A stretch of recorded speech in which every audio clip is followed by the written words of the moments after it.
There are such big areas in Africa that just don't even have basic infrastructure. How does that happen?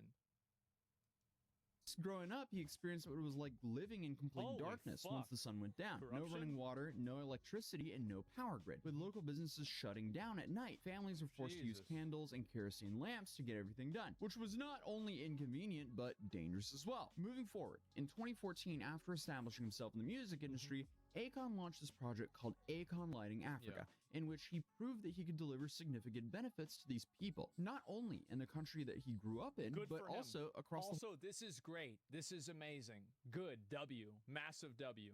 whole continent. And this is where things actually started to get a little bit impressive, because Yeah, just in the first year, he exactly. brought solar energy to 14 different African nations. There were Right. certainly critics who questioned various aspects of the project, especially its involvement with Chinese government-owned construction firms.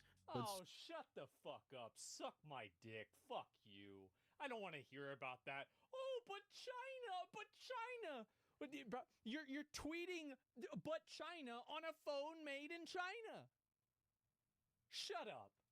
still, ultimately, Bitch. it was the communities themselves So that benefited the annoying. most. You see, solar electricity enabled vendors to operate longer hours, allowed kids to study after dark, and provided Yeah. solar-powered streetlights, which in turn decreased crime rates due to increased visibility. So, by 2016, Akon Lighting Africa had installed 100,000 solar-powered street lamps and 1,200 solar Universal, massive fucking W. Nobody can take that away from him.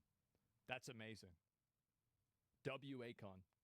microgrids, creating more than 5,500 jobs in the process, and as a result, an estimated of 28.8 million people gain access to electricity due to his efforts. I remember and when this obviously, happened. I thought that was that's badass. not nothing. That's worth No, giving it's a lot. praise for, and Yeah. it was this success that gave him the credibility to pitch his next very grand project. So when Akon announced he wanted to build an entire city, people listened. Following the success of the lighting project, Akon went on to this publicity tour in 2020, and during this, he announced this futuristic utopian city called Project Akon. From what I understand, the president of Senegal gave you 3 square miles of land.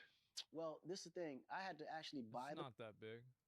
land, so it wasn't gifted to me. What the president and the government are doing, they're actually laying the foundation for all the infrastructure, like the basic sewage, electricity, all the things that have to be set forth for me to build the city on top of. And they give me 100% full, support. So it's going to include roads, a hospital, Right. houses, Right. hotels, Hotels, yeah. a police station, Yeah. a waste facility, Yeah. a school, and a solar power plant, of course. Solar power Great. plants, theme parks. How's it going? Theme parks. all What? that, man. Theme Boat parks? docks.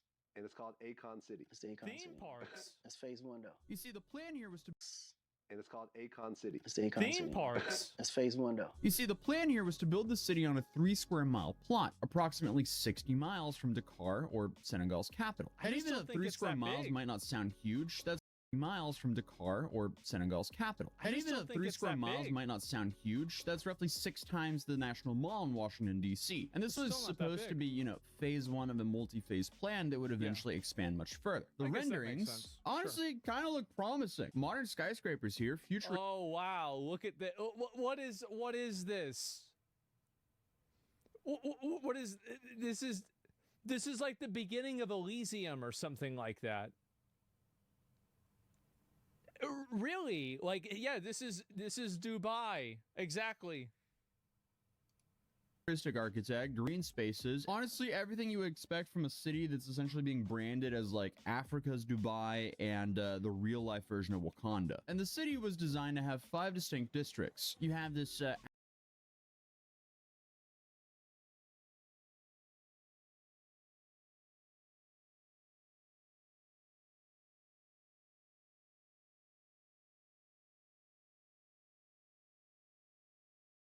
African village the big difference. and the city was designed to have 5 distinct districts. You have this African village The big difference between Dubai and this is that Dubai, there's like this little thing they call oil, right? And so oil is worth a lot of fucking money. So what ends up happening is that they sell the oil and then they can build Dubai. Now, there's not as many oil. There might be shiny rocks over there. That's great. But there's not enough shiny rocks. district that would gotta get feature more modern rocks. waterfront homes and a sprawling, all-inclusive resort. Then you would have the entertainment district, which would house a cutting-edge, multi-purpose stadium and a massive casino. Then you have the tech district that was supposed to become like the Silicon Valley and a massive casino. Then you have the tech district that was supposed to become like the Silicon Valley of Africa, where In my opinion, I think that they made a huge mistake with these weird avant-garde building designs. African huge mistake with these weird avant-garde building designs. Africans don't need some weird building that looks like a dilapidated dick. They need a box that has air conditioning that they can live in. This is, again, like, they don't need style, they need water. They don't need swag, they need food.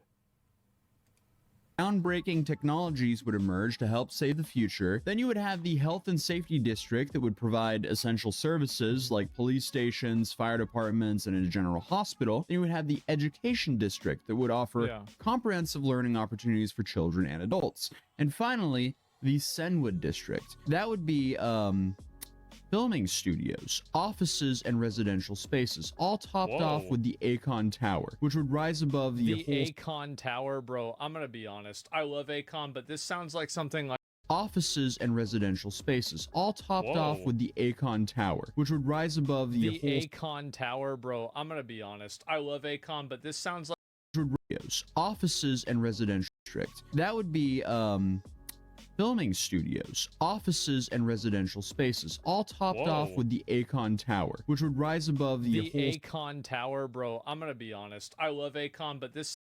And finally, the Senwood district. That would be filming studios, offices, and residential spaces, all topped off with the Akon Tower, which would rise above the Akon Tower, bro. I'm gonna be honest. I love Akon, but this sounds like something like. I remember whenever I was 9. I tried to I would imagine what it would be like to build my own city.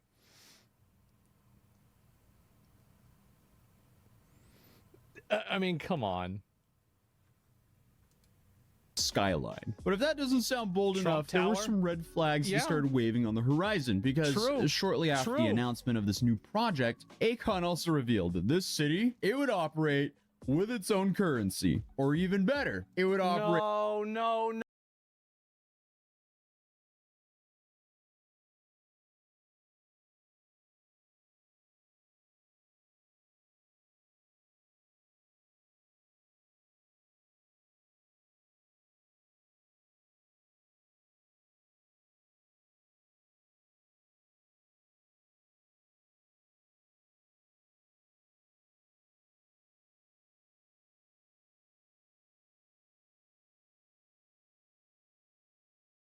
No, don't say it. With its own cryptocurrency. I operate with its own. This new project, Akon also revealed that this city, it would operate with its own currency, or even better, it would operate.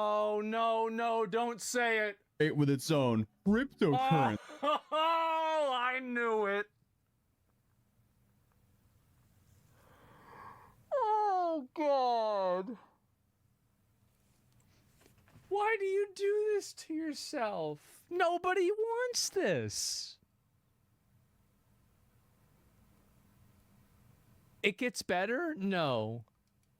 See, called A-Coin. It gets better. Oh my fucking God. A-Coin? Oh my, this is this was the year 2020 where everybody thought cryptocurrency was the new thing. I can understand. This is no, actually, this is so dumb. This is the dumbest thing I've ever seen. This is so stupid. A-Coin was intended to be a stellar-based cryptocurrency specifically designed for African entrepreneurs. And as soon as you attach identity to money, you pretty much know it's a scam. It was pitched like it was. As soon as you create a cryptocurrency, you pretty much know it's a scam. Here, I just want to fix that for you guys. serve as like a more stable common medium of exchange between Africa's 54 countries, many of which struggle with high volatile local currencies. And while that may be true, there's nothing like trying to combat volatile local currencies with a speculative low-cap crypto coin. Come on. This has scam written all over it. That's just my opinion, though. And now, to be fair, Africa has a massive problem with banking. So using digital currencies and apps makes sense rather than traditional banking. But that doesn't mean that you go ahead and... Why didn't they just use something like Bitcoin then? Like El Salvador has huge amounts of Bitcoin. Why do you need to make your own new currency if there's already existing cryptocurrencies that have markets that are not extremely volatile? Like you have Ethereum, like I feel like you have the big, this is like, in my opinion, the like big 3 or 4. You've got Bitcoin, Ethereum, and then Monero and Solana. And that's because they have different functions, right? Especially for buying and selling things that you're not supposed to. Why do you need 500 other ones? XRP? Oh, yeah, that's another one. Yeah. Launch some low-cap coin Not Doge. And saying that it's going to be the currency of the city that hasn't even been built XRP. yet. That just comes across as a massive cash grab and scam. But just like basically everything else I covered here on this channel, it gets worse. Because... Okay. Before launching a coin on a major cryptocurrency exchange, Akon's team announced a campaign called Token of Appreciation. And this... Oh, fuck. Oh, shit. was treated like a donation drive where people could, I guess, get early Acoin. So don't... Why is it that every single time that an influencer makes a cryptocurrency coin, it sounds like a scam? Isn't that really weird? That every time a content creator makes or influencer or celebrity or anyone, that they make a crypto coin, it always is bad. Can we think of one example where it wasn't bad? Do we have a single example of it not being bad?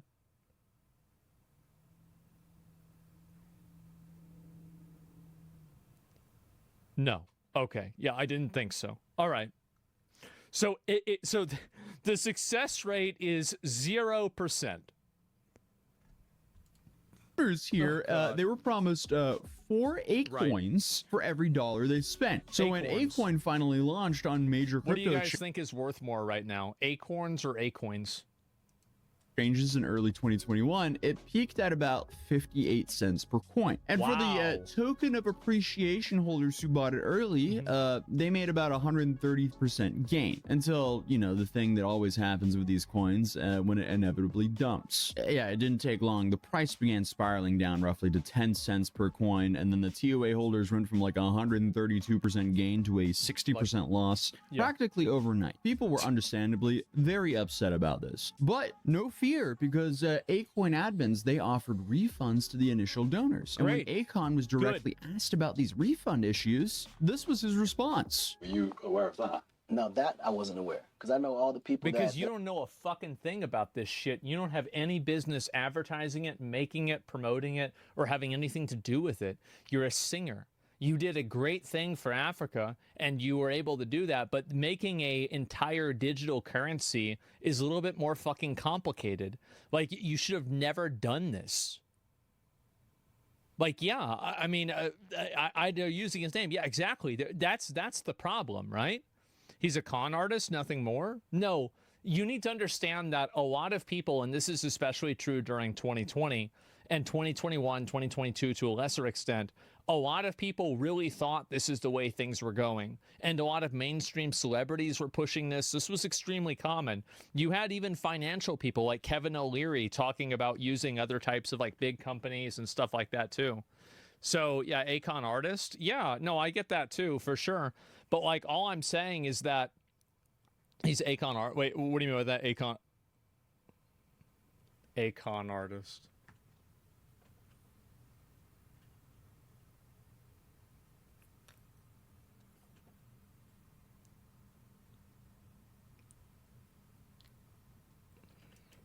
I knew that was on record. We definitely met with everybody, and this was the agreement that was actually agreed on. So if there was anyone outside of that, I definitely wasn't aware. And those people who asked for their money back and were expecting it a year ago, when will they receive their money? Well, that I'm just literally on everything finding out. So I'm gonna definitely get more involved and figure out. We don't know.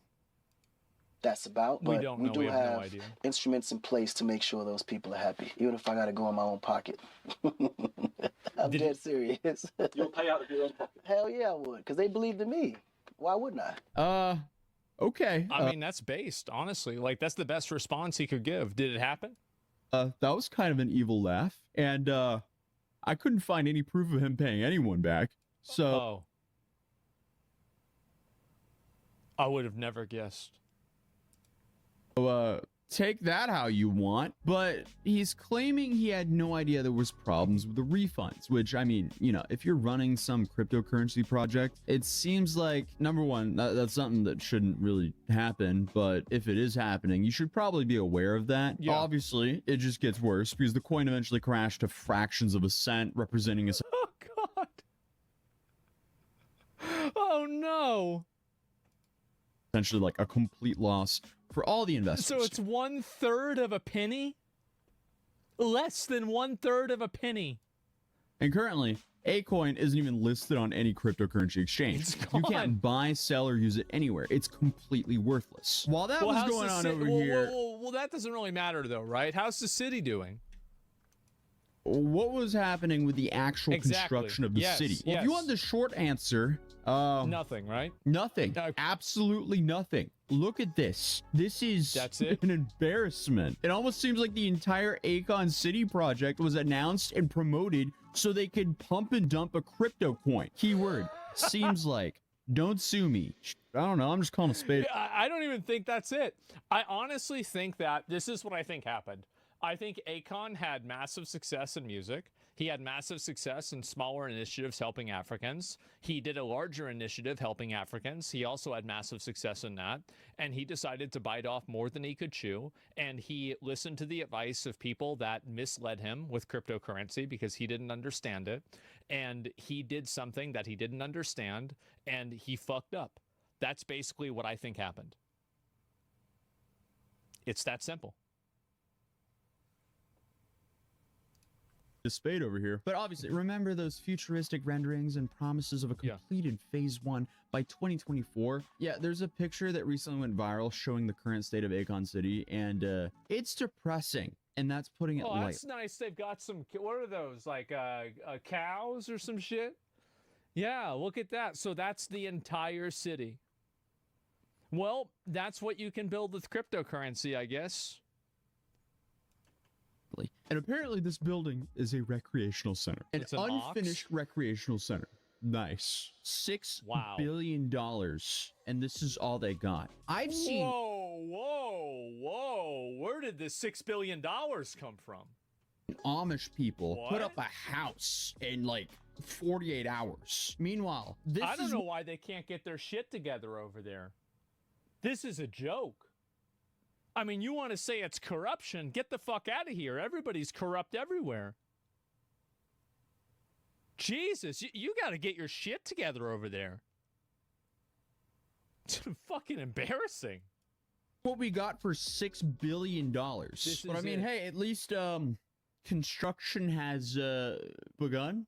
The first phase was supposed to be built on 55 hectares of land, eventually expanding to 500 hectares by the end of the decade. That's a lot. Instead, we got one building and a bunch of empty fields. Wow. So Senegal's tourism board, SAPCO, was actually backing the project, and they were initially all in on supporting Akon. However, by 2024, SAPCO allegedly began to lose patience with the lack of progress. They reportedly sent Akon a formal notice that if the project hasn't advanced by the end of the year, his contract would be terminated. And looking at this... Good. That's smart. This single house that's sitting on this plot... And I guarantee you that's probably not even true. If they had just made more buildings, they would have been like, oh, okay, all right, things are moving. Cool, great. All right, let's see how things go. Of land, it looks like that's exactly what happened. Because according to blackenterprise.com, in August of 2024, Akon was warned that missing deadlines and payment schedules to SAPCO could result in forfeiture of the property. And since Akon missed those payments, most he didn't lose of the land was reclaimed by the government. Okay, so we have this guy whose name I'm not even going to try to pronounce because I don't want to offend him, but he's the head of Sapco, and he made it official. I guess instead of this like new futuristic mega city, Sapco is now planning to spend about $1.2 billion transforming this area into a more traditional tourism hub, featuring hotels, apartments, a marina, and a promenade connecting a nearby lagoon. So the government expects a new plan to create approximately 15,000 jobs in the first phase, a figure that may actually materialize, unlike, you know, the Akon City promise. So Mayor Alpha Sam seemed pretty relieved. You know what? I'm honestly really curious. I kind of want to go on Google Maps and see what their actual city is like after this. What is it even like over there? I have no fucking idea. About this new direction, saying, and quote, may this resort serve as a model for success in Senegal, a hub of tourism and a source of economic opportunity. And Jean Wally-Sine, a local school teacher and resident, probably summed up how everyone was feeling. For a very long time, people, including Akon, have been coming and trying to sell us dreams and illusions. Finally, there's a dream for Mubadeen that we dare to believe in. But this time for sure. Ultimately, in a surprising turn of events, during a recent interview on Mina's House podcast, Akon claims the reports about the city construction being canceled are simply media misinformation, and that despite any article, the project is still ongoing. Listen, Where's it going though? Like, it's ongoing, but like, where is it going? Like, you need to explain that. I got teams on it trying to combat all the negative, false information that these people are putting out. And one good way to combat the false information would be to post a photo of some of the buildings that you've created and to show people progress of how it's been made. I know it sounds crazy, but if you want people to have faith in you, just show people that the money's being used in a way that they think the money's supposed to be used in. I mean, it's pretty simple. Just post a photo of people working on it. Just last week, we had over 23 million false ads on Akon City, just negative. Where is that coming from? It's the agendas, the powers that be. Ah. That's how it works.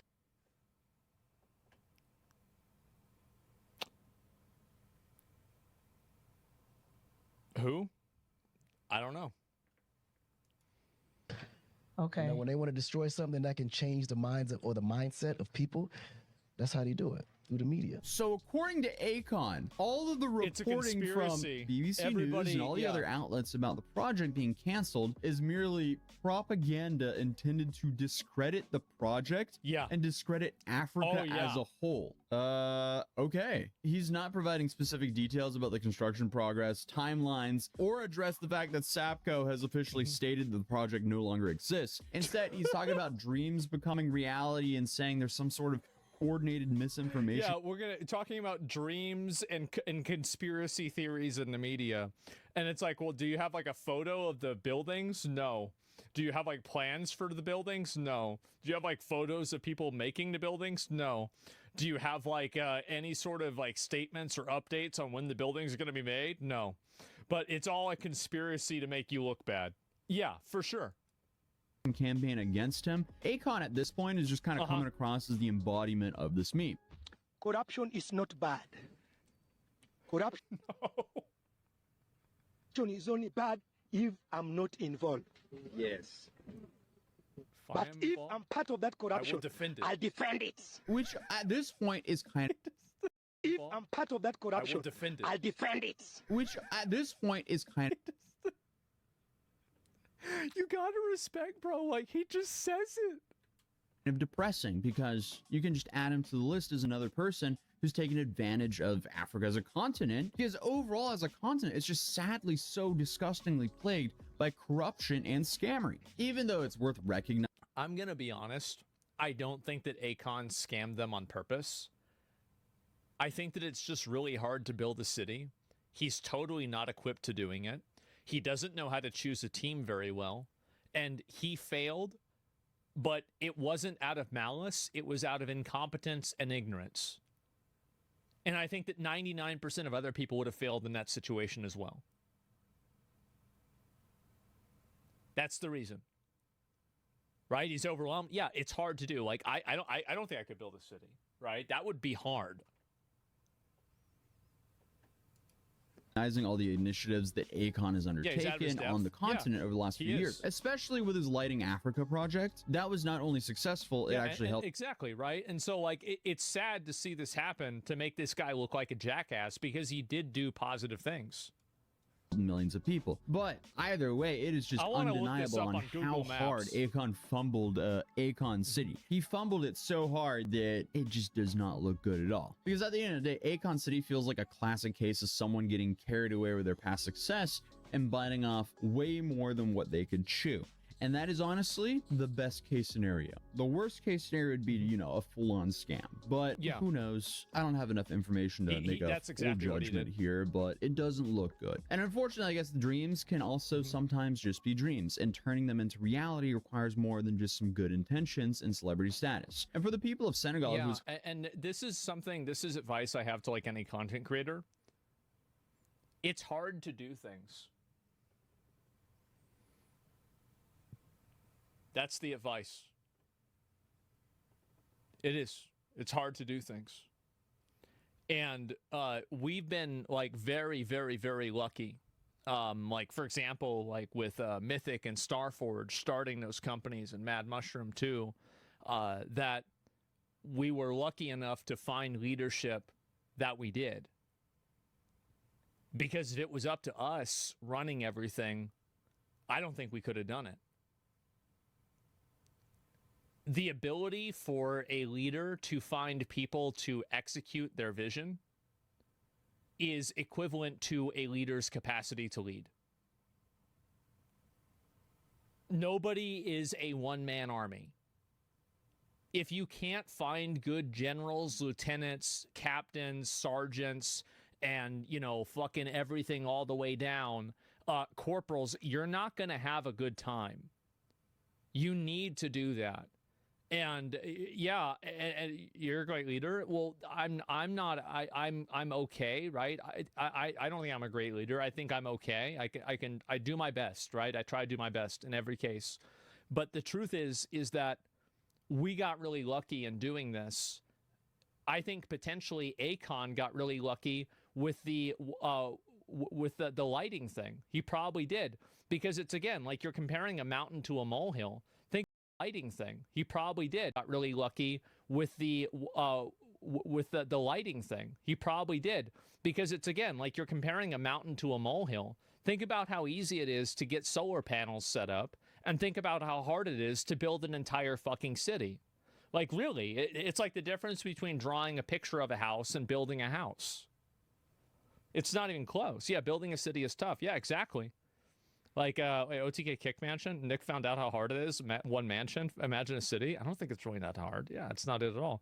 And, yeah, Orochi never leads, but he's always present. Well, what I'm really trying to get at, here's my point, is that content creators, influencers, celebrities, and people like this often go into initiatives like this, sometimes with the ability and the hope of making money, but also with, in many cases, good intentions. But the reality is that just because you're a really great singer doesn't mean that you're going to be really great at running a company that does perfume. Just because you're a really great content creator doesn't mean that you can create a new digital currency. And I think that the problem that a lot of these people have is that whenever you're a really popular person, you get this idea in your head, and I see this very commonly, is that people get this idea in their head that they are somehow, you know, like smarter, or they have like greater insight than the average person because they found success in a certain industry. There is no bigger mistake that a person can make than doing and believing that their intelligence and their competence inside of one thing means that they are brilliant in everything else. And here's a great example, is Dr. Oz. Dr. Oz is a legendary, world-renowned, insane surgeon. Like, nobody can really deny this. But at the same time, it doesn't necessarily mean that he can get into politics. So just because somebody is really good at one thing doesn't mean that they're going to be good at everything else. It's hubris? Yeah, exactly. And so, speaking facts, yeah, Ben Carson's another great example. You know, Ben Carson was like, I think, the first person to perform surgery and separate conjoined twins. The guy's a fucking a medical fucking virtuoso, surgical virtuoso, like absolute wizard. But that doesn't mean that he can run and win the presidency, right? These are two different types of competencies. Hoping this project was going to bring jobs and economic development to the region. Well, at least the new government's plan seems more realistic and might actually happen. Or maybe it might just be another rinse and repeat. Who knows? Maybe we'll check back in with a new video 5 years from now. But either way, that's how Akon's $6 billion future city became a single building in an empty field. That's embarrassing. And how he joined the long list of celebrities to drop a completely worthless cryptocurrency. But other than that, hey, feel free to subscribe if you're new here. Drop a like on this video if you enjoyed it, and I'll see you guys in the next one. Peace. So I mean, growing up, and even now, right? I love Akon. I think Akon's music is amazing. Any guy that grew up in the 2000s was listening to Akon on the radio in high school, middle school, college. Like, and so it's really sad for me to see this shit happen, right? It is, because I love Akon.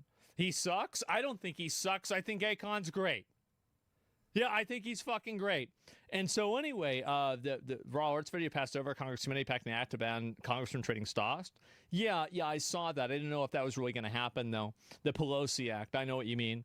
But anyway, Akon just didn't know his limits on this one. Yeah, he didn't know his limits. And I have made decisions, and I have kind of bitten off more than I can chew in the past. And I think, honestly, a lot of people have done that. Like, even people that are, like, insanely competent, really smart people, like Elon Musk got involved in the government. This is the richest guy in the world. Did he make as big of a change in Doge that you would have hoped that he could have?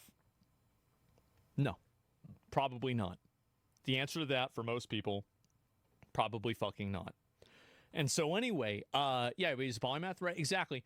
And but that doesn't mean, and I'm sure that in a lot of cases he went into it with good intentions.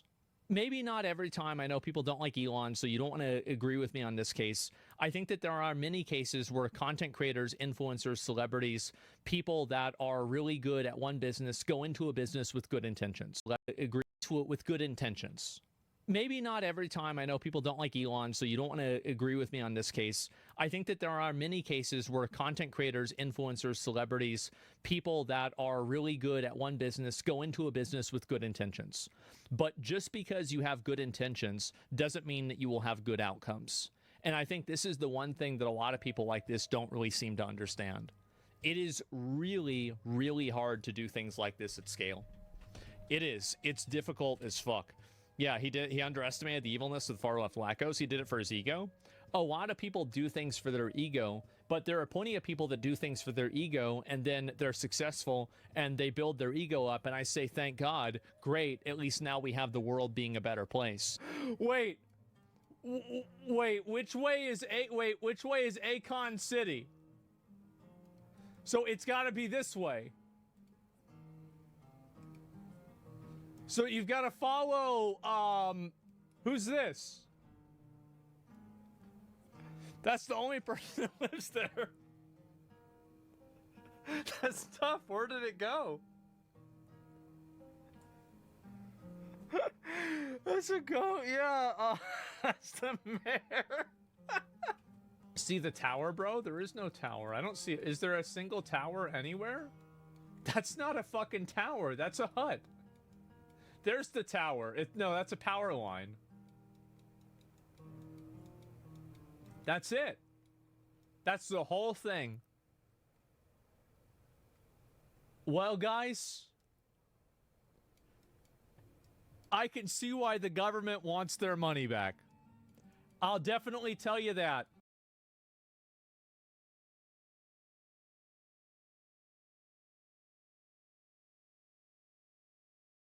And I know a lot of people. Modern women are doomed by this new, what is this here? Anti-paternity fraud law? A lot of people are. And I am someone that has a really hard time asking for help. But I am so desperate. For what? Shut up. Y'all bashing me about having 7 kids and looking for somebody to help take care of them. What is the issue?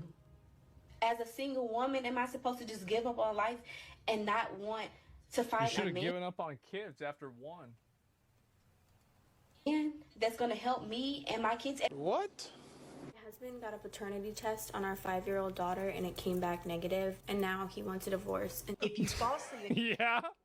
accuse a man of being your baby's daddy, it's called parentage fraud, and it's no joke. For those of you who are in Tennessee, guess what? House Bill 2689 is getting ready to pass. That is requiring paternity tests before you sign the birth certificate.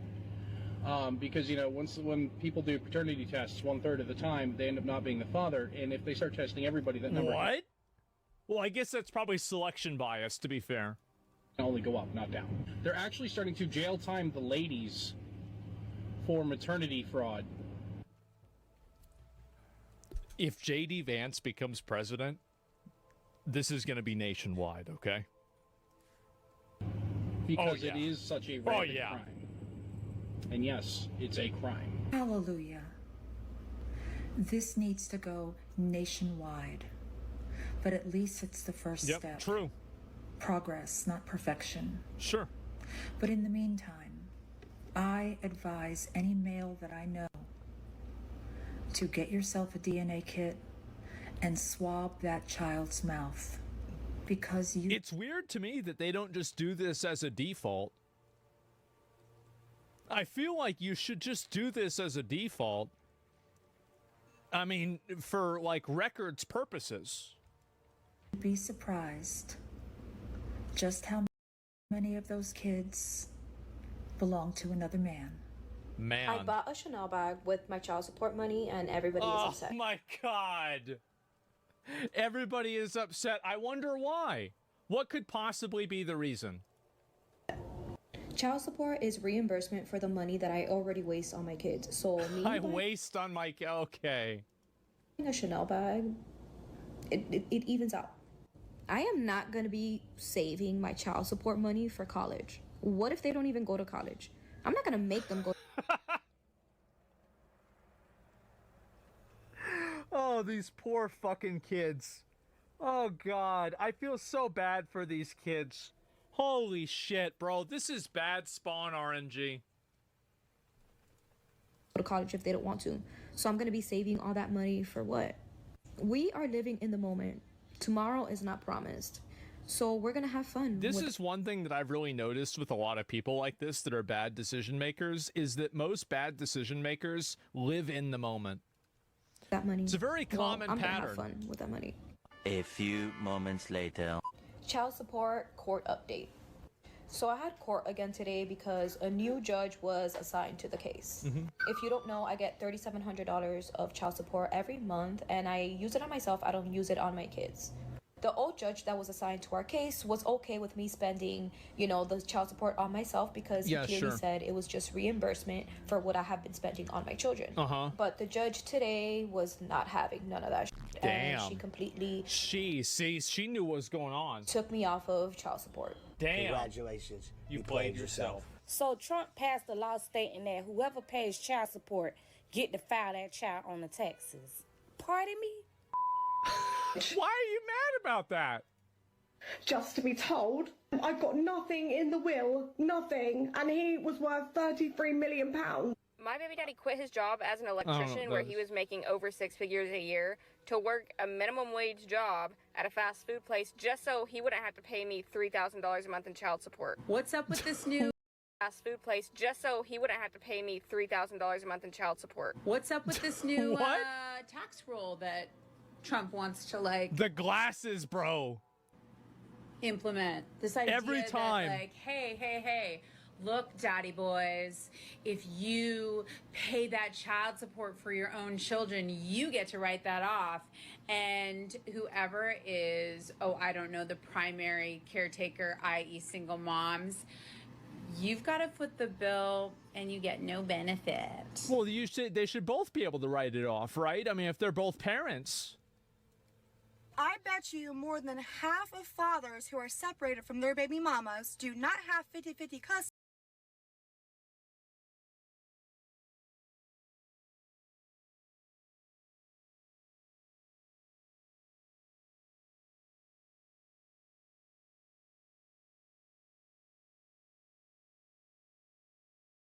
I feel like if fathers who are separated from their baby mamas do not have 50-50 custody. I feel like if you're the kind of person that is even using the term baby mamas unironically, you are already in hood rat territory. You are already in trailer park territory. Like, who the fuck talks about this? Who even uses this word? Because of the mother. Because of the selfishness of the mother. Why did I divorce my husband? I divorced my husband because I was making a certain amount of money. I divorced my husband because I thought I didn't need him anymore. I divorced my husband because I had this senior position at work and thought I held the same position at home. I divorced my husband because I thought I was better than him because I had my degree now. So today is Friday and I got my child support check. Yeah, what are you gonna do? I don't know what to spend it on. I'm gonna go leave my kids at their grandmother's house. And oh my God, do not tell me you're gonna do self-care.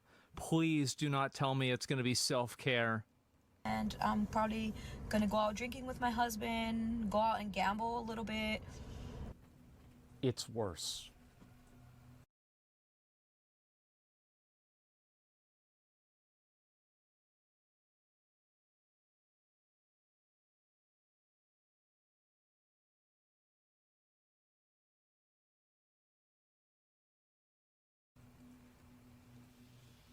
Oh my God. Maybe go shopping. The kids don't need anything because I provide everything for them. So I might just go ahead and splurge on myself with my little child support check. I see that there's a rumor going around on social media that Trump has signed a bill saying he was going to do away with child support. And if anybody's on child support and they pay child support, the other parent that has full custody of that child will not be able to claim them on their taxes. Well, when I left my husband, I was only making like $16 an hour. And so oh no, not again. That wasn't enough. And so I got myself into a lot of credit card debt because I moved into an apartment that I couldn't really afford, but I thought that someone else was going to be living with me in it. So that's what do you mean? The ex? No. Okay, so right after I got divorced, I got into a situation with somebody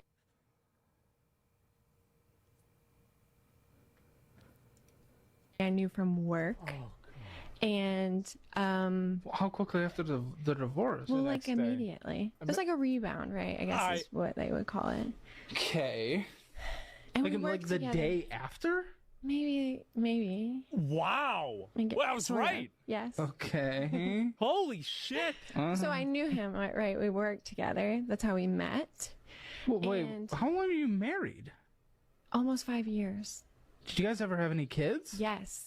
And you got with this person a day after? Yes, but see, this is the thing. Imagine this is your mom. Like, you're already playing on hard mode. You don't even know it yet. You're 3 years old and you're already cooked. You spawned in and like you open up your chest in Fortnite and it's got like a, one of those like little green potions and the little bomb that makes you dance. And the other guy spawns and like you open up your chest in Fortnite and it's got like a, one of those like little green potions and the little bomb that makes you dance. And the other guy spawns next to you with a blue fucking AR. Have fun. I thought he was like the love of my life. A day after a divorce. Okay. Yes. actually, it's more like this. It's more like, you remember back in PUBG, where like sometimes the game would lag out and you would just like hit the ground and just immediately die whenever you drop in? That's basically what this is like. So did y'all hear that Trump is supposed to be putting into action where if the father of a child pays child support, then he can claim the child on the income taxes? Yeah. Wow. I saw that story all over. Problem with child support is that it's calculated based on how much money both of the parents make. Yeah. The more money dad makes, the more he pays, but the more money that mom makes, the less she gets. This absolutely incentivizes people not to be successful, which is not making the world a better place. It's making the world a worse place, especially. That is stupid, by the way. Yeah. I'm okay with a man having to pay. Like, I'm a child support supporter. I think this is a good system because it's the like, I don't think that you should look at, whenever you have a kid, like, you shouldn't look at what's best for the kid, or sorry, what's best for the mom or what's best for the dad. You should look at what's best for the kid. And I think that a society that doesn't put the best interests of its children and young people first is a society that's doomed to die.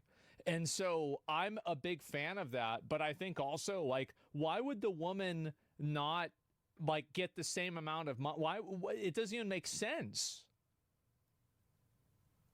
Yeah, they use it for themselves. Well, they should need receipts. Yeah, of course, right? I mean, obviously. For the children involved. This system does not take into any account the actual needs of the child. Exactly. It only punishes parents for trying to be successful. Yeah. What just came into the mail? Look at this, child support money. Let's see how much we've got. Oh God. We're about to get paid. Let's see how much.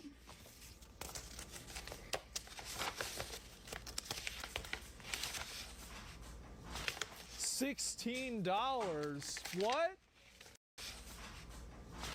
$16. What?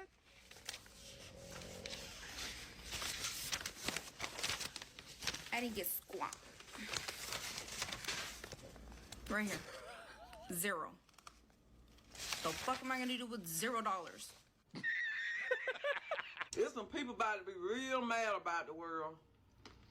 But let me tell you this. Yeah, I don't even agree with that deadbeat dad shit either. But like, the thing is that I think guys, obviously, like, I mean, everybody knows, like, custody court is, like, rigged in favor of women. And it's rigged in favor of women to a degree that, like, I think that in general, like, this is going to be a, you know, Asmongold traditionalist take. I think that in general, like, we've had women being caretakers of children and men being breadwinners for families for as long as we've had bread. Okay?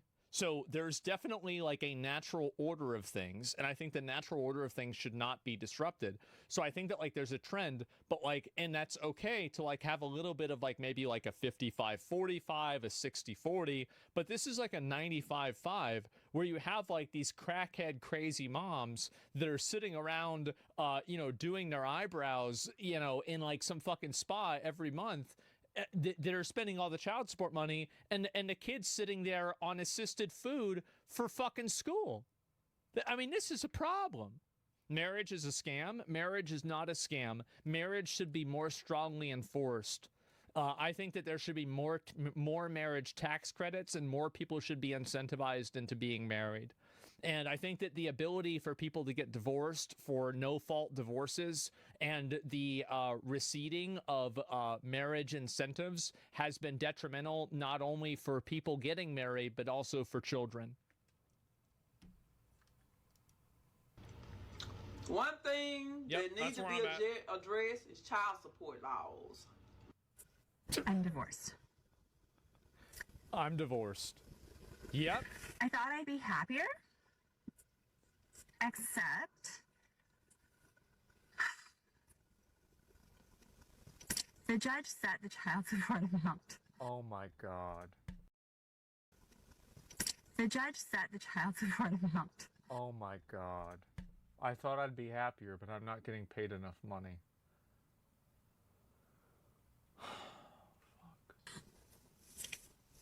At $326 a month. Well, you shouldn't have married a bum. You shouldn't have been taking back shots under a bridge from Rufus, the man who lives in a shopping cart. This is your fault. You did this. What are you doing? $326 a month for 2 kids for child support is what he has to pay me.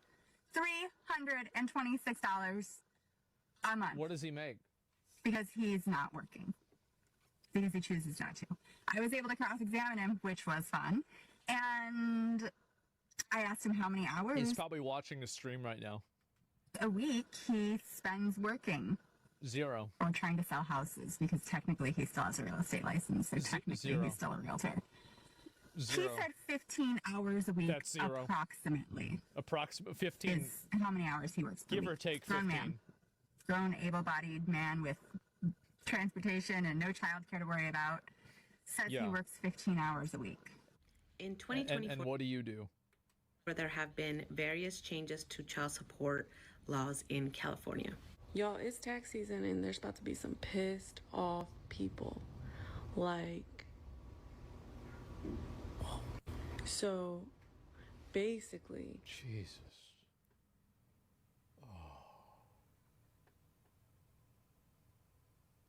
Oh. The new law is saying that if you are the one paying the child support, like if you pay child support, you get to claim your kids. Those kids. Why is this bad? What are you talking about? So, don't you understand how taxes work? The new California. Y'all, it's tax season and there's about to be some pissed off people. Like, so basically, Jesus.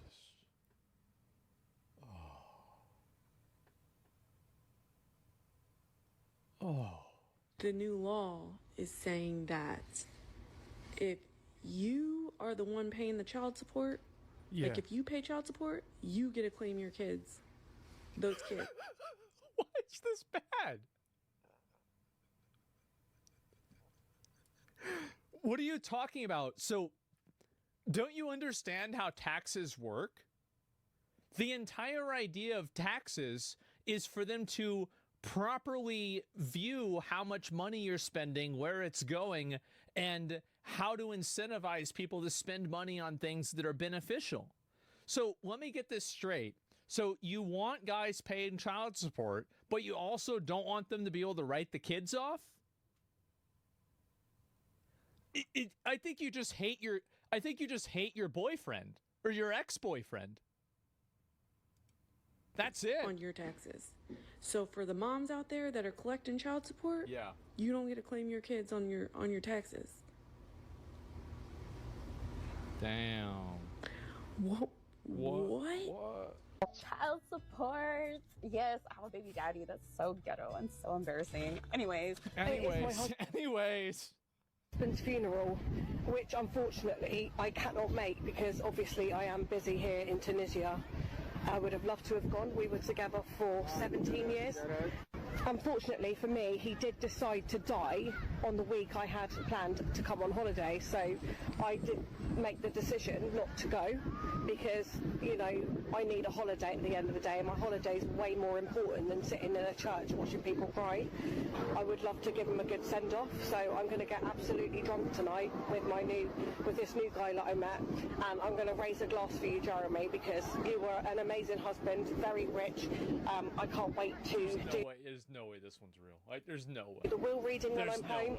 I have made sure I'm going to be home in time to do the will reading because I would not miss that for the world, because obviously I am due to get a lot of money, and that's a very, very important thing to me. I don't believe this I hope one. you have a good funeral stay, Jeremy. Love you. All good things have to come to an end. So I did miss my husband's funeral because I 100% fake. was in holiday in Tunisia. I would not have missed my holiday for the world, and I know my husband would have understood because that's just the kind of guy he was. But yes, I have come back from my holiday just to make sure that I got back in time for the will reading, because I am not going to miss that for the absolute world. I have been held captive in the Ukraine for at least a week now. There's following no my way. holiday in There's Tunisia, no where I way. did get pregnant with a very well-known married celebrity's Oh my baby. God. However, I am very lucky to have been released just in the nick of time for my husband's will reading, because The I do will deserve all of that money. I spent 17 years with this man, which is a lot longer than any of his children did. So I deserve the inheritance a lot more than Whoa, what does that mean? and his own children. So I am So going she wants the money over.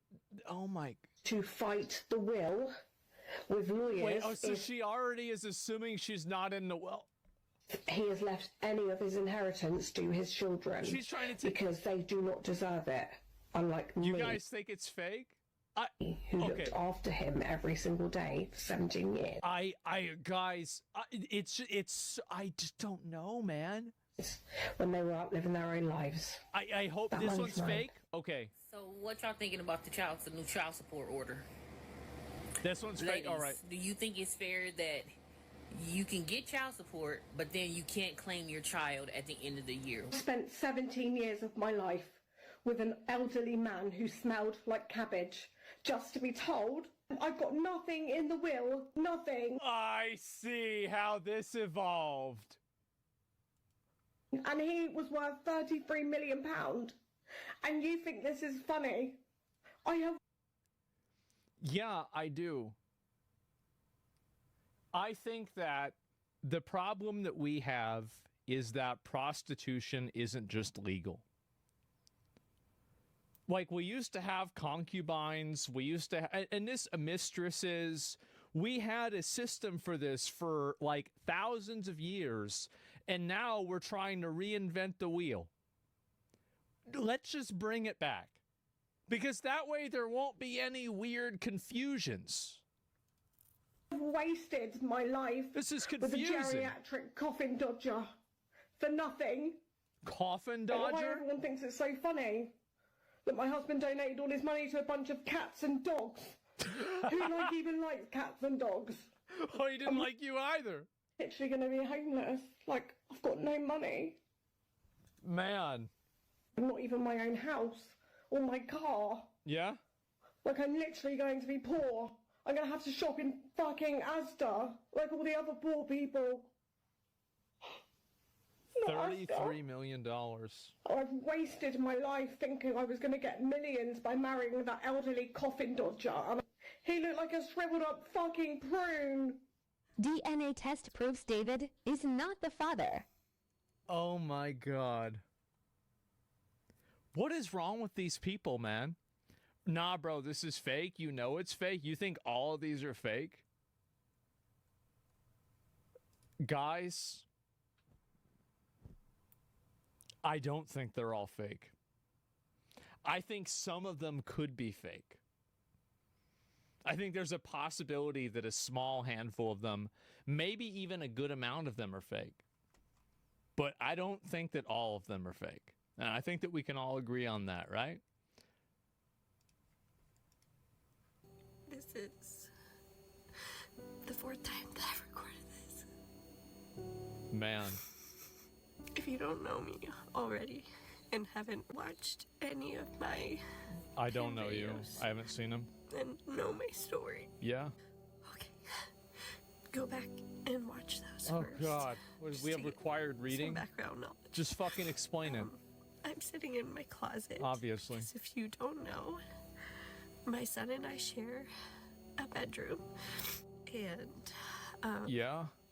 I'm in the closet, so he doesn't wake up. And that's why the lights are off in here too.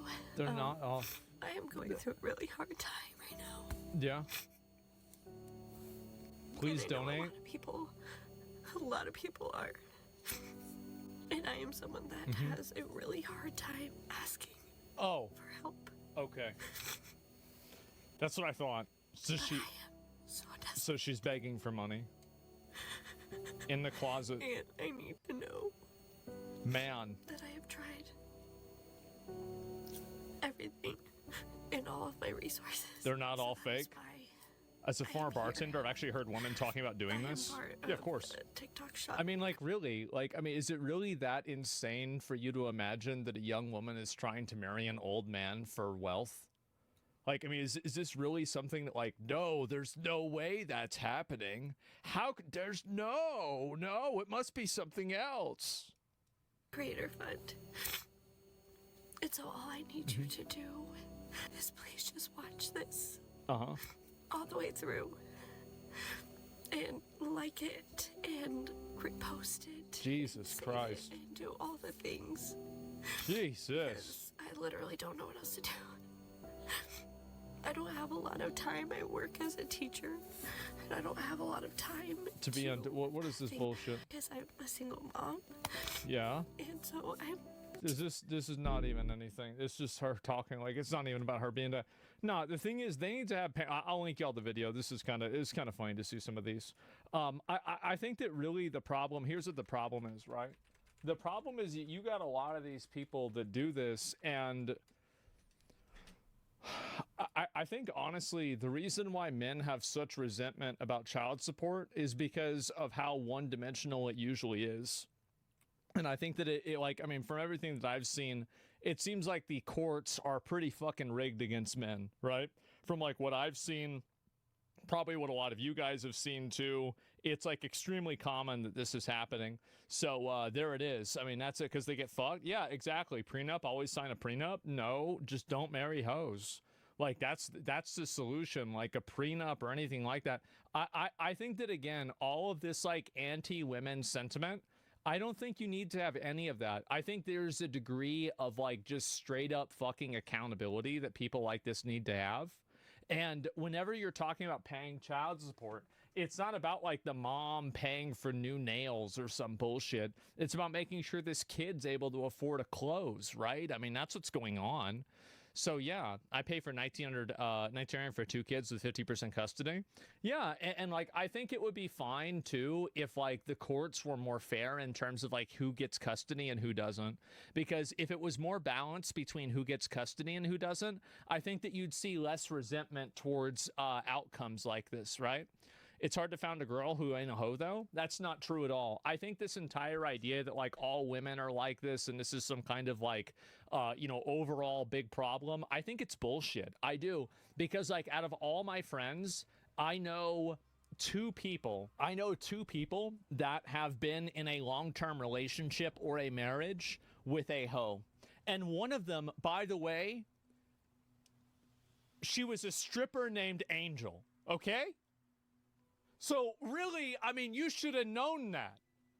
That's like pushing the big red button that says don't push the button.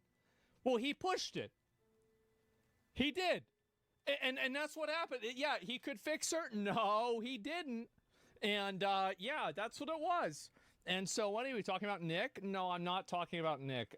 Nick is not even I'm talking about like people that I've grown up with and I've known. The majority of my friends, I mean 95% of my friends that are married or in long-term relationships have had zero of these problems.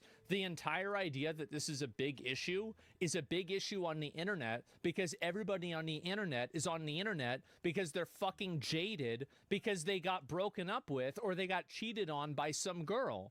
So we all know they're going to do it. Next week it's going to happen. So in general, terminally online chatters, yes, the people that are all of my friends that are happily married with kids, do you know what they're not doing? Talking about it on Reddit. Do you know why? Because they're busy. They're busy grilling food. They're busy seeing their friends. They're busy doing something with their life. Or, oh my God, they might even be busy spending time with their kids. They're not going on the internet and talking about this all the time. They're not thinking about this. Yeah, but yes, they're busy getting cheated on. No, they're not getting cheated on. Every guy, yeah, they're working. Exactly. They're taking care of the kids. Your anecdotal evidence is subjective ignorance? No, it's not. Think about this logically. This is the same thing I said about Warcraft. If there's a hot girl on Warcraft, why is she on that game? Uh-oh. I bet they're older, though. They are. They're all around in their 30s. And the reason why is because these are people I've grown up with. I've known them 10, 15, 20 years.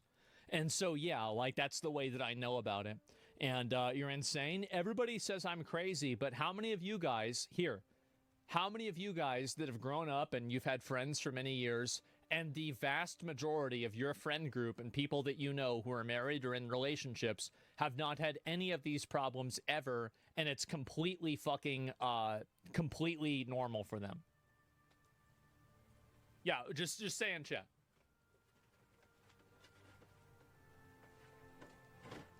Yeah, I'm too young. That's fine. Yeah, that's okay. Yeah, all my friends are a mess. I've got a number of friends that are a mess too. Yeah, 0 friends with problems. Yeah, exactly. The hoe ratio is not as high as the internet would have you believe. And do you want to know one of the reasons why?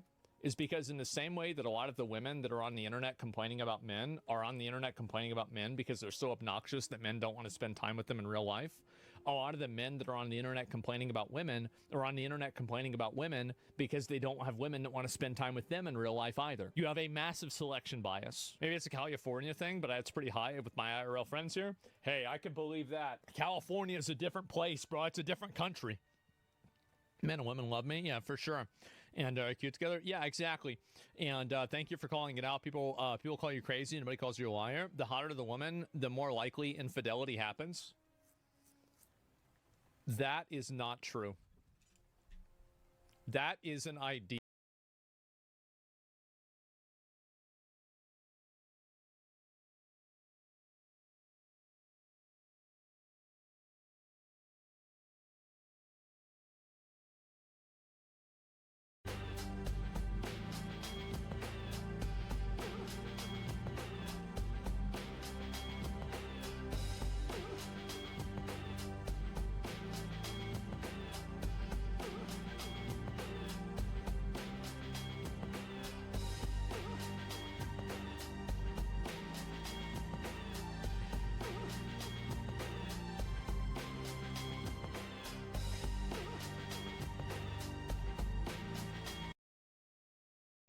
That people that have been cheated on by a girl or people who can't get a hot girlfriend think. My dad once used a term, and I will never forget. That is not true. That is an... Nobody calls you a liar. The hotter the woman, the more likely infidelity happens. That is not true. That is an idea that people that have been cheated on by a girl or people who can't get a hot girlfriend think. My dad once used a term, and I will never forget this term. Fuck hogs. It's not true. It's just not.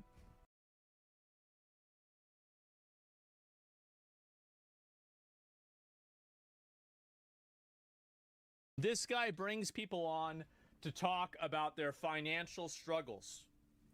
You guys ready to hear it? Here we go. How did $10,000 come in last month? I got my IRS tax refund. Is this because of the child tax credit? Yeah. Because you have children? Yes. How many kids do you have? I have 3. So you got such a big refund, but you spent it all on a trip. If you make like $35,000 a year, what the happened? So when I got the child tax credit, the $10,000 refund, I just wanted to go do something fun. But if that money is there to support you through the taxpayers, does spending it on vacation make sense? Not when I have debt. Okay, why'd you do it then? I just wanted to go do something fun. Do you remember what I said about IQ? Vacation makes sense? What the happened? So when I got the child tax credit, the $10,000 refund, I just wanted to go do something fun. But if that money is there to support you through the taxpayers, does spending it on vacation make sense? Not when I have debt. Okay, why'd you do it then? Vacation makes sense? Not when I have debt. Okay, why'd you do it then? I just wanted to go do something fun. Do you remember what I said about IQ?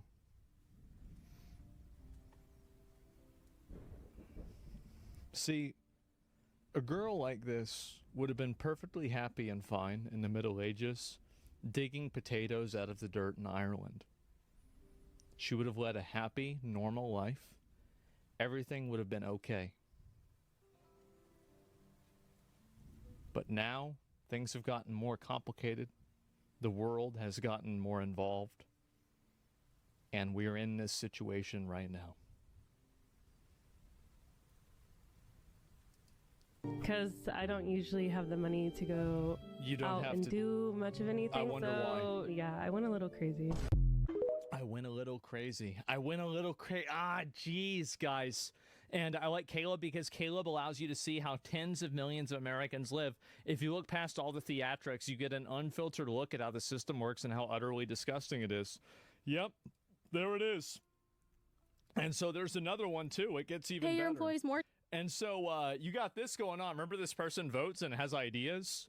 Well, I mean, I don't know about has ideas, but like their thing, but she just wanted to have fun. Yeah, exactly. A 2%er? No, she's not a 2%er. She's definitely not.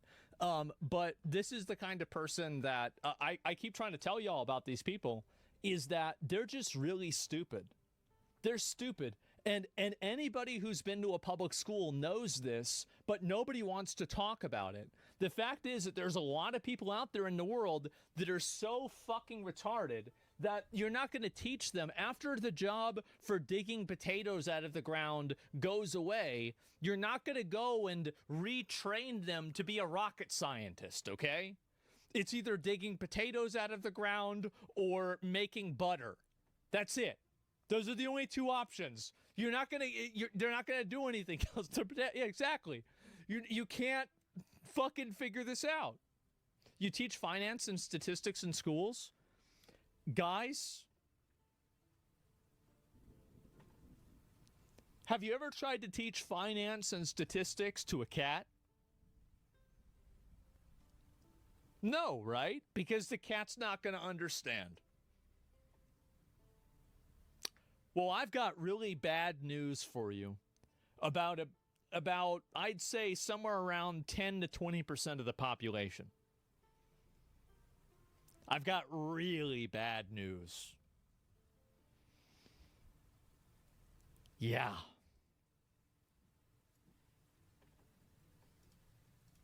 Maybe you should pay your employees more too then. We pay pretty well. I mean, I know someone's here working on their birthday. Is it someone's birthday today? You don't even know your own employees. I don't know everyone's birthday. It's Colton's birthday? Yeah. Happy birthday, Happy Colton. birthday. This is the kind of person that gets a job at an office in an HR department and makes everything more fucking annoying. This is what they do. Yep. Congratulations, adults work on their birthday. I'm going to cry. I mean, I work on a nonprofit, and at least they give us our birthdays off. If he wanted to request it, he could have. I wouldn't have to request it off. Choice. Oh my fucking God. Okay, if they want to treat you like children, they can. How is that treating like children? It's more of a birthday. Who gives a You have one every single year. It's just called caring for people. This? I guess you don't understand that. You're right. Dude, see, this is the way they are, man. As I said, there's two types of people. I've said it over and over and over. How many videos need to play until people realize where the real problem is? I'm forcing him to have a week off in, what, 2.5 weeks? Good. So I guess that's not good. Maybe caring. make it 2. And I'm losing revenue for that because we're not uploading that week. I mean, that's totally fine. Yeah, because you work at a nonprofit. I know that you think that's fine. For sure, yeah. Wow, the girl on financial audit that works at a nonprofit wearing a Bulbasaur muumuu thinks that it's not a big deal to just not make any money. And with these fucking earrings, I swear to God, if in 1,000 years we don't look back at this the same way that people look at National Geographic with like those people in Africa with those big discs in their mouth, I'm going to lose my mind. Please, please let it age like that. At least you still have the ability to lose a week. Because if I don't work a week, it's a struggle. I don't work a week, it's a struggle. Yeah, I wonder why that is. $9,200 a month net? That ain't bad. People like the high income earners. Here we have them. That's good. Why the fuck are you on this show? Why are you here? Ultimately, our spending has gotten out of hand.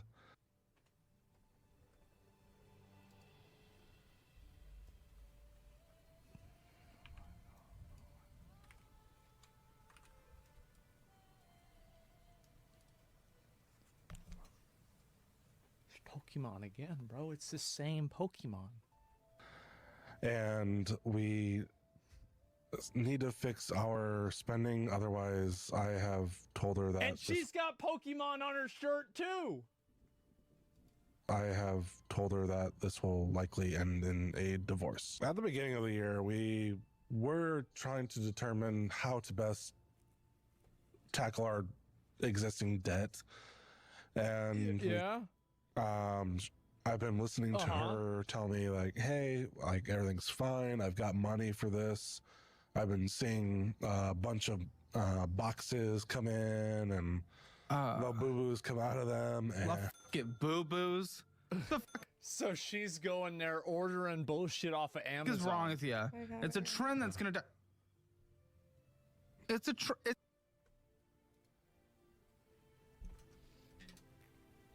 I want to make an apology because my generation of these people are about my age.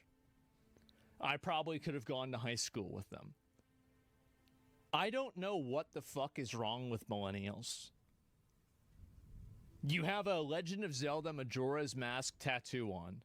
You're wearing a Pokemon vest, and you have a doll as a necklace, and you are a 30-year-old woman. Look, I understand that, like, I live like kind of an idiot, too. You're No, you're not responsible for millennial retardation, bro. I know that. What's a labubu? Trend that's gonna die. It's the Stanley. It's gonna die. What is a lab? Gonna die.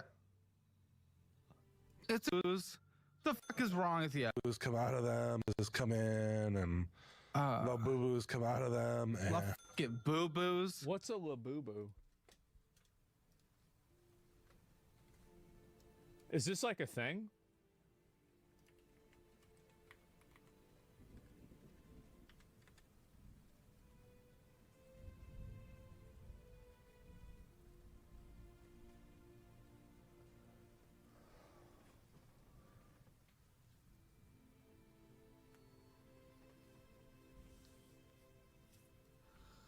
This is why terrorists hate us.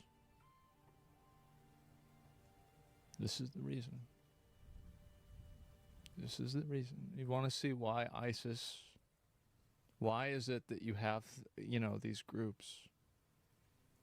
This is it. I don't know what the fuck. Has the Labubu obsession grown too far? What?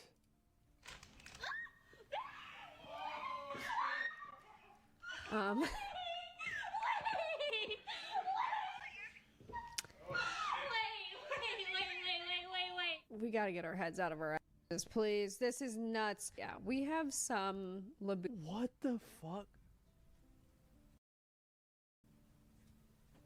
What? So this...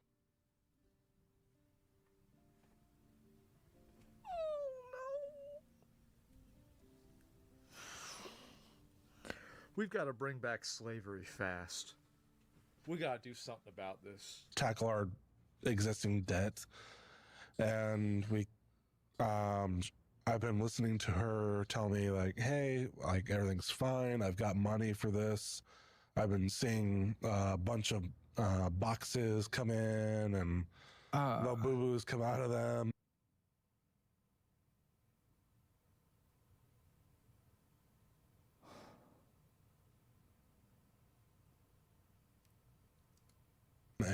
Get boo-boos. They're 35.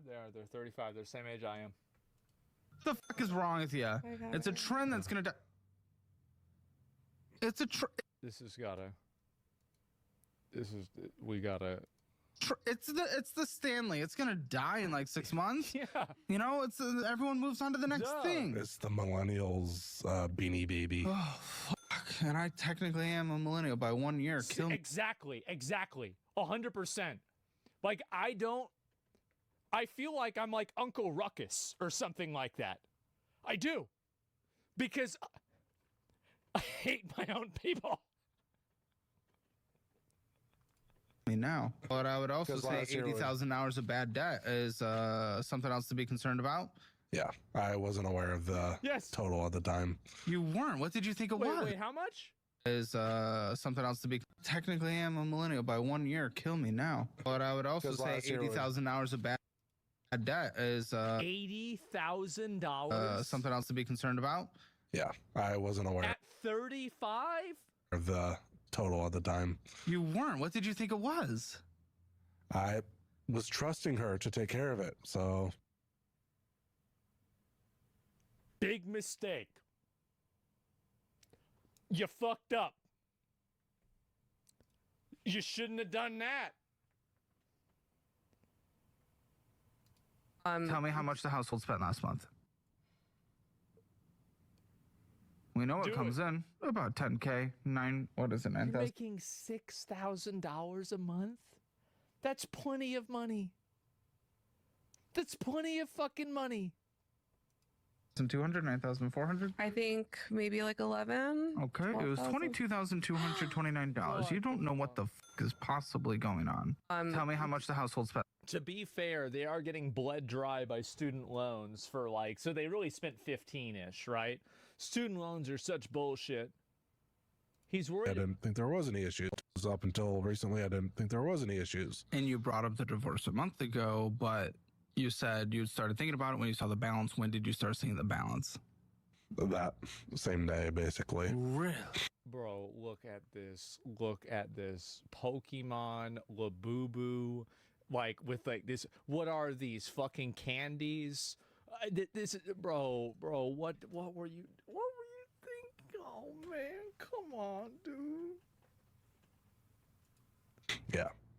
Have you started to see any change? Yes, I have been putting my foot down a lot more. So it's you. It's you stepping up. It's not her. It's me. I'm worried about. You got it. This is so sad. And also, by the way, based, at least a little bit, right? Yes, you've got to get this woman under control before she spends all your fucking money on fucking babies. My son, I'm worried about us as a couple. They have a kid? They have a kid? Grew up maybe lower middle class and went without the things that I wanted, and I want him to have those things. So it's very. But she's 35. She doesn't need him. Well, why have you put up with her out of control spending for so long? I love her. Or at the store. Whatever. That's real. And my mom would do this too, but the difference is that she just didn't give a fuck. Like, she would have $20 in her purse. And I say, Mom, can we go to Taco Bell? She's like, yeah, I got $20. When are we going to get another $20? Potentially never. But we've got $20 right now, and we're going to spend it right now. She's paying off credit cards with credit cards. She's not like, oh, Visa's calling again for my money. What should I say to them? Tell them that it's not you. Tell them that it's Count Chocula. And this is the wrong number. And she'll be like, this isn't me. I've got to go. And that's it, right? And so, and she got away with all of it, by the way. She died with over $100,000 of debt, never paid off a single cent.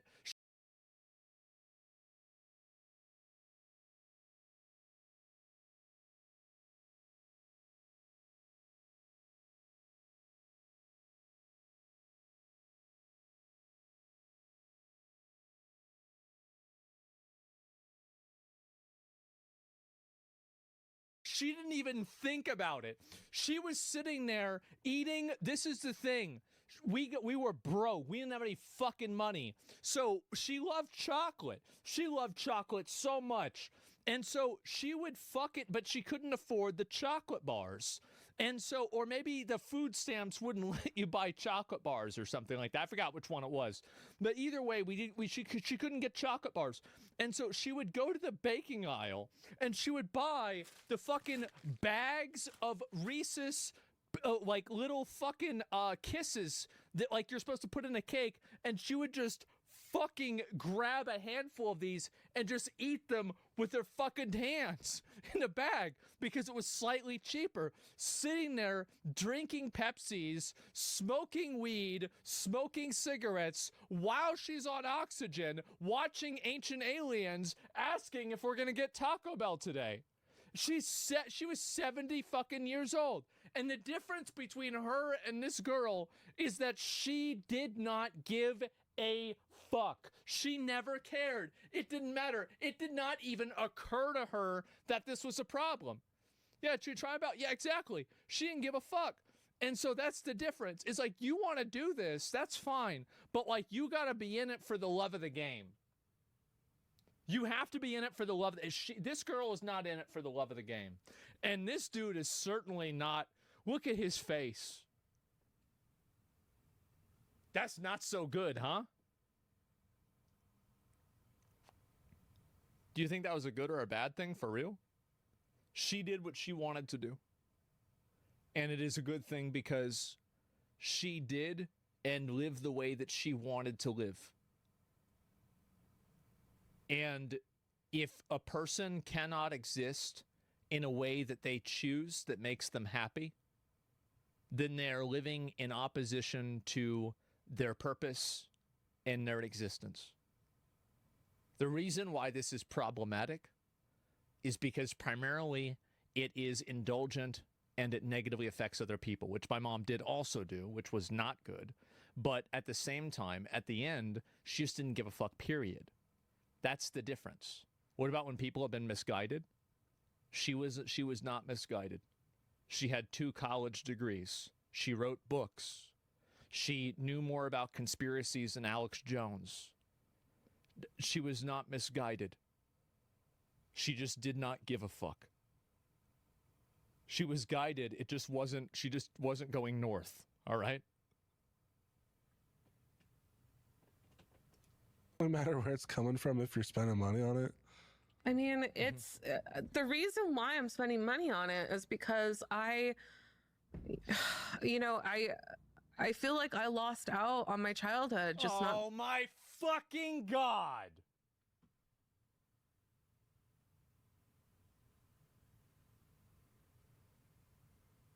You're 35. Move the fuck on. Holy shit. How long? How long? Being able to have things like this. Being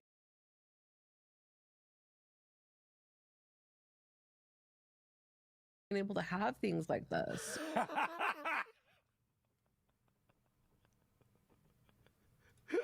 Fucking exactly. 8 years a Disney slave? That's good. Yeah, Like, I think 8 years of Disney should kind of make up for a lot of that. What? Yeah. Wait, 8 years? They're from Florida. Disneyland's in Florida. Disney? We've had Disney passes for 8 years. You can't actually 8 years a Disney slave. afford. You can't afford anything. He's about to fucking walk and you're choosing Mickey? Dude. It's just. Not tickets, passes. Yeah, so they get to go all the time whenever they want. The thing is, and I know this guy, they're the exact same age, so they probably met in high school. And, I totally get it. I'm assuming that this was probably, you know, she was probably this really, really cute goth girl, and he liked her a lot, and they got married, and now she's spending, now they're middle-aged, and she's spending all of his money on bullshit. That's what, that's what fucking happened. And I bet that's what it was. You're optimistic? Well, even if I'm not optimistic, I have friends like this that are in situations like this. 35 ain't middle-aged, bro. It's what's the average life expectancy? Average male life expectancy U.S. Okay, so it's pretty close. It's pretty close to middle age. Whoa, went down. Damn. That was like COVID or something. A little culling there, huh?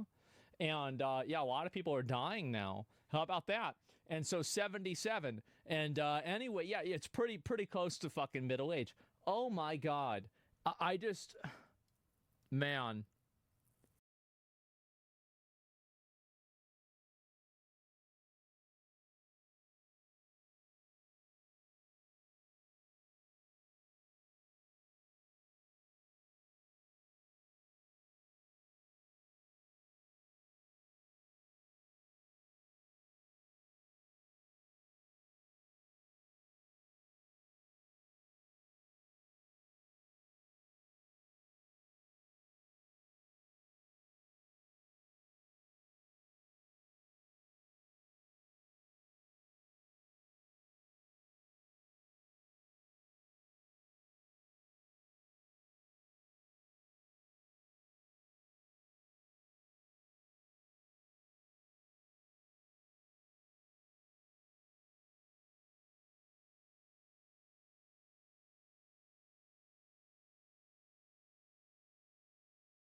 Don't worry, the spoon mic is not going anywhere. We're just having some technical difficulties today, so you've got my mounted mic for today.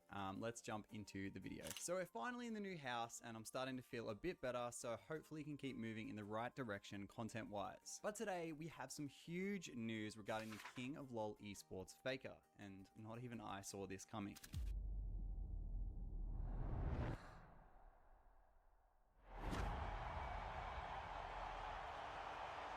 Last year, in alignment with Doran's signing, the other Tier 1 members also underwent contract extensions, except Faker, who was already signed until November 18th of this year. Owner and Carrier signed 2 years until 2026, and Guma and Doran's expire at the end of this year. Despite Tier 1 still being a very strong and competitive team this year, Doran hasn't quite stood out with the same level of shine Zeus did as part of the same roster. And Guma, while playing well currently, had his own starting issues with the roster earlier in the year, going back and forth with Smash, while Tier 1 and the Korean community battled very publicly about the reasoning for one or the other being chosen. But one T1 constant despite his age and career span is of course Faker, who even though he's currently playing in his 12th year is still recognized as a top 2 mid laner domestically in the LCK and one of the best in the world. Being born on May 7th, 1996 makes Faker 29 and 2 months, shattering the myth that age is as big a factor as people have thought in the past with esports competitors. But there were certain concerns about his longevity after he battled arm and nerve pain in mid-2023. This pain even resulted in him taking a medically induced benching and was a major contributing factor to T1 taking a following 9 consecutive losses with an inexperienced Poby replacing him, just emphasizing how much of a pillar Faker is to his team operating at the level that they do. It's kind of hard to go in though. TP coming in. Oh, Faker! And he puts a tower! Oh my god, he just won the game! He just won the game! That's it! They can end! No. TP coming in. Oh, Faker! And he puts a tower! Oh my god, he just won the game! He just won the game! That's it! They can end! They can end the game! It's over! He just won the game! It's over! Faker still here. Faker looking for that flank. Will seal away the quickness from Onguest. Chalon flashes in, finds two. Equalizer on the back line as well. As Faker is not of this earth. He finds the engage. He finds everything T1 were looking for. No flash, Draven's dead. Presses his arm on Duma, just dies immediately. Yeah, well played by Genji. And Genji, it looks like they have done it for game number 1. Massive divide though, and it's Faker! What the fuck? He just killed 4 of them! What? What? Well, it's no secret that Faker wanted to keep playing into his 30s, as his father has said, as he has no mandatory military service to attend to thanks to a gold medal at the 2022 Asian Games. Continuing to play at that level, especially as you age and head towards your 15th year of competition in the same team, is uncharted waters as far as League Pro players are concerned. Which is why, with all of this considered, it was a major shock that yesterday morning T1 LoL announced that Faker has signed on for another 4 years, with his contract ending in 2029. Their announcement tweet says, Faker continues his journey with T1 until 2029. With Faker becoming a symbol of esports beyond League of Legends, T1 is ready for another legendary chapter with him. And here is the fans' reaction after seeing the live announcement of the news.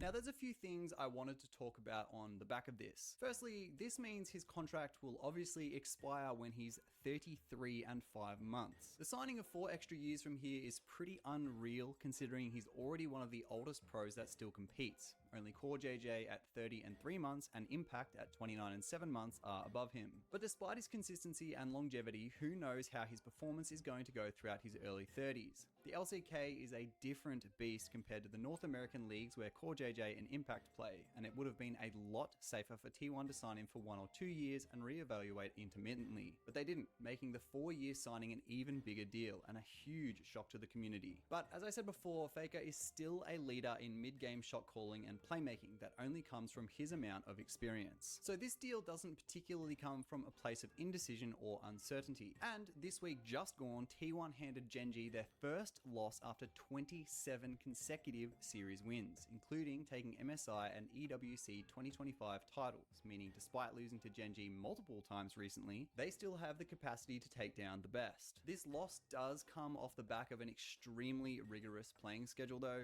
essentially having 2 tournaments back to back followed by immediate domestic competition, so fatigue definitely could have been a factor in the loss. But then again, it's not like T1 didn't have the same playing schedule. I'm pretty sure they might have even been on the same flight back to Korea. Correct me if I'm wrong. But speaking of EWC is actually a good segue into the next point I wanted to touch on in regard to T1. Last week, they announced their major sponsor partnership to Red Sea Global, a Saudi initiative, furthering Saudi Arabia's reach into global esports. And it was met with skepticism, to say the least. Under the T1 announcement, the most liked tweet read, "Honestly, I'm disappointed with this. Hate to see Faker and T1 player legacy being used this way. Riot and now T1 are constantly exploiting him for more money. Sadly, I won't be purchasing any more jerseys. Also, the logo placement is terrible." This is in reference to the front and center new logo placement that was once held by Ifland. Another said, "Crazy how fast you can trash your legacy. Well played, Faker and T1. These criticisms stem from the heavy controversy of the recent Saudi investment fund allegations of sports washing in esports. If you're wanting more info on that, I speak on it in my last video, which will be linked down below in the description. And with all the funding changes lately to Riot and teams taking on different types of sponsorships like gambling, I won't be surprised if LoL esports and esports as a whole changes and evolves heavily over the next 5 years. But enough about all that. Let's look at some reactions from notable online personalities in response to Faker's re-signing, starting with XQC. The game has shifted and morphed and evolved and changed in so many ways. To remain at the top means relearning the game so many times and to maintain that. It's not that the man is a fast learner, he's a fast masterer and a master of the stage itself. Stage presence, stage performance, nobody else does it like that. He is better on stage than anywhere else. The stage is home for the man, and that's like nobody else. That was absolute aura. So that does mean we might get Lost Ratones versus T1 with Faker before he retires. Actually, bro, he's never gonna retire. This is the 53rd trophy. A trophy is for Chovy. I'm so happy this resigned. That's actually really nice. That's really nice. To every League fan who's like, oh my god, when Faker retires, the esport's gonna die. Well, what if he just doesn't? What if he just doesn't? Riot Game Studios trying to find any way possible that they can make your skin. Oh my god, to celebrate Faker's 4-year re-signing, we've decided to make a LeBlanc skin. And on top of that, because of how cool the video was, we've also made a Zed skin. Boom, to celebrate. And then also, it's like, think of ideas now! We got 4 years! Bro, what? How old is Faker anyways? Is bro gonna play League when he's 50 years old or what? Like, how is that guy still the GOAT? So what do you think about the GOAT keeping LoL esports alive for another 4 years? Honestly, pretty hard to imagine League surviving without Faker, to be honest. So I couldn't be happier to see him stay. Anyway, that'll about do us for the day. Thank you so much for watching, and I'll see you in another news video very, very soon. Bye!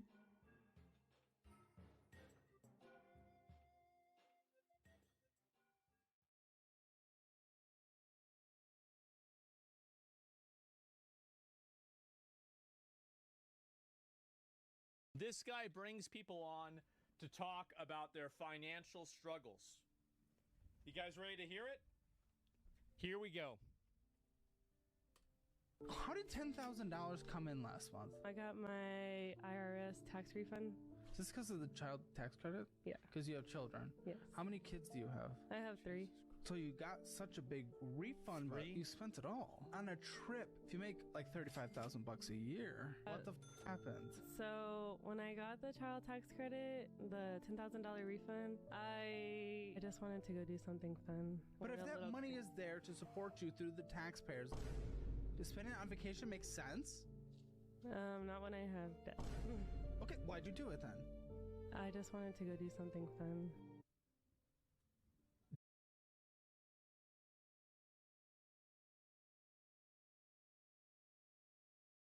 Essentially fighting fire with fire. So he says, the Australian organization Collective Shout has been pushing for content restrictions on Steam and itch.io. According to records published on their website, they sent 1,067 emails to payment processors like Visa and MasterCard starting in May.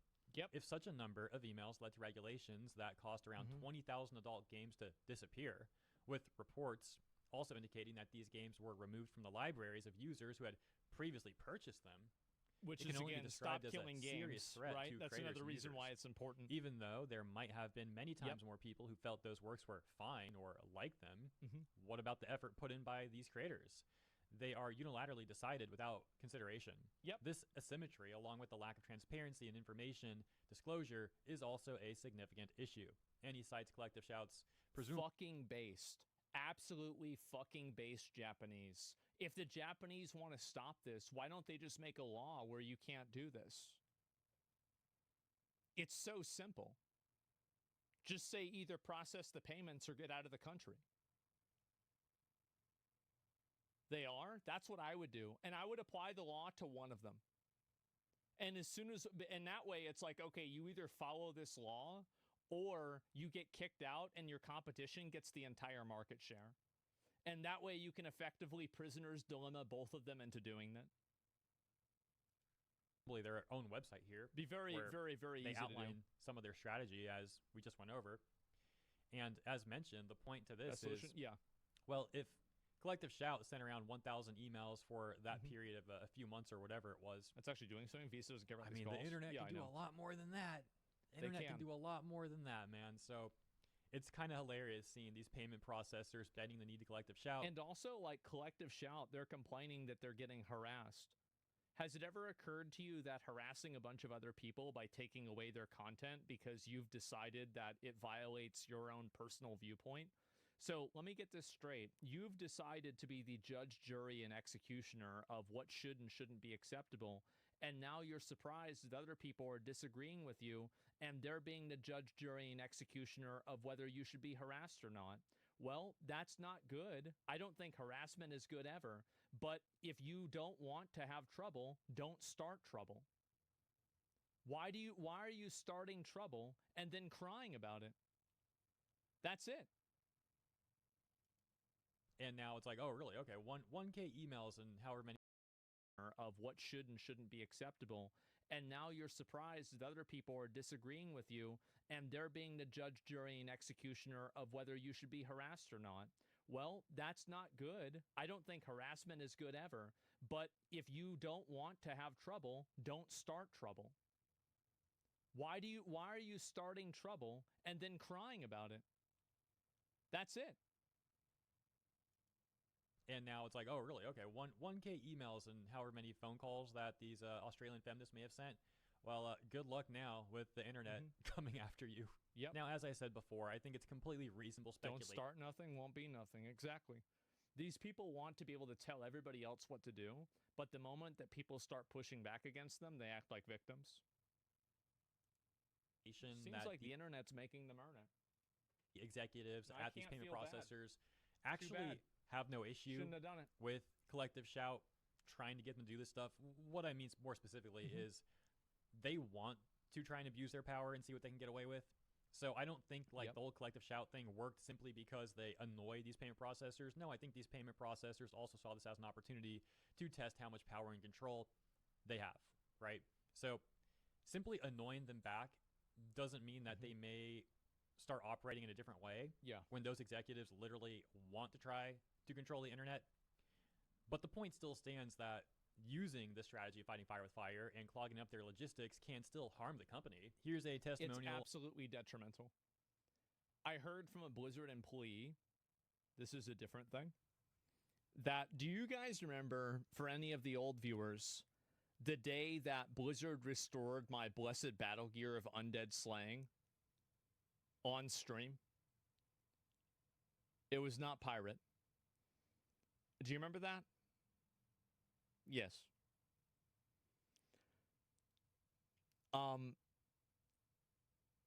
They received such a massive deluge of restoration requests after that that it was a legitimate problem. Yes. Yes. So I can tell you 100% that this absolutely, this totally fucks up the system. Yeah, it sets a precedent. Yeah, of course. On Steam 4 days Pirate's ago. dad. This is Oh, about yeah, 'cause his email. dad so worked a at bit Blizzard different from the too, ones we right? read earlier regarding phone call responses. Says, so I got a response from Visa. Yeah. Reads, hello, Redacted. Thank you for reaching out and sharing your perspective. As a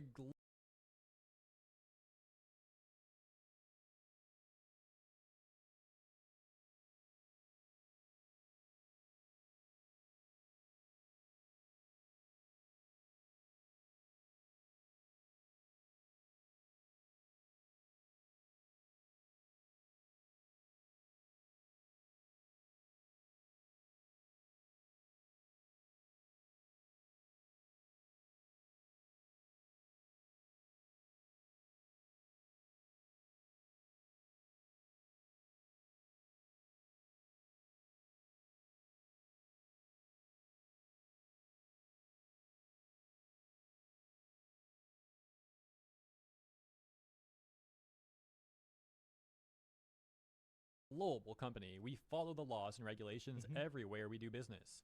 While we explicitly prohibit illegal You're the reason it's activity on automated? our network, Something we are else. equally committed to protecting illegal commerce. If a transaction is legal, our policy is to process the transaction. Oh, I don't know We do about not make that one. moral judgments on legal purchases made by Lying. consumers. Lying. Yeah, right. Oh my gosh. Yeah, we the saw OP this goes yesterday. on and calls that out too. We'll get to that though. Visa does not moderate content sold by merchants, nor do we have what? They really saying that Visa does not moderate content sold by merchants, nor do we have Made-up visibility into policies, the yeah. specific goods or services sold when we process a transaction. When a legally operating merchant faces an elevated risk of legal activity, we require enhanced safeguards for the banks supporting those merchants. For more Yeah, information see, this on is what they do. They operate in like very, very broad terms, like enhanced safeguards, elevated risk. Those merchants, like it's intentionally opaque in order for them to use it to push their agenda. Visa's policies, please visit our network integrity page on visa.com. Yep. Hyperlinked. Thank you for writing. Visa Webmaster. And as mentioned, the OP calls this out. I guess I will just remove myself for a second. He reads, So basically, their response was the biggest gaslighting I've ever seen. Talk about they're trying lying. That's all it is. They're just lying. to block the sun with one finger. Never heard that one before. It's funny. Yeah. They completely deny moderating content even when there's an overabundance of evidence. Anyways, we should keep on pressuring the issue. Pressing the issue. I'll share the template I used on the first comment and the Visa website so you can give them your regards. Just remember to be polite but firm.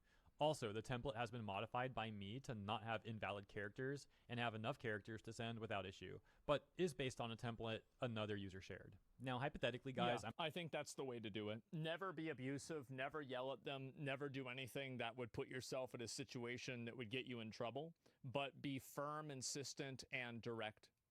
I'm just throwing this out there. I'm not saying it's a good idea, but like, if the single goal is to just like clog up their logistics and make things more complicated for the company and all that, that means you could even call them and just like make up some completely like insane story about like a fake fraud case that happened or something. The problem with that is that they can't connect that to, I don't do this, by the way, don't do this. They can't connect that to the action. Like, you don't even need to actually mention that it's about all this stuff, referring to, you know, like the payment processor, censorship and whatnot. You could be like, dude, my freaking dog was like chewing up my credit card, and then I was trying to take it from his mouth, and like my hand slipped after I like pulled it out. Oh, that sounded kind of weird, but but the credit card like went flying, and some freaking like homeless person picked it up and ran off, and I couldn't catch him. And now I think my friend had a bunch of debt with an apartment company, and we did this to the apartment debt collection company like 10 times. And eventually they sold his debt to some other third party, and he never paid it off. Freaking like homeless person picked it up and ran off, and I couldn't catch him. And now I think my friend had a bunch of debt with an apartment company, and we did this to the apartment debt collection company like 10 times. And eventually they sold his debt to some other third party, and he never paid it off. Worried that there's a bunch of fake, you know, purchases, and then they're like, okay, what's your information so we can help you? It's like, dude, I don't remember. It's on the card. I don't have the card that's how it is. Like, you gotta help me though. You can just like make up the craziest ramble stuff. story for 2,000 hours. Oh my gosh, maybe that's a bad idea. Just though. waste their time. I'm not suggesting anyone actually do that. Don't I'm just do saying, that though. And so back on the Reddit thread, someone basically said like, yeah, man, all you got was a generic response, but I appreciate the effort. And the OP responds to that saying, honestly, I expected nothing, or a generic non-response email about how much they appreciate the feedback and do their best to work it out or something along those lines. What I didn't expect was such a blatant gaslighting attempt / straight up lie. Anyway, nothing new under the sun. I just thought the community might get a kick out of it. And I'll leave it there. Just thought some of this stuff was pretty amusing, and I hope you guys got a laugh out of it, despite some bad news lately. I think that we 100% need to keep up the pressure. But again, the only real solution to this is legislation. Because the moment that a big country like Japan or America or the EU makes a ruling on this, the company will have to operate based off of that ruling in the entire world, basically. So whenever you have really big countries that you're doing business in that change their rules, it changes the way the entire company has to function. There is some wholesomeness with people fighting back together, fighting back against these corrupt companies and these corpos. So yeah, once again, thank you for tuning in. Appreciate you. Consider liking and subscribing if you enjoyed my coverage. I'll see you in the comments here and in the next one. Yeah, I'm totally fucking advocating for this. I absolutely 100% think people should call and let them know how much they don't like this. The best thing to do, though, is to call the executives and to contact the people that are in leadership, because they're the ones that can actually make the decisions. A random customer service representative, I mean, it's better than nothing, sure, but like at the end of the day, it's not really going to solve any problems, and it's not really going to do anything. And so that's really what I think in general. And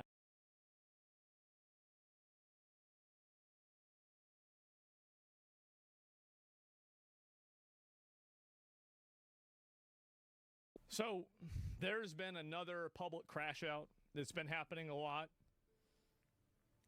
It's under investigation as a potential hate crime. And a lot of people are outraged about this event. It's pushed a lot of, I think, racial narratives. I don't know whether it was racially motivated or not, but, you know, that's where people are at. Well, I don't know what you do with the people standing around watching.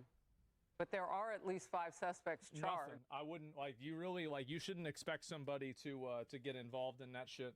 I would never want to get involved in that shit because you do if you get involved like they might hurt you. You got the police. In connection with the violent Cincinnati brawl that left 2 people seriously injured on Saturday night. The Trump administration is suggesting this should be treated as a hate crime investigation. And while it remains unclear what led to the attack exactly, it is very clear about how violent it got. One of the most disturbing parts of the story is how many people were just standing around watching. Well, clearly not just watching because we have so much video of it. They were on their phones. One person called 911. And here's a warning, some of what you'll see. They don't want to get it. They don't want these. Like, if you have a bunch of fucking psychos show up, starting trouble, not everybody wants to go out and be a hero. Q Daniel Penny, this is why I think you should be able to have a gun. Somebody goes and does this to you, you shoot him in the fucking head. Problem solved. Obviously it's disturbing, maybe even graphic. So now let's go to self-defense. Brian Yennis, who's in the studio to take us through all of this. Brian, this video went viral, and parts of it are really hard to watch. Yeah, absolutely very difficult to watch, Harris. The charges against the 5 suspects are sealed, and we don't even know yet how many, if any, have been arrested.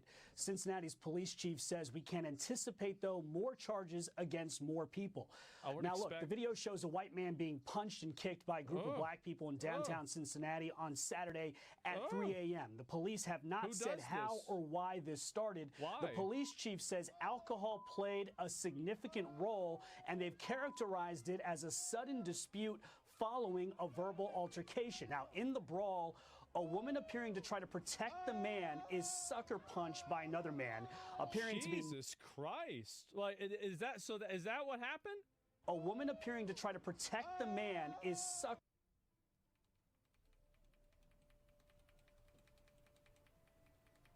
God damn. Bro, he just not... Holy shit. Other man appearing to be knocked unconscious. Cincinnati's police chief says 100 people watched or were involved, yet only one person called 911. Oh my God. I think what they should be angry about is nobody called the police. That is unacceptable, to not call the police when you view this. Traffic was horrendous. People saw this. They were fighting in front of traffic. Why didn't somebody call us? Because they don't want to call anybody. I'll tell you why. They don't want to call because they're worried that by calling they could make themselves a target for the people that are being violent. That's obviously the reason why. I mean, I don't know why you wouldn't, like, you should know that. Vice President J.D. Vance spoke about this yesterday while in Ohio. Listen. What I saw is a mob of lawless thugs beating up on an innocent person, and it's disgusting. And I hope every single one of those people who engage in violence is prosecuted to the full extent of the law. When you have a grown man who sucker punches a middle-aged woman, that person ought to go to jail for a very long time. The Trump administration's Assistant Attorney General for Civil Rights, Harmeet Dillon, suggested hate crime charges could be filed, quote, our federal... Just because there's a fight between 2 people of different races doesn't mean that it's a hate crime. And now, it doesn't mean that it's not, but, like, I don't think you should immediately jump on that and assume that's the reason why. Hate crime laws apply to all Americans. We at Civil Rights will monitor... Yeah, it could be. I wouldn't rule it out. I'm just saying I wouldn't start with that as the default, okay? Like, I mean, I don't know. How's that? Come on, guys. Come on. Closely how local authorities handle this attack. Now, Harris, Cincinnati Police Chief, warned yesterday the social media video does not depict the entire incident. One video, for instance, we've seen shows other people that perhaps were being beaten down as well, not just the one man. And I will also point out that there has been criticism from Republican Senator Bernie Moreno against the mayor, Purval, of Cincinnati for waiting, what he says, 2 days to release a statement. And he says that he had not contacted any of the victims as of yesterday when that statement came out. Well, look, it doesn't surprise.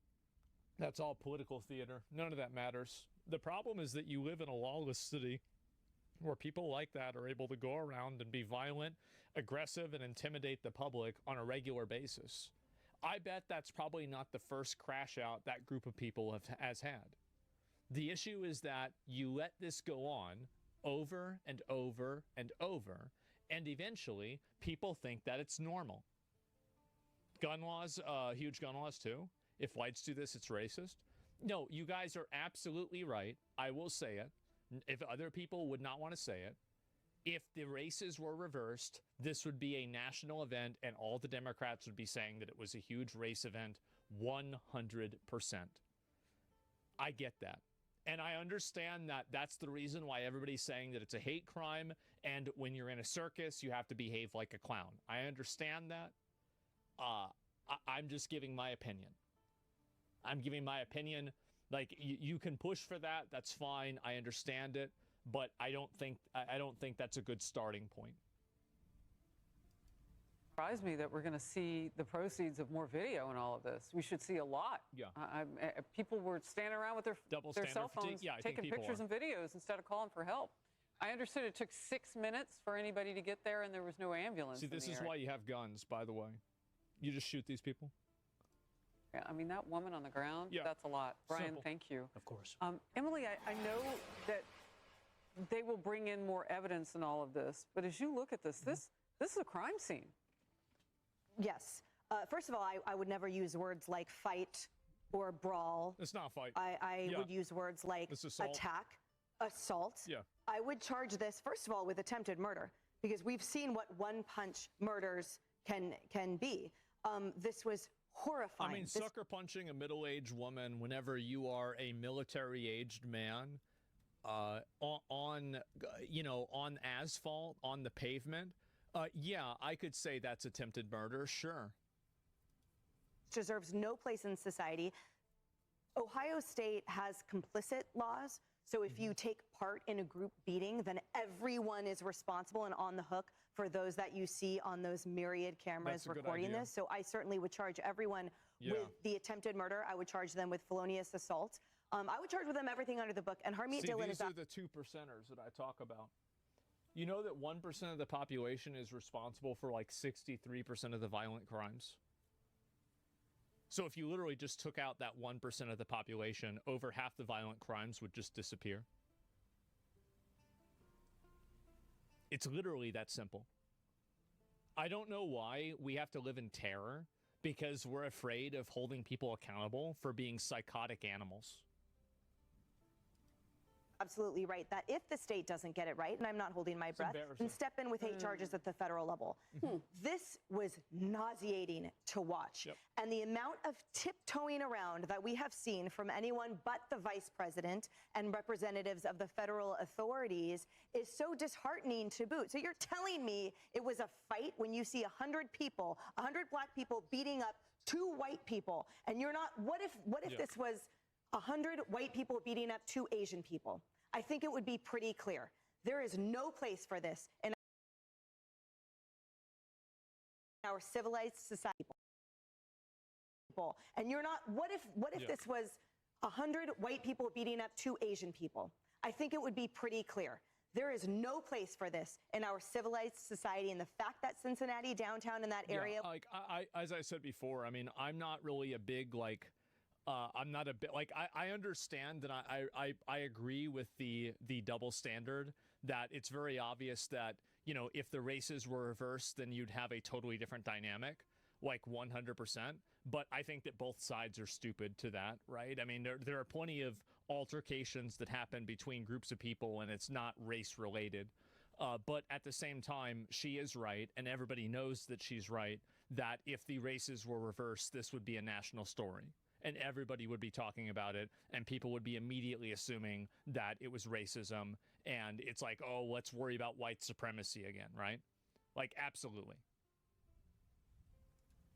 It was bare and devoid of law enforcement that is on the shoulders and of that police. And that's also the other reason why other people don't want to comment about it or talk about it. And J.D. Vance clearly doesn't give a fuck.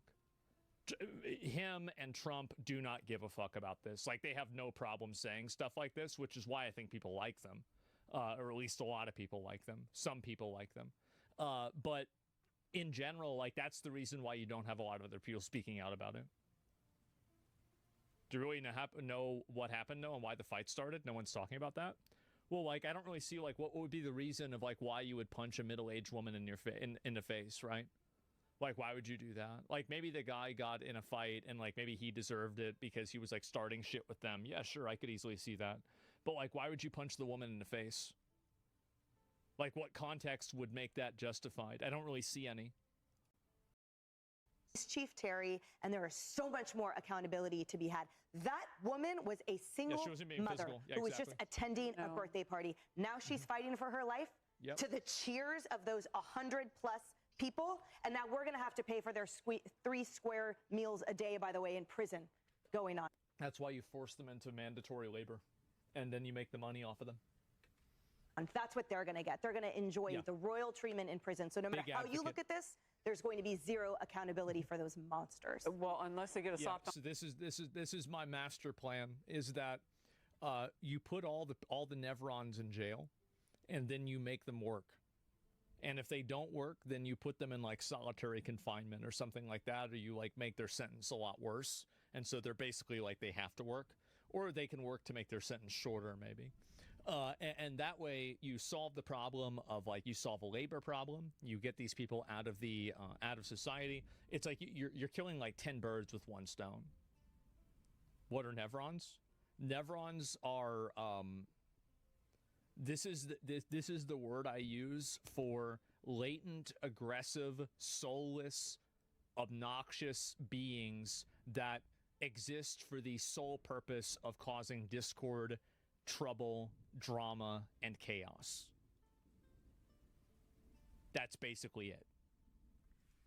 On crime policy deal. I mean, that's what I'm turning it into a slur. Where is the justice? Can it be meted out the way Emily said? And if the feds get involved, I totally get that. Pierce. Yeah, sickening on so many levels. Yes. We don't know the whole story.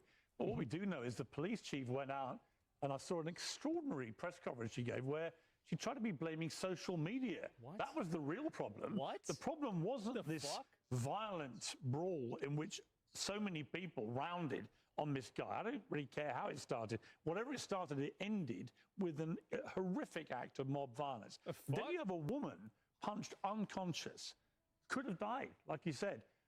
But the real problem is social media, apparently, amplifying the wrong narrative about this. No, we know what we saw. The real problem is the guy punching the woman, right? That's what I would say. And whatever built up to the moment, we then saw a horrific mass number of people rounding on one guy and a woman knocked cold. And we also saw so many phones out. You know, what has happened to our society?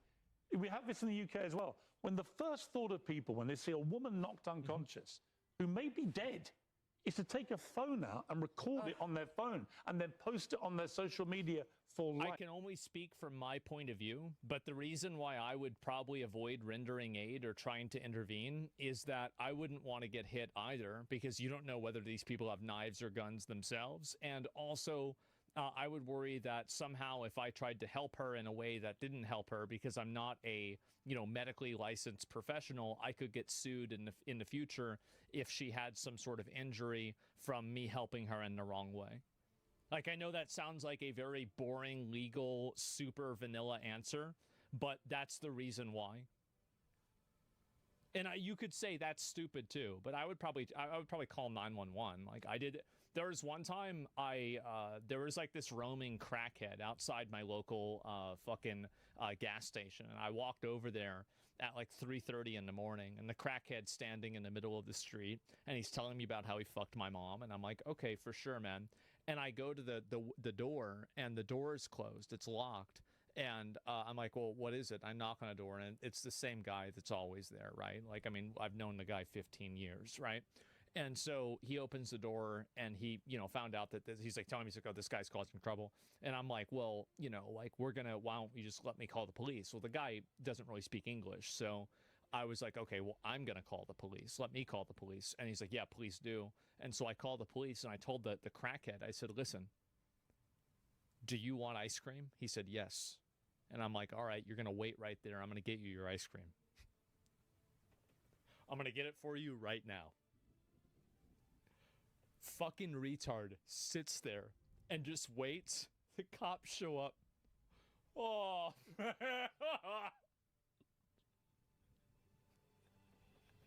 They're so stupid.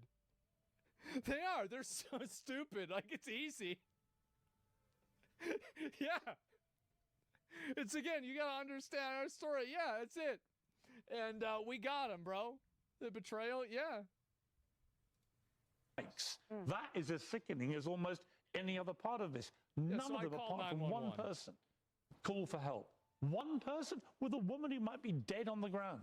Well, and it's still not clear yet, Cheryl, if the one person was in the bank of cars that was being pushed back, the traffic that couldn't come through because this mob was blocking the way for those cars. So there were people inside those vehicles who were also witnessing this. Yeah. And did nothing except film, to your point. You know, and that police chief coming out and saying this is social media journalism, and she was pointing her finger at the reporters in the room, I thought was so disrespectful. And by the way, this police chief, it was just recently sued this year by 4 lieutenants in her own department for discrimination. They are 4 white lieutenants that are also... There are 2 groups of people in this world that cause all of our problems.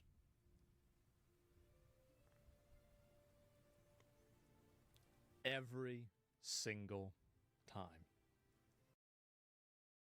Police chief, it was that police chief coming out and saying this is social media journalism, and she was pointing her finger at the reporters in the room, I thought was so disrespectful. And by the way, this police chief, it was just recently sued this year by 4 lieutenants in her own department for discrimination. They are 4 white lieutenants that are also...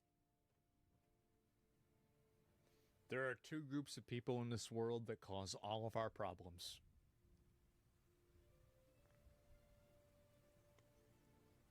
Every single time. Oh my God.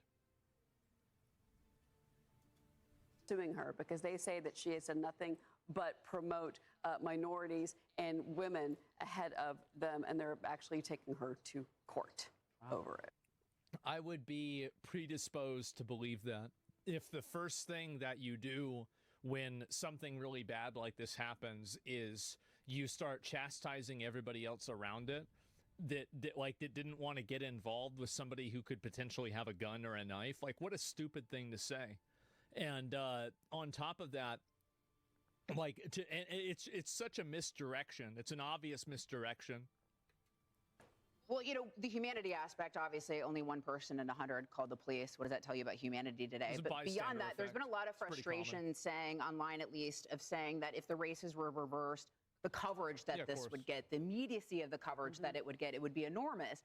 And there's statistics to back that up. The Washington Free Beacon did an examination both pre-George Floyd and post-George Floyd, and looked at 1,100 articles from 6 major publications and found that post-George Floyd, the media was much more likely at a much significant amount to report on white offenders than they were on black offenders and naming the race. And so I do think there's documented evidence to... Wow.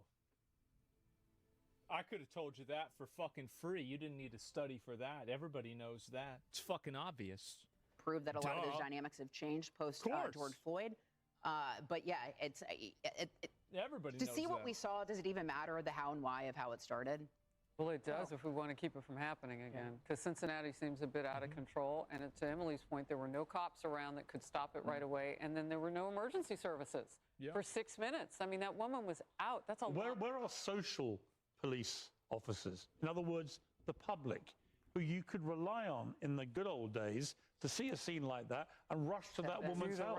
What's happened to social police work? Daniel Penny. Yeah, Daniel Penny. Well, exactly. Yeah, I remember that guy. That guy choked out that fucking freak in the New York subway. Oh my God, that was like that guy, bro, had like 3 charges of aggravated, or not aggravated, sorry, just like random fucking assault on women. He's a hero? Absolutely. The world is 100% a better place without that fucking freak around. It is.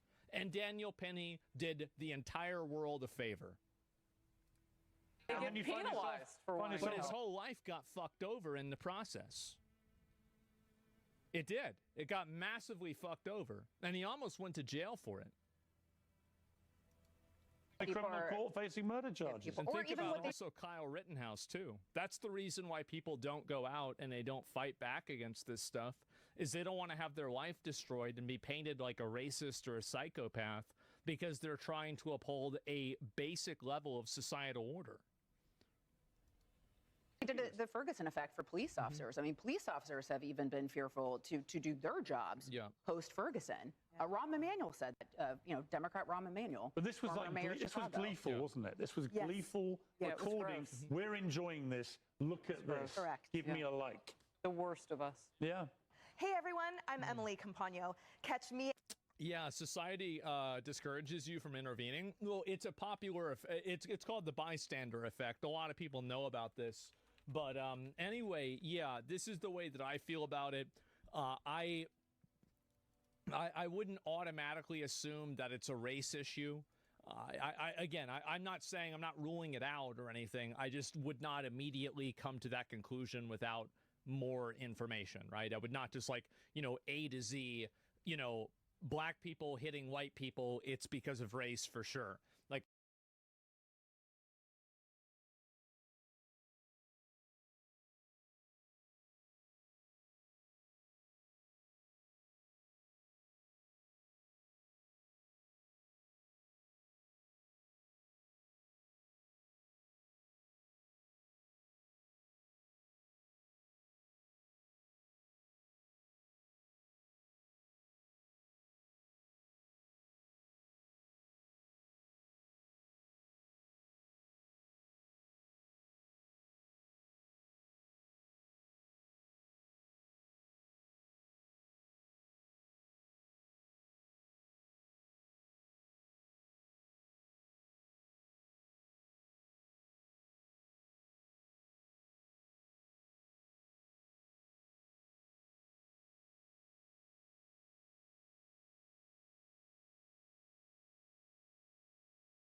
conclusion without more information, right? I would not just like, A to Z, black people hitting white people, it's because of race for sure.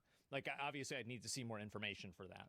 But again, I also acknowledge that if the roles were reversed, the races were reversed, nobody would need to see any other information, and people would be creating their own narratives just like they are with this. And that's what I said before. When you're in a circus, don't be surprised. Or sorry, when you make things a circus, don't be surprised when everybody else starts acting like a clown. And so that's how it is.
And bystander effects evidence everyone in life. Yes, exactly.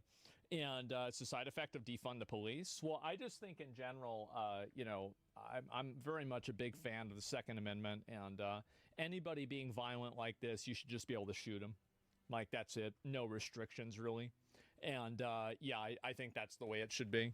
And yeah, everyone's down to throw fists, but when the 9mm comes out, well, the thing is that people aren't going to throw fists if 9mm could come out. And there's a lot of there's a lot of, like, there's something to be said for people not wanting to court trouble whenever they're worried that they could get shot. Yeah, that's it.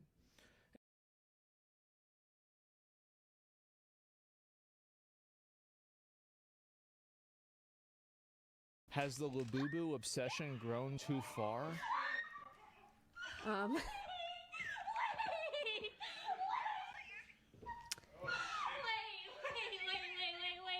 We gotta get our heads out of our asses, please. This is nuts. Yeah, we have some Labubu. What the fuck? What? So this.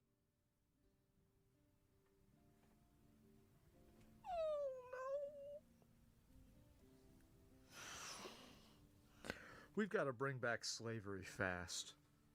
We got to do something about this. There's too much people with money. They don't know what to do with it. We got to do something, okay? I don't know. Is anybody else have a better option? What the fuck is this? This is a Labubu doll, and it is just the latest viral collector trend to take over the world. This cute and slightly scary looking doll is in the hands of celebrities. It's getting unboxed online from millions of viewers, and it has now made the creator of this business a billionaire. But while oh my God. This is objectively impressive, of course, it is not exactly a unique story anymore. Just a few months ago, we had people stampeding Targets to get Stanley water bottles. We haven't had people. It's the same group of people every single time. Everybody knows this. Influencers spending millions of dollars on Pokemon cards, yes. And you can probably think of a few dozen other examples of things that people collect. But it just seems that this trend of collecting is getting faster and faster. The old collector culture was just this is going to be maybe a really hot take, but I think collecting things is like almost a mental disorder. I think it's weird. Like buying all of the consumer products of a certain type. I just, like, I mean, when I was a little kid, right, I wanted to have, like, Mario figurines and stuff like that. But I was, like, 9. Like, now, people make collections of stuff, and I'm like, why do you, what are you doing? What, I guess, and look, and I could say this, but look at my mount collection. But the thing is, I'm not doing that anymore. And I can look back and be like, oh, that was fun, but it was dumb. Like, damn, man. Fills the void, I guess? No, this is collecting socially acceptable hoarding. Organizing baseball cards. It's worse. Coins or something in your basement, and now we have people literally collecting coins is different because people do this as appreciating assets. If you are collecting things in order to you know, hold on to them so they will appreciate in value, that is a different issue than people that are just collecting Funko Pop in value. That is a different issue. You know, hold on to them so they will appreciate in value. That is a different issue than people that are just collecting Funko Pops or Labubus. I thought the guy saying Labubu was like, he just made up a funny name for bullshit. I didn't know this was a real thing. Throwing hands outside of stores to get their hands on a plastic doll. This happens all and not like young kids, you know, at the playground throwing hands, like grown adults exchanging fists. And they just do that because they're scalpers and they want to sell them online. I mean, it's just like them selling anything. It's not really a big This deal. is happening while climate change destroys the planet. We set new records for loneliness, financial instability, and general dissatisfaction with how life is going. And here's the thing, is that I don't know if he's going to cover this or not, but it's a well-established phenomenon that a lot of people in times of financial and emotional distress and turmoil end up spending more money on stupid bullshit. They do. They spend more money on it then during a recession. That a coincidence? Absolutely fucking not. Jesus. How will boo-boo ruin collector culture? So a few months ago, I watched a video from our friends over at Answer in Progress about this doll. And the only thing I could think of was those bloody Stanley water bottles. Like, I know that one is a water bottle the size of your head and the other is a kid's toy that's giving some real, like, Chucky vibes, I guess. But they're the exact same. They're stupid collector's items for people that have more money than sense to collect because they have nothing other than that in their lives. They're just stupid little things for people to do. Around these two trends feels the same. And I would know, because on this channel, we have covered a lot of the biggest consumer trends that happen. I like this guy already. I'm going to subscribe to him. I like this guy. He's an asshole, and he thinks this stuff is stupid, just like I do. Last 4 years, you may have seen some of them. Yeah, if you're I like a subscriber to this channel. So I think we can probably say confidently that the interesting collecting stuff is not bro, and going away anytime soon. But now I'm going to give you my sort of personal perspective on this subject as an anti-collector. I have made it my pride and joy in my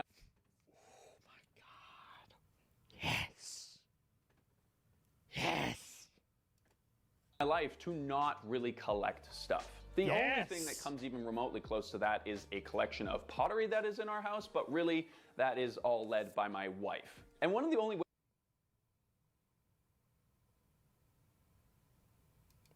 ways that we've really been able to justify owning an absurd number of mugs is because we use them on a daily basis. They are a practical object for us. And that's actually exactly. Like, I collect money.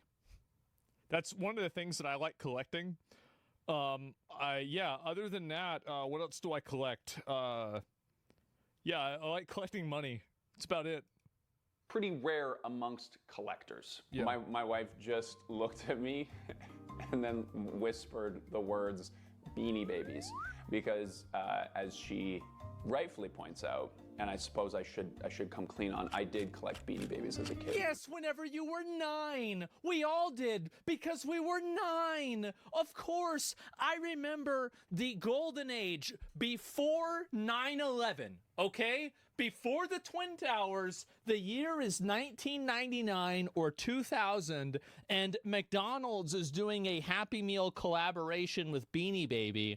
My mom and I are going to McDonald's. It's on Fox News primetime that the new Beanie Babies at McDonald's are out, and we're going there to get them. Okay? You guys don't even realize how much we've lost. 9/11 was like a fucking, it was a bigger timeline altering event than, dare I say it, Harambe. It was even bigger than that. If you can imagine that. There's some younger people in here. We lived in a totally different world before 9/11. And yes, we collected Beanie Babies because we were 9. And that is embarrassing. That is embarrassing. We were 9. Yes, thank you. Thank you. So we did find an article that was written by an actual professor on the subject, and he seems to know what he's talking about. And he gathered 3 basic reasons as to why we collect stuff as a society. Institutional collecting and the associated appropriation of culture, which I interpreted as the way that we preserve history and culture. Yeah, I think that's a structural thing, the way the museums are. He's making a cultural critique, not an individual one. That makes sense. Obviously, we should try to critique and collect and keep artworks, obviously. Typically at like an institutional level, like a museum. Yeah, the particularities of the wealthy collector market. True. So this is like using it as a wealth tool, buying and trading. People stuff. diversify assets and they put their value in fine art, things like that. He's totally right about this. stuff, right? Like think about art and whatnot. And then the and of course nowadays they do it. Oh, Furbies, we love that. Individual collector as a psychological oddity, which is all to say that some individual collector is a psychological oddity. That is the much more politically correct way of saying exactly what I say. People are just weird and like weird stuff, I guess. That's my favorite category. So he elaborates on this a lot more in the full article, but basically what he's saying is that a collection can be a means of accumulating wealth, of retaining some sort of cultural tradition, or a connection to a community that you find interesting. A full manifestation of the collector culture is one that does all three of those things. Of course. Now, this made a lot of sense to me, but I was also not surprised to learn that collections became a lot more popular after the advent of the internet. Because of course, because it made people more mentally ill. Yeah, that tracks. I believe that. I don't need any evidence for that. I believe it. Like everything else, internet took something that humans have always done and just made it faster and more problematic. Yeah. Today, more and more people are collecting, and they're collecting more and more things. They and sure this is most common, particularly amongst younger generations. As a millennial here, I have to clarify that younger generations means like Gen Zs, which are like people that are just coming out of high school now, 26, or kind of like in university, like, not like young people, like kids, because this is actually not a story about kids collecting toys. It's about adults collecting toys. Yeah, see, this is the fucking, this right here, bro.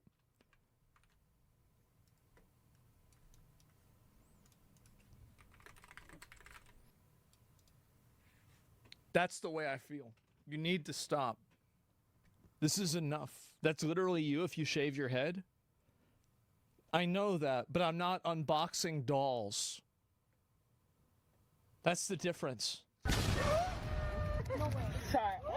But more importantly, the act of collecting has changed a lot. Collecting used to happen over the course of your lifetime. If you happened to find something that you liked or you were really interested in it, you would buy it. And you'd maybe hit some garage sales now and then for a specific thing that you had in mind. Creating a collection was an organic do not do this. Process. One that you have a collection of vacuum cleaners. That, you remember what I was talking about, like the 2% of people that like could be institutionalized? If you own more than 23 vacuum cleaners, you you're going to an we're going to put you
you. We're gonna put you.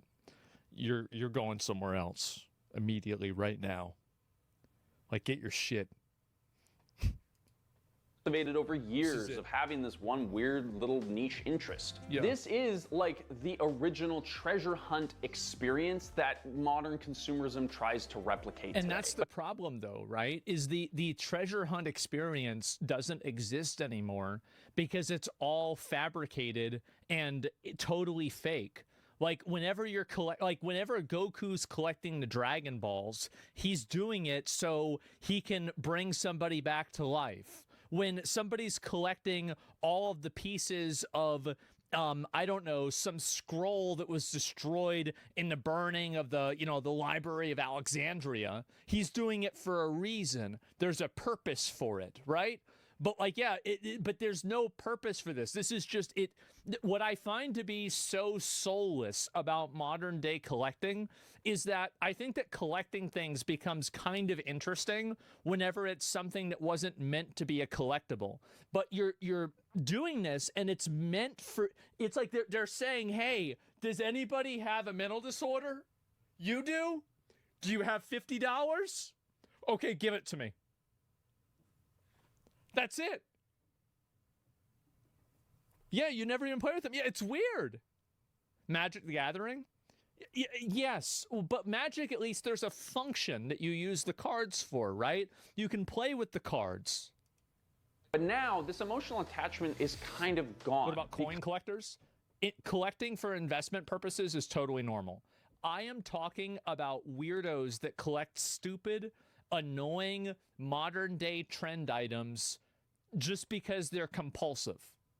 That's what I'm talking about. I'm not talking about, the guy that leads one of the cartels in South America who's collecting all of the fine art from some European painter, okay? That guy's based, minus maybe the beheadings. But besides that, that's based. But the problem is doing it with these stupid little fucking Funko Pops. Or it's like Funko Pops are boring now, and now they're doing Labubu's.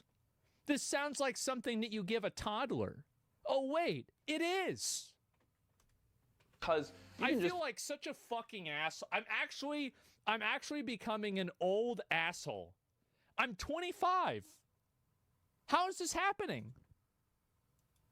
Buy everything that you ever wanted online instead. 20, 35, but before we get into sorry. that, I just wanted to mention, 35. And I don't think we've ever said this on this channel before, but we don't use any AI 35. in the creations of these videos or the writing of this script. Like, we don't use ChatGPT. Every article that we bring up has been searched by either myself or Lou, who is the producer for this channel.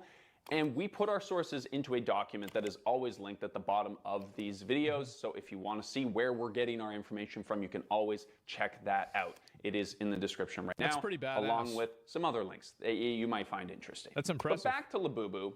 This is, I think, quite literally a product of our internet-dependent culture. Yeah. Just like in the past, collecting cards or coins or whatever was a way for you to connect with other people who also collect cards. Yep. Or a way for you to hold on to fond memories of the past when you yourself... I used to collect Magic cards, but I didn't collect them. I just simply bought them from people so I could sell them for more money. Like, it wasn't really, this is like an asset transfer. It's not like I have to get all of these items. Played baseball or whatever. But the internet has changed fundamentally. Pop Mart Mega Space Molly San Reno Pop Mart Mega Labubu Sketch $1,000.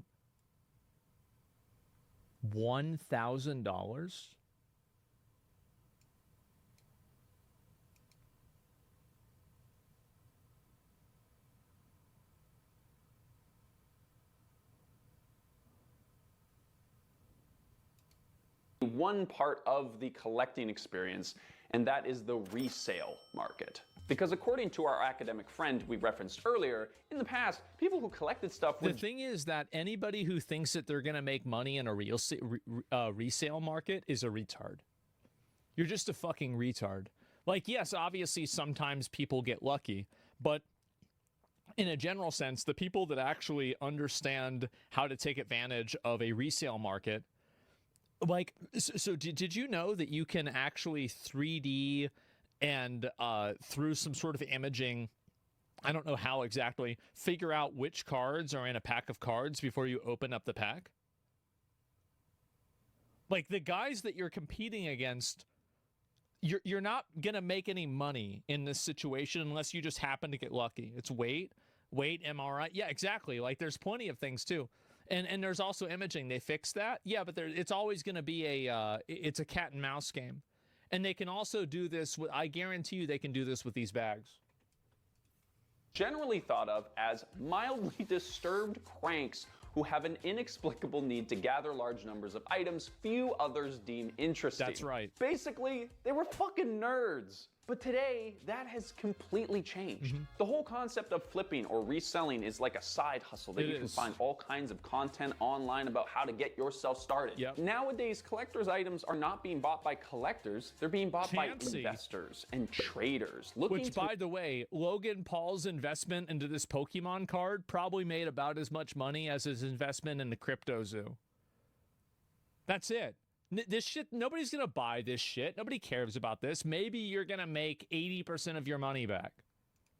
Make a quick buck off of somebody else's perceived value of those things, who, for the most part, end up being other traders and investors. And while this has always been a thing, the internet has really just rocket launched this into a viable financial resource. You just admitted you were a trader? Yes, I was. And I memorized the price of every single Magic the Gathering card.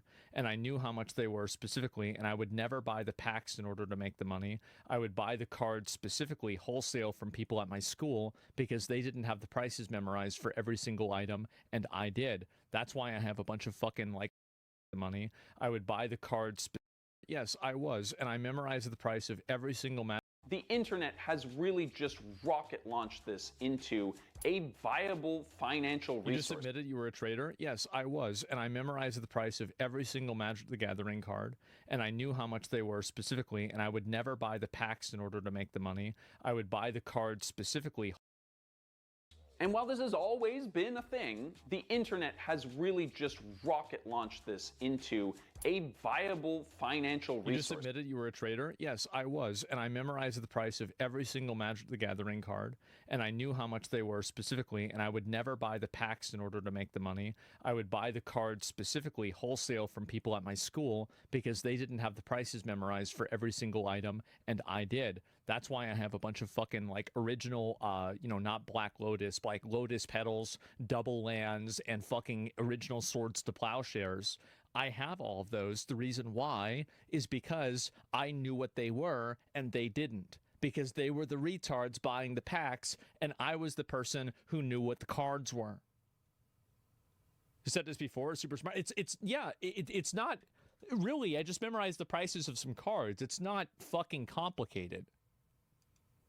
For some people, the whole concept of it's not like you have to be a NFTs wizard to is this memorize exact a idea price of a card. taken to the absolute extreme. We considered making a video about NFTs, but it feels like the market has already died. Or 98% of NFTs are dead. There's no way it's that low. Only 0.2% have returned profits to investors. Wow. Who could have predicted this? Besides everyone. We're not really that up to speed with those things, so we didn't make it. But if you do want us to make a retrospective video about the death of NFTs or something, let us know. Maybe it was that Seth Green TV show. That's what killed it. I said it at the time. Nobody believed me, and it was right. Could go down that rabbit hole. This is your ape. Are we debuting? It's really cool. Oh my God. We will never recover from COVID. I thought it would be 5 years, and it's been 5 years. People think it will be 10 years. I think it will be never. Mm-hmm. But Labubu is like the full manifestation. It's really cool. Mm-hmm. That's your ape?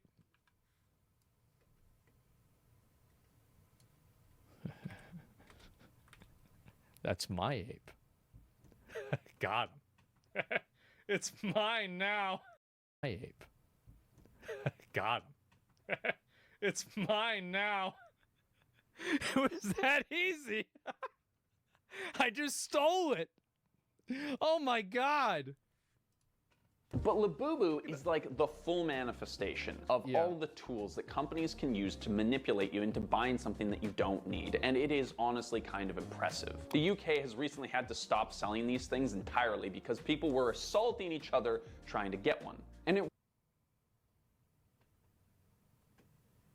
Again, this is so. Remember when I was talking about how I wanted to put a lot of people in jail? This is one of the groups of people. Like anybody who's getting in a fight over scalping collector items to sell to, bored middle-aged women, you go to jail. You go to jail for that. Nope, no more. Represents a broader fever around these things that I think is kind of wild. Fans have been cited saying resellers ruin everything, insinuating that the resale culture around these dolls is a main reason why they're constantly selling out, which is in turn angering crowds. And at first I was kind of like, come on, man, like, is this really that big of a deal? But apparently, it is. People are buying out these toys. These two guys bought all 10 and then started to resell them at the machine.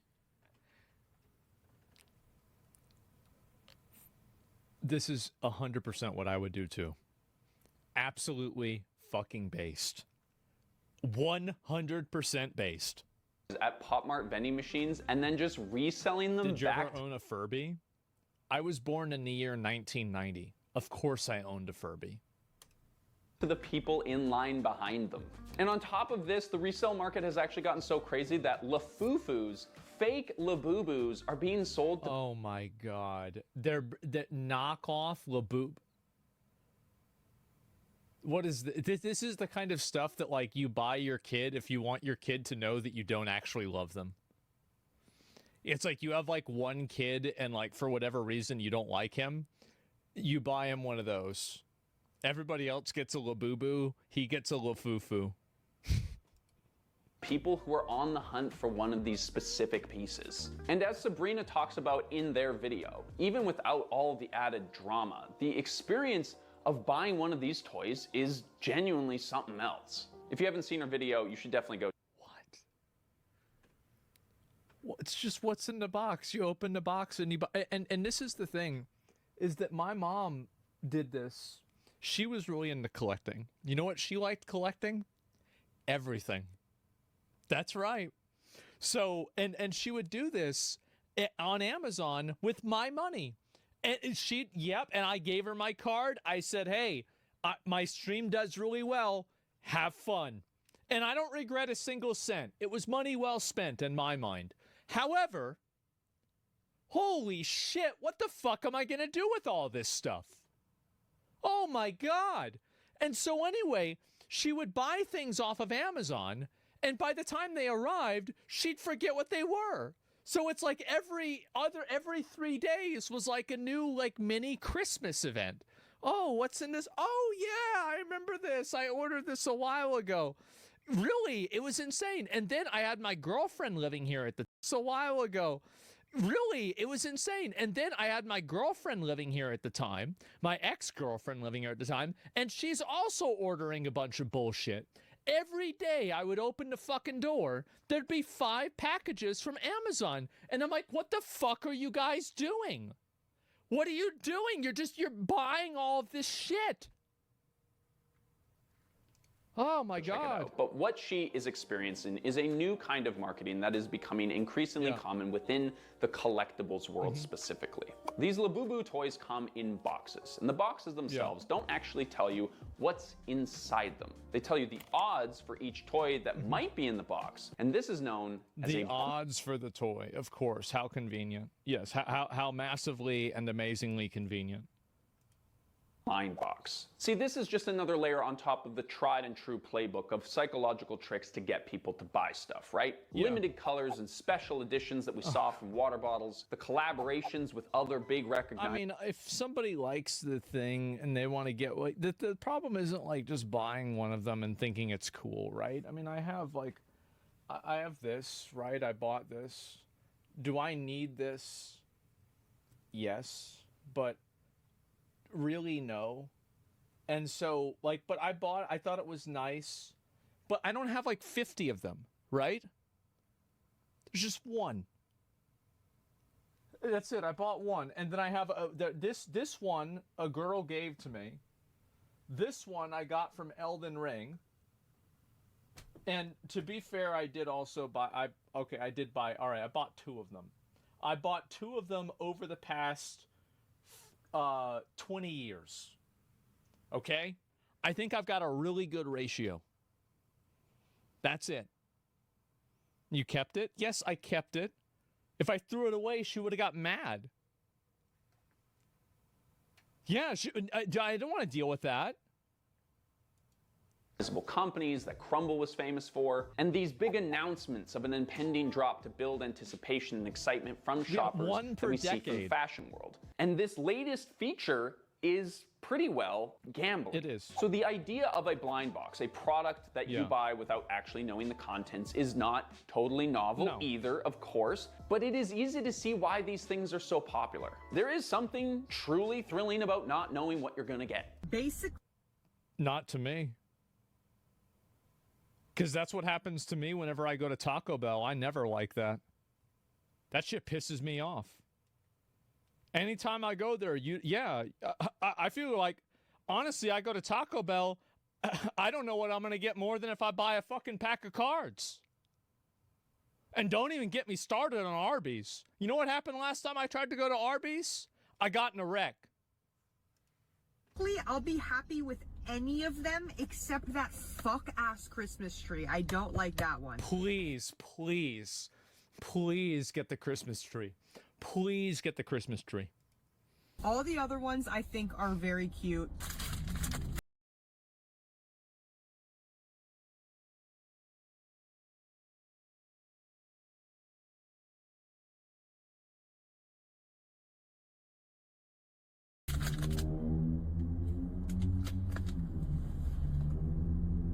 Wanting a particular... Was that the... Wait, hold up.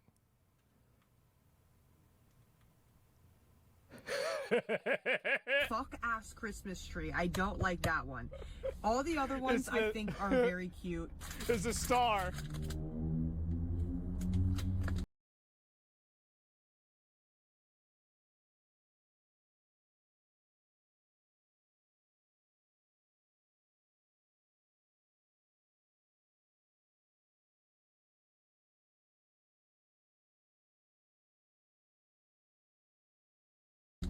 Okay, that's funny. Wanting a particular... I give you that. That's funny. Character from a set and just not being sure whether or not this is going to be the one. The unboxing experience becomes something special and exciting for people, right? Oh my God, bro. Like, this guy, by the way, bro, you don't give a fuck about this. You don't give a fuck about this. You're just trying to farm these girls. You're trying... I see you. You're wearing nail polish. Like, bro... You're grinding so hard to farm these girls. You need to stop, man. You have to stop. This is too much. Because you want something, and now you have this moment of sort of limbo where you get... Don't tell me she was doing this shit too. You know what I should do? I should buy 10 of these and then set them on fire. The end of the it's an unboxing stream, and at the end of it, I set them on fire. That sounds like how much are these? How much is a Labubu? No. No, it's more than No, it's beating out Lamborghini?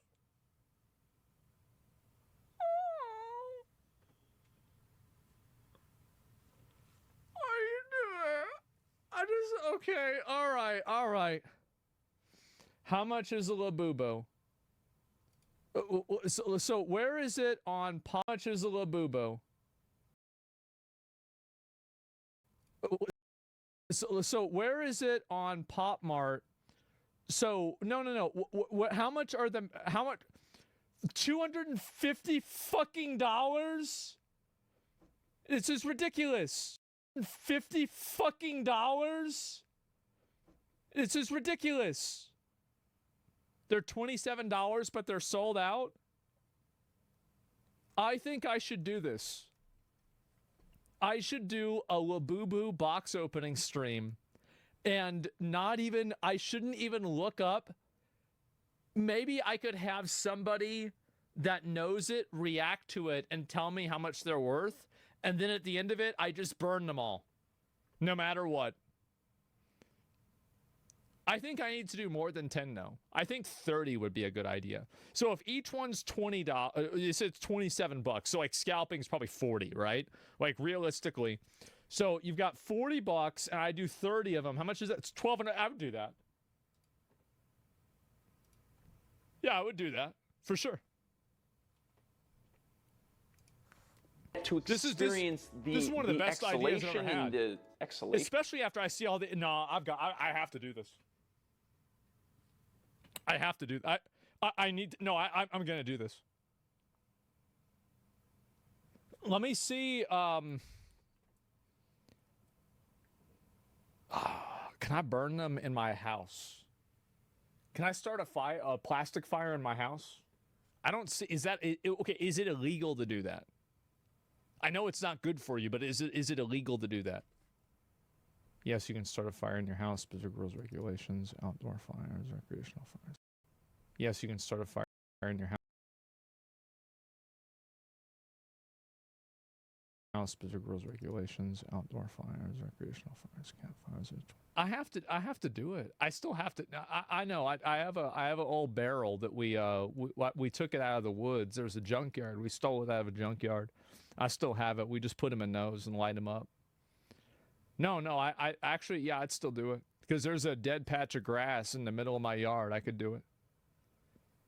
No, yeah. I have to start. I have to figure out how to do it.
IRL stream and do that. You should shred them.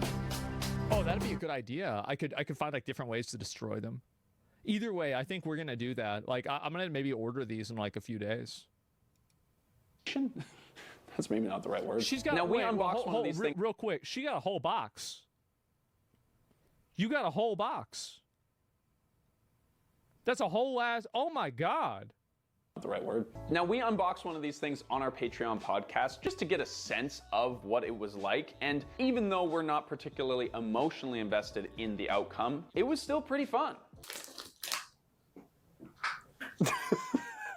Which one's this guy? We got Peepo. Peepo, let's go. Peepo represent. Pippo, the Monsters Classic series, sells for $56 on eBay. So we may be getting a almost double our investment on this.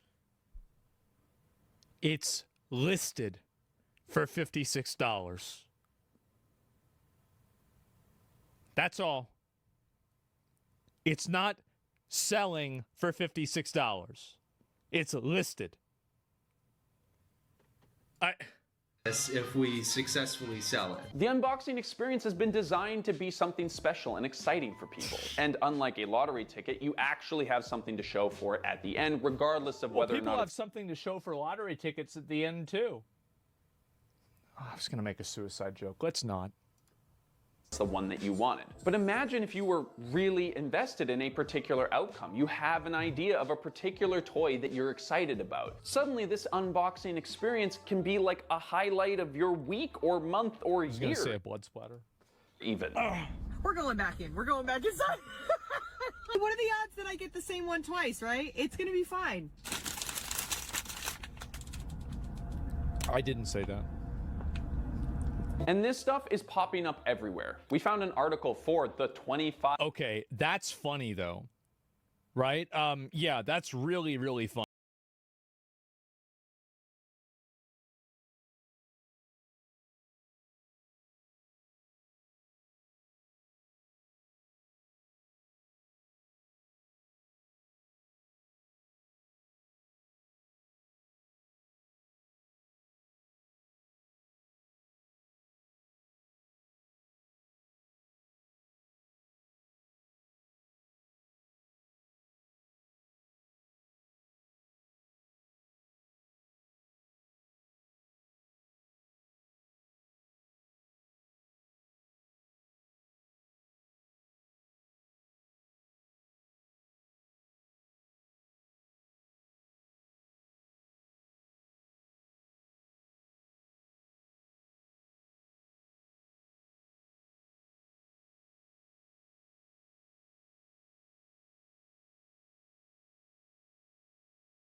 You see GameStop PSA graded partnership? I did see that. Yeah, she mad. 5 best blind box gifts that you could buy a person. I didn't even know that there was that many blind boxes out there. And it turns out that there is a lot of different blind boxes. Like, wait, what? So I have to figure out which ones to buy? Well, I should probably buy 3 different styles. I should buy 10 of 3, right? I should buy like the basic one and then the more expensive one, and then I should find the most expensive one. I should buy 10 of those. Baby cactus blind boxes and capybara, little pig. Wait, there's a lot more of these?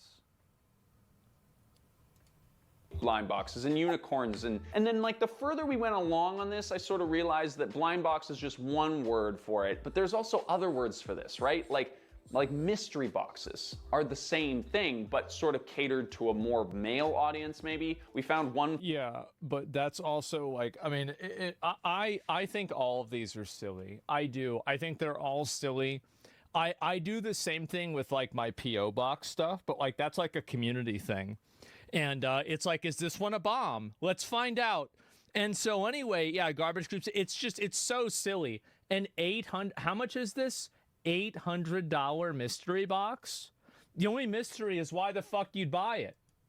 For the UFC, of all things. The basic idea is to sell people a collection of products or a single product that is exclusive in some way because you don't quite know what it is yet. Yeah. And it is definitely working. It is. Just because something is addictive. The reason why it's working is because millennials have, there's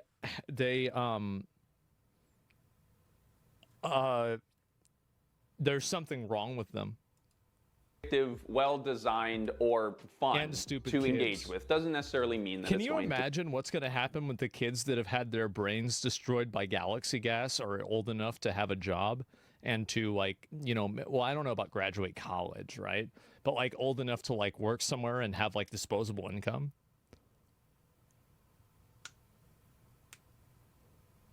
That's going to be scary. Successful. A huge factor of why these things have gone so widespread is because of the cultural landscape that they've been introduced to. 10, 15, 20 years ago, this might not have hit as hard.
And it's just it's so just fucking it's so pathetic, bro. It's so fucking pathetic.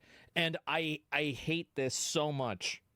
And like, this is one of the things, like, they wanted me, I'll tell you, I'm not going to get into it, right? But people wanted me to, like, make little figurines and stuff. You want to know one of the reasons why I don't, like, make a lot of merch or, like, figurines or bullshit like this? It's because I think it's fucking stupid. That's the reason why. That's it. It's just fucking stupid. It's literally, that's the beginning, middle, and end. They look cute? No, that's just not me, bro. Like, it's not fucking me. All right? It's not. Are buying these toys as an escape from reality. Fellow YouTuber Shauna Rapari actually has a great video all about how self-help language is being used to promote overconsumption. And it really applies to these collections. Oh my God.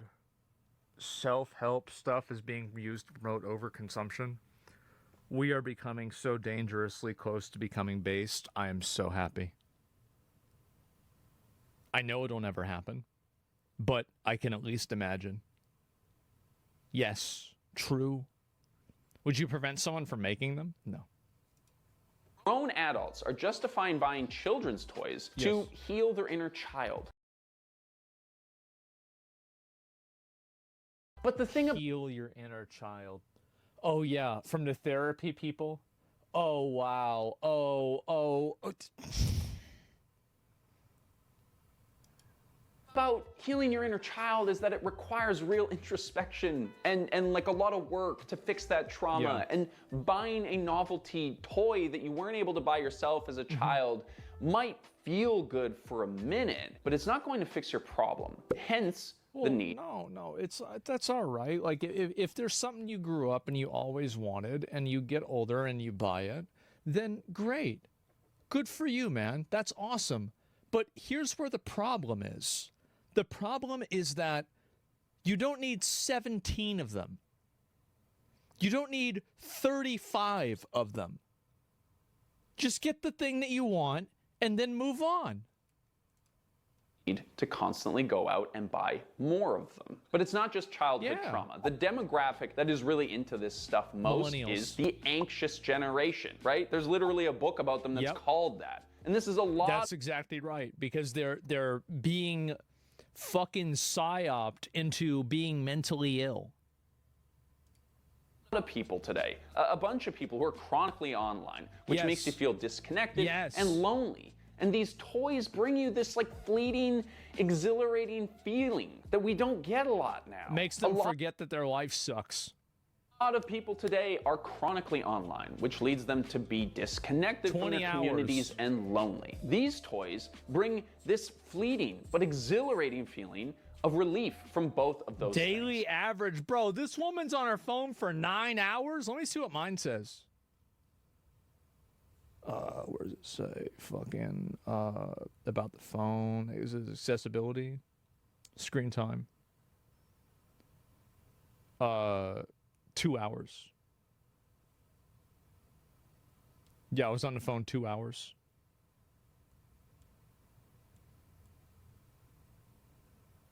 Yeah. That's about it. That's my job too. That's the difference. Yeah. The thrill of perhaps winning the version that you PC? I was probably only on my PC yesterday for like 3 hours. Besides my stream. I played Night Rain and I died to the hard mode Gaping Maw. And I went to bed mad.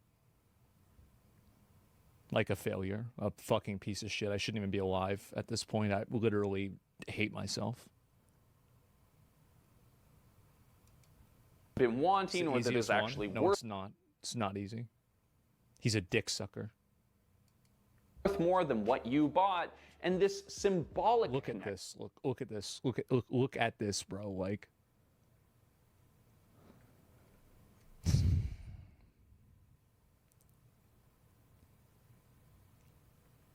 it's just too much, man. It's too much. And we've passed the point of this being like, it's not just, it's like, it's everything, right? I mean, she's got other little bits of bullshit behind it. It's just everything.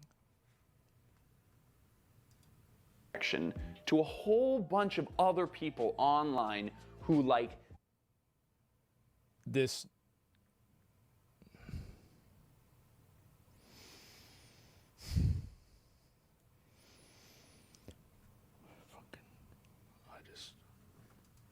These fuzzy little guys. They are kind of fuzzy. I think they're all fuzzy. The one that we got was like this weird little star shape. I'm gonna be honest, this one sucks. This sucks. You got scammed. That looks like a Christmas ornament from like Germany in the 1800s, where their idea of how to tell stories to kids is how to scare them with Krampus. No, absolutely fucking not.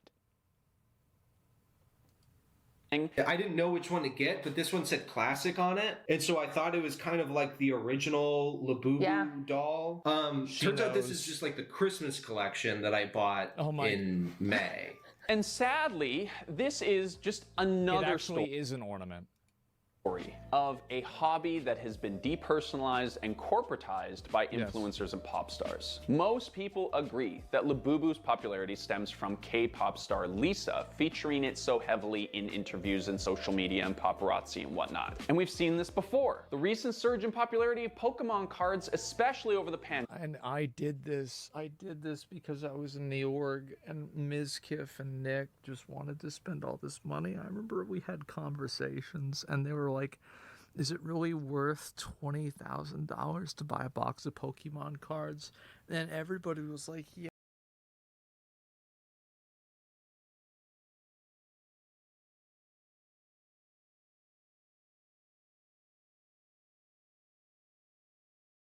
Yes, it's worth it. Had conversation.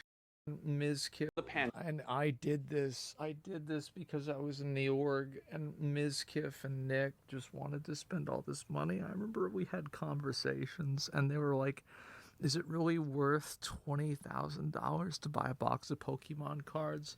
And everybody was like, yes, it's worth the money. And I was thinking to myself, I was like, yeah, obviously, like, we can make money off the stream, but holy fuck, what are we doing? Didn't Soda set one on fire? He did. He did. This is insane. I can't believe. I never did it. I never did that shit. Pandemic can be partly attributed to Logan Paul and other influencers who were just spending millions of dollars to try and get. The amount of money that Ms. Kiff and Nick spent on this is too much money. I will just say that. They spent too much money on it. These super exclusive cards. But I also, like, I don't want you to walk away from this video thinking that you can't spend your money on something silly like a toy, right? Or that it's wrong. You do whatever you want to do. It's your life and your money. But if you're compulsively buying these shitty troll dolls over and over and spurging out whenever you get one that's worth more than $30, I'm gonna think that you're an idiot. And I understand that people will say, well, that's what you do with gacha games. Like, yes, that's true. It absolutely is true. But here's what the difference is that whenever I'm off stream, I'm not I do it for content, right? But like, I can't imagine doing this legitimately. To buy an item that you intend to preserve in its original state. We're not going to try and cancel the 5,000-year-old industry of art collecting, for example. But this boom in collectors feels hollow because it's not necessarily resulting in more collector communities. No. Like these it's the same people doing it, and they view collecting as basically asset. They view collecting as just collecting assets. That's all. They're asset collection. That's all. Collections weren't just supposed to be traded online Did for you money. pull for Frolova? Not yet, but I will. Just supposed to be traded online Did for you money. pull for Frolova? Not yet, but I will. Weren't just supposed to be traded online Did you for pull money. for Frolova? Not yet, but I will. They were supposed to be shared at car shows and card swaps and conventions. But if you are a collector, please let us know in the comments if this kind of thing is happening, because we did try and find answers for that question and we couldn't really find it, because as we said, there's not a lot of studies on collector culture for some reason. So because they don't want people to know. They don't want people to know that anybody that's doing this shit's crazy, bro. Like, I just honestly, I think that we need maybe another war. Maybe we need a plague.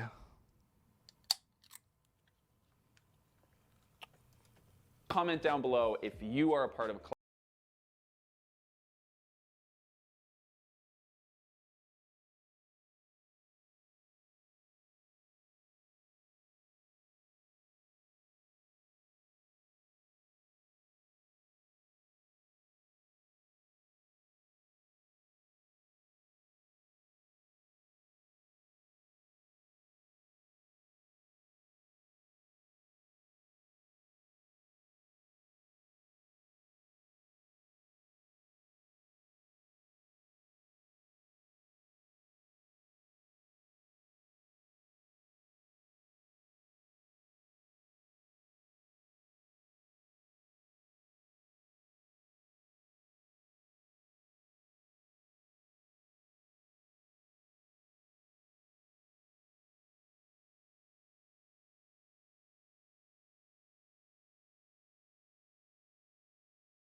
collector community that you think is genuinely popping off and is maybe doing better than ever because of the internet, because it's easy to find only negative stories on these sorts of subjects, and we appreciate nuance here on this channel just like you do. So make sure if you like what you're seeing, you're liking the videos, and if you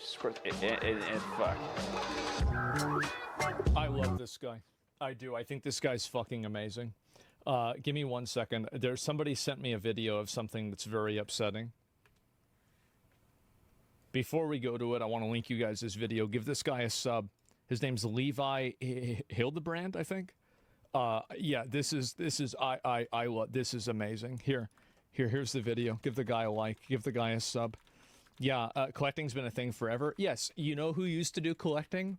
The village, the village mystic that would talk to trees. Okay? And you know what he would collect? Sticks. So that's the difference, all right?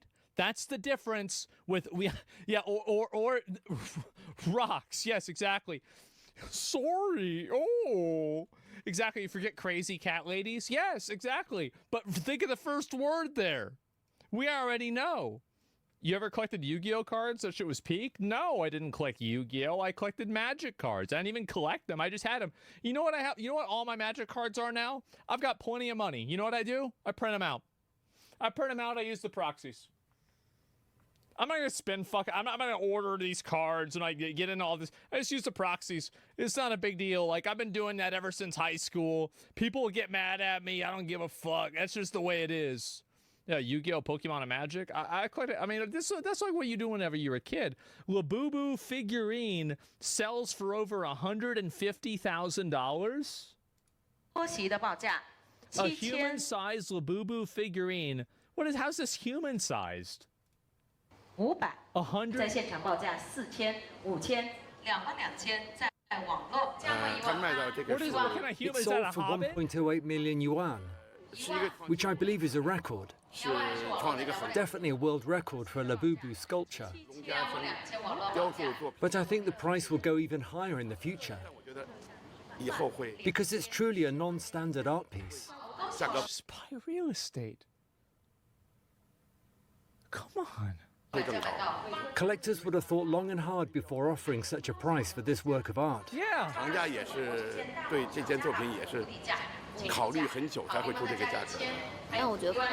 I think pop art has been around for quite a long time and it has built a solid foundation, and its market cap is about the same as Sanrio now. I think it's about to surpass them. I think it should be able to retain its value if it keeps developing new products. And Labubu has always been there before, and not just recently. It's just that it became popular recently.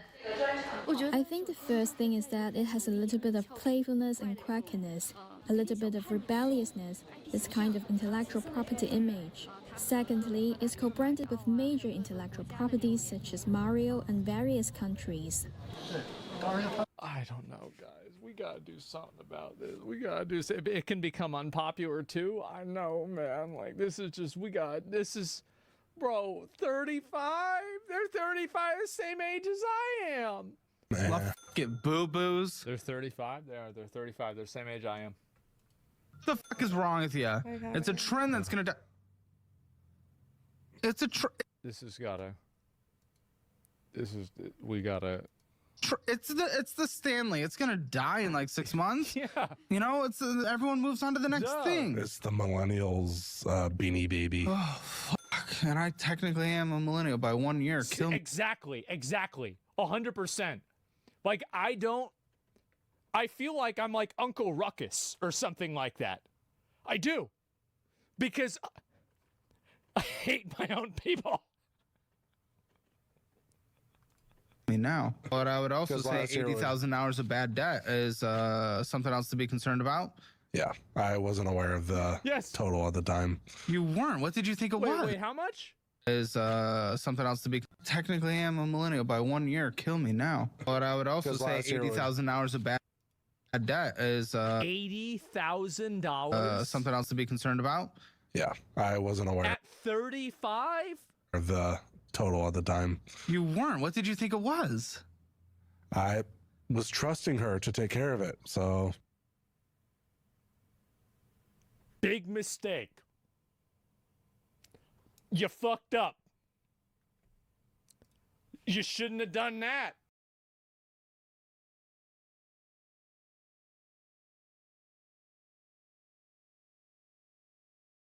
What's this? I made an animation for Zach. Oh boy, miserable life. Oh, good. It's April 20th, 1990, and you are 69. That's not my birthday. That's Hitler's birthday. I don't know how this happened, but it did. And people keep saying this. And I remember every 420, everybody comes in and is like, happy birthday. It's not my fucking birthday. That's Hitler's birthday. Stop it. 9 minutes old. You have a few hairs on your head, but you shouldn't get too excited because you won't have them for too long. Okay. All right, that's great. Despite having Florida as your starting zone, you will have to level up in Austin, Texas. That's right. During your early years, you will be in the tutorial This is zone. amazing. All you do in the tutorial zone is to sit with the boys and talk about video. Dylan and Cody, oh my fucking god. Oh my fucking god. Oh my fucking god. Video games. No way. That's about right. I love spending time with you guys. During this time, you have to go and attend business school and earn a bachelor's degree in business studies. This is a main story quest you have to complete in order to finish the tutorial and be able to play the main endgame. At the age of 16, a random friend appears who will gift you with the video game entitled I bought the game, but yes. of Warcraft. Until this day, nobody knows who gifted you the video game. It is known only that it was one of your friends, so I am just going to assume it was the fat one. You now have to... Okay, two things. He wasn't fat back then. Number two, also, it wasn't somebody that gifted it to me. I bought it from a guy in my computer class. A little bit different. So, it wasn't somebody that gifted it to me. I bought it from a guy in my computer class. A little bit different. Spend 16 hours every day for the next 20 years playing this game. Yeah. To be more exact, you have to spend 116,800 hours playing World of Warcraft until you reach age 35. You don't drink water. Instead, you only drink Dr. What Pepper. the fuck is this? Look, these are NES games? Oh my god. This looks pretty nice. You will be drinking around 6 to 12 cans of Dr. Pepper every day. Yeah. One Dr. Pepper can contains 38 grams of sugar. So every single day you will be consuming from 228 grams of sugar to 456 grams of sugar. Is that a lot? This amount of sugar is necessary to keep your energy levels up in order to pound noobs in World of Warcraft. Since you have to spend... Yeah, it does, because in Sekiro, there's an item called Yasumoto sugar, and it makes you do more damage. Yeah, I know that. 16 hours playing World of Warcraft, you don't have time to cook food. Therefore, you will only eat fast food, which in time will damage your health and make you weak. During this time, you will progressively start to lose hair from your head. Okay, okay. We're 1 minute in and this is already happening? This is crazy. Since you are playing so much World of Warcraft, your real life slowly fades and your virtual life flourishes. I never got Since your this real one. life slowly fades away, so do the friends you used to hang out with. Sorry, Yasmin, but I have to spend more time with my wife and my other two girlfriends. I also promised my kids I will bring Did Dylan commission this? Like... them to Disneyland. I don't have time to spend time playing that game anymore. Yeah. I am sorry I have cursed you by gifting you the game. So long, friend. Bye. I agree with him, Asmon. This game is cursed, and I have a feeling that in time this game I bet he was playing it today! make me talk about politics only. I am sorry, but I too have to quit this game. Plus, I have a boyfriend, so I should spend more time with him. By now, you have completely stopped going outside. Your room looks like a Mordor diorama, which I think is pretty cool because Lord of the Rings is amazing. That's right, At I'm an age Nazgul. 30, you have completely lost your real life. The smell of dead rats in your room does not affect you anymore. It hasn't for years. Instead, you will be very good at sensing the smell of rats in your guild who don't play the game well. By That's- now, your well, dedication that to used to be World of true. Warcraft has gained you millions of followers and dollars. That's but right. despite having millions of dollars, you are unable to use them because you have lost your life a long time ago. Instead, Jesus! World of Warcraft gold and mounts are much more attractive to you.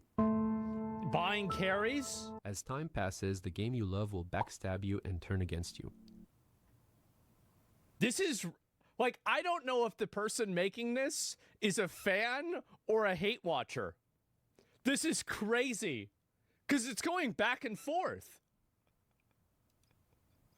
Hey, Asmon, my name is Bobby Kotick, the Lord of Terror and Darkness, Destroyer of Happiness and Joy, Creator of Emptiness and Dark Void. And I am here to add the following updates to your favorite game. Pandas, furries, dragons, store mounts, instant max level bundles, remove the sense of community. Make the game 95% solo play, instant dungeon queues, 100,000% mount flying speed, extra new races with absolutely low effort graphic overhaul, and overall I will make you a slave of the game. I hope you enjoy my ideas. Like, subscribe, and share. By the way, I am not doing this because I am frustrated that I am 5 feet 6 inches tall. I am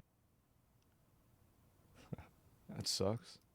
Doing this only to suck the joy of every living human being who found the joy playing the game, because I need to suck the joy out of people in order to survive. I feed on sucking the joy of other people. So, no, I am not doing this because I am only 5 feet 6 inches tall. So, I had no idea about that. Do you want to pay for a 6-month subscription? You will get a free store mount if you do so. You have now lost your virtual life too.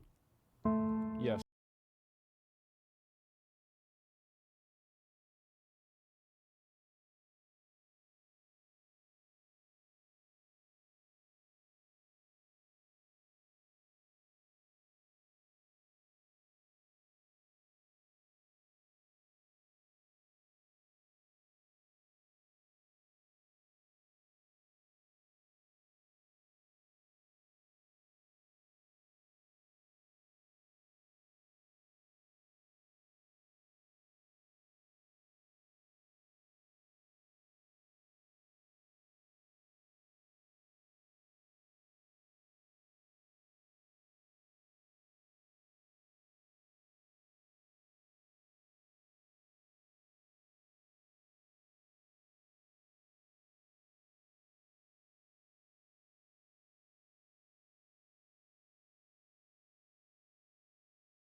fucking final. Oh, Jesus.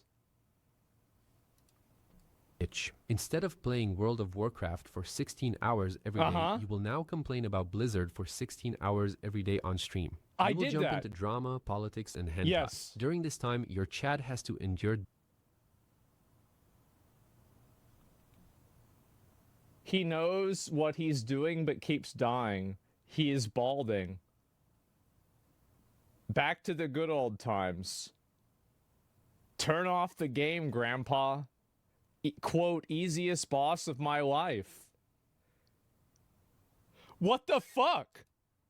This and put their copium masks, hoping that one day everything will go back to normal. You will now try to regain your real life back. You will try to go outside and do normal human activities like building an igloo, and you will try to cook for yourself $2 steaks. I did that. But despite trying, you won't be able to regain your real life back, so you quit trying. At this point, you have accepted your defeat and started creating more content about politics and drama. Despite not being able to enjoy World of Warcraft anymore, you are still the king of the virtual world. You are getting millions of views and you are making millions of dollars. But sadly, none of this scratches the itch. The virtual life you had in World of Warcraft will forever be lost, and this will now haunt you forever.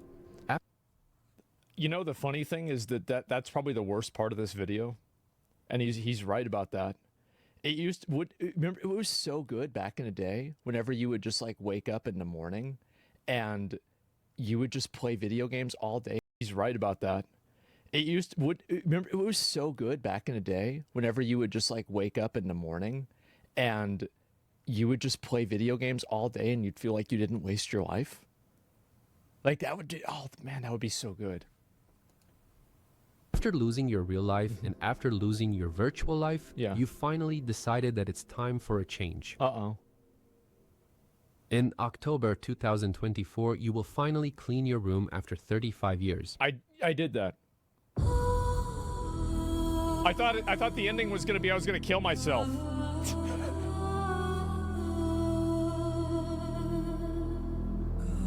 That's what I was expecting. Okay, is this Gladiator? Wow. Jesus Christ.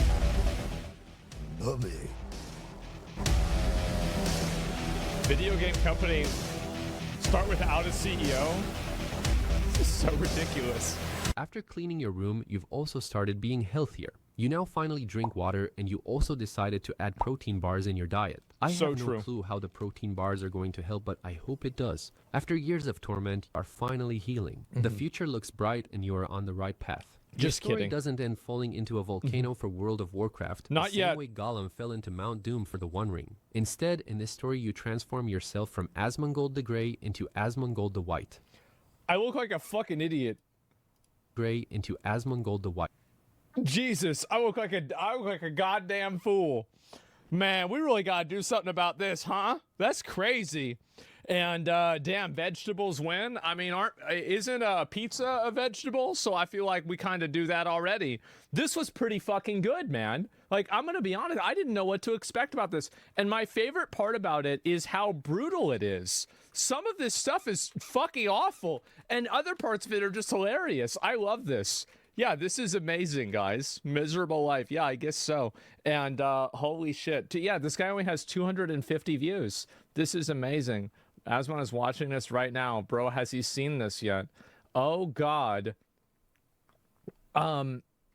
Jesus. I always say talking shit about successful YouTubers doesn't make you famous. It's pathetic to attract unwanted. It absolutely does work. It does. Look at all the videos Pegasus made about Mr. Beast, okay? He's doing great.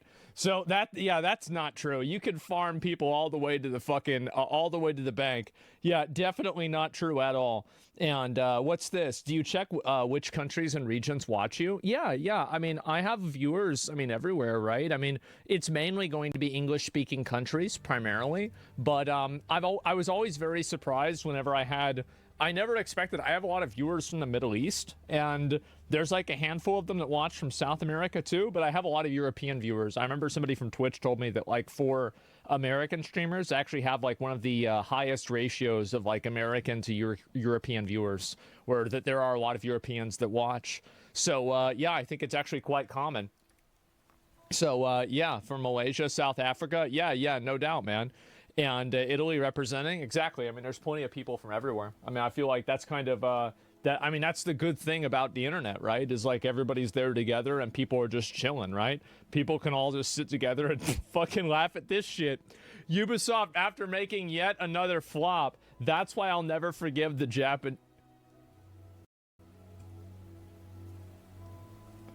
Jesus, man. Yeah, that's kind of true, isn't it? Anon on Asmongold. Clicks on video. Yeah. Yeah. Yeah, dude, this video makes a pretty good point. Yeah. That's pretty true. Pause this video. What he just said is really true, actually. Unpause this and nods along more. Yeah. People watch and donate money to this nonsense need to be called. What can I say? It's an honest day's work. So true. Not wrong? Yeah, I guess so. I'll read some of the comments. I'm sure the comments on this are going to be great.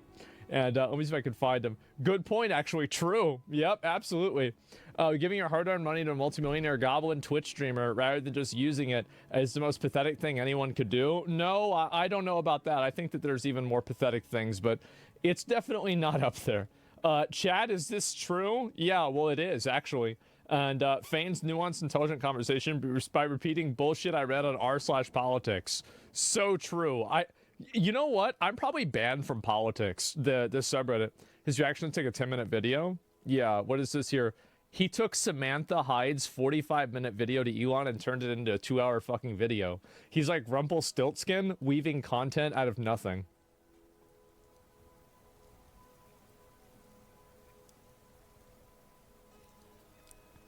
That's crazy. Who is this guy? Yeah, there we go. And what's this here? Not looking for a ban, but as if you're, I definitely feel like I have some questionable takes, like the pirate software drama, Elon Musk gaming situation, reacting to Sam Hyde video is also wild.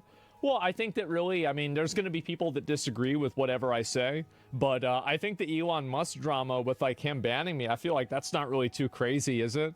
Yeah, I don't know. No, I'm not going to ban him. It's fine. I mean, if somebody voices a legitimate concern without being abusive or hostile, then why would I ban them? No, that's totally okay.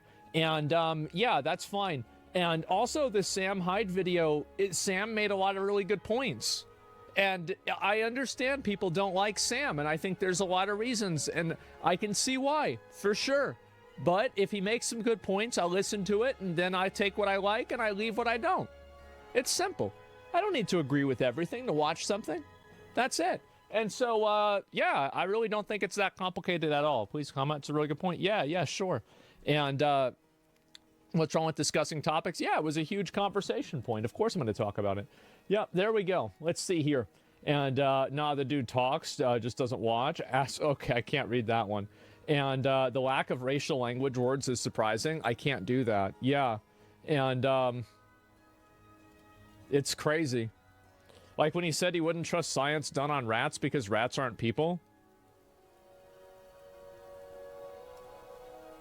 A few days ago, he has a point. It's only tested on rats. It means it hasn't yet passed a clinical trial. A lot of people are reluctant to go through clinical trials, so they want to make sure the drugs are safe. He doesn't have a point. It would be far too expensive.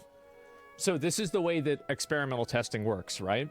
Is like, so you create like this is my understanding at least, is you create like a hypothesis, you figure out like a way that you're going to do it, and then you apply it to animals, and if that works, then you apply it to humans, and then you apply it to people at large, right? That's just the way it is.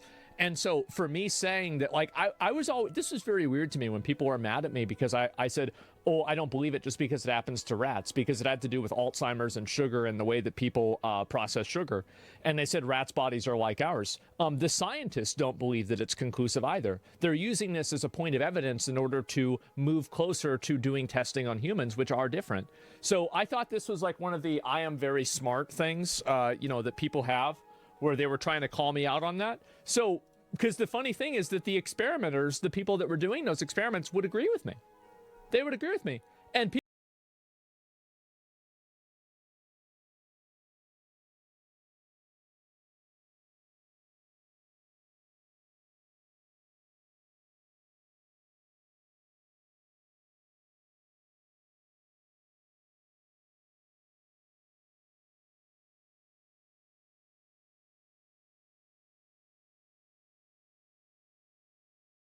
people were just drawing a conclusion. This means it's true. I said, no, I don't believe it yet until I see it on people. Because, yeah, rats are close to people, but they're not people. Crazy that people are trying to think that they were smart because of that. Crazy, crazy, crazy. Anyway, that's beside the point. This is true. Very true. Absolutely. Very accurate. So true.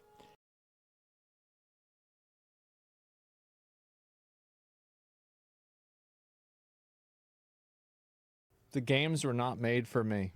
Oh, boy. How many times have you guys heard the line, this game wasn't made for you? How many times have you seen people running to the defense of a game and saying that, well, if you don't like it, stop talking about it? You know, they go and they start posting those memes where it's, you know, stop having fun, but they're still sitting on the couch playing the game. You know, this game is great as long as you don't have anybody screaming in your ear telling you that it's bad. This is like those subreddits that ban anybody who's critical of the game because they're so coping because they spent $60 on a game that's a piece of shit. This is exactly Stop seeking out negative commentary and criticism on a game if you just want to have your viewpoint reinforced. Stop hitting yourself. That's what you're doing at this point. I recently saw that somebody had posted an entire Reddit thread talking about me in my video on Avowed, saying that I am the one that's ruining commentary around games. I am destroying. He's one of the only ones that provides fair commentary about it. Like, I've seen a bunch of the other videos about Avowed, and, like, I'm sorry, but some of these other, you know, again, I don't like using the term, but some of these other, like, anti-woke YouTubers, bro, the National Enquirer has more decency than them with thumbnails. Holy shit. And you're going to compare him to those people? Video games and the video game community. You guys are helping by watching my videos in the first place. Shame on you. The even-handed criticism that I had in my Avowed video where I was relatively soft on. Hi guys, it's me again, and today I want to talk about my favorite topic, internet on them in censorship. comparison to just about any other game or any other studio, because there were parts of Avowed that I genuinely liked, and I like Obsidian as a studio. No. I'm the bad guy. That's right. And you know what's really upsetting? The fact that every single other government in the world seems to have that in common with me. Every other government right now is making laws, rules, and regulations for what can and can't be on the internet. And there is a little phrase that my mom used to always tell me, and it used to be, the road to hell is paved with good intentions. But here's the thing. These people don't have good intentions. They say it's for the kids. Sure. Oh, yeah. Yeah, no, I think, yeah, sure. You don't want to have kids on social media. You don't want to have kids looking at certain weird stuff. Very true. But let's be honest. The real reason why they're doing it is the same reason why YouTube removed dislikes. It's very simply because companies that are running advertising campaigns, pushing narratives and social agendas that aren't popular, and also governments that are doing the exact same thing, were upset and getting their feelings hurt because the people had the power of consensus. The people had the power of assembly, and they would assemble on that little red line on the bottom of a video, and it would show everybody else that this is bullshit. How many times have you guys read an article and you thought to yourself, this is the stupidest fucking thing I've ever read in my entire life? And you scroll down to the comment section, and the top comment says the exact thing that you think, and you're like, okay, I'm not crazy. Well, guess what? How do you solve that problem if you're the company? Do you write better articles? Absolutely not. No, of course not. You delete the comments section. And that's what they're trying to do with the entire internet. We used to have, back in the ancient days, in the ancient texts, every website used to begin with www. World Wide Web. And I think we're losing those first two W's, and I think that's a big fucking L. The fact is that we are going to be moving towards a world and a society where different internets are siloed off based off of region. This is already happening. Look at what happened with, for example, Twitch and South Korea. Now, South Korean websites are pretty much unique, and they do their own thing by themselves. This, in my opinion, is just a precursor of what's going to happen all across at least the Western world. Now, whenever I have conversations about this, I'm having conversations about this from the context of an American, okay? We have more freedom of speech than many other people in the world. And so when I say something like, the reality is, I think, and this is the truth, okay? You might not like this, you might not want to hear it, but if you're realistic and you take your fucking idealism cap off just for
for a second, you're going to realize this is true.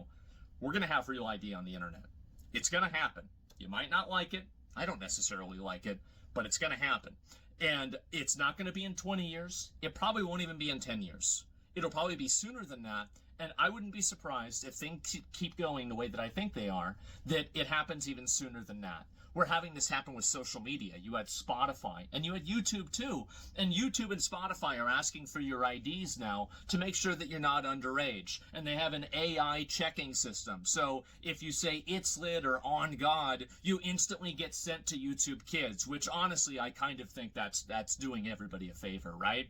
But the reality is that YouTube and Spotify shouldn't be the ones that are doing this. They should not be the ones handling your driver's licenses. They shouldn't be the ones handling your personal information. How'd that go with the T app, by the way? So in case anybody doesn't know, the T app was an app made for fat, ugly, middle-aged women to post pictures and henpeck men who didn't call them back after the first date because of the obvious reasons. And guess what happened? Well, in the most pristine and pure version of karma possible, all of these women who had their information, were putting out their information to, basically like posting the public information of these men against or without their consent, had all of their public information and private information leaked completely to the public. And now you saw the pictures of all the people, and man, oh my God, like stereotypes exist sometimes for a reason. And so anyway, this happened, and I'm not going to say it's a hack because there was no security, there was nothing. The guy that was running this this app, apparently, I heard that after he gets done running this app, Sony's going to hire him for their privacy division. So that's pretty much where we're at now. And I don't want to have YouTube get hacked. I don't want to have Spotify get hacked. The reality is that we need some degree of authentication token, verification, or some sort of third-party thing that verifies that maybe you are an adult or you are an actual person, you are above this age, but it does not provide that information to the end user or the end company that's actually trying to verify this. We need a validation token system. And if we don't have this, and I know people might say, no, we're not going to have any of this, it's bad. You're going to get it, okay? It's going to happen. You can get mad at me all you want, but just wait and see. So I think we need a validation system. We need a way that has actual accountability to make sure that people just don't get their shit leaked when one of these accounts or one of these websites gets leaked. Anything can get hacked, but I would much rather put my trust in some part of like third party like security system or something like that rather than a T app or something like that that's just basically outsourcing its security to squirrels. And so anyway, that's where actually, that's not true. Squirrels are really good at hiding nuts. This person didn't even do that. But anyway, I was just thinking about this. The fact is that, yes, this is where things are going, and the internet is doing this. Why is this happening? It's not happening to protect the kids. It's happening to protect the people and the companies that are in power to make sure that narratives go unchallenged. And if you don't, the thing is, like, I don't even have to make a 1984 analogy because we can just make a 2020 analogy. Look at what happened with COVID. Do you even for a second think that's not what's happening? Of course it is. It's happening right in front of us because it just got done happening. And do you really think that all the people are like, the censorship game's up. Well, I guess it's time to go home and let's have everybody have freedom of speech now. No, they're planning their next method and their next move. And guess what? They just showed us our side of the board, their side of the board.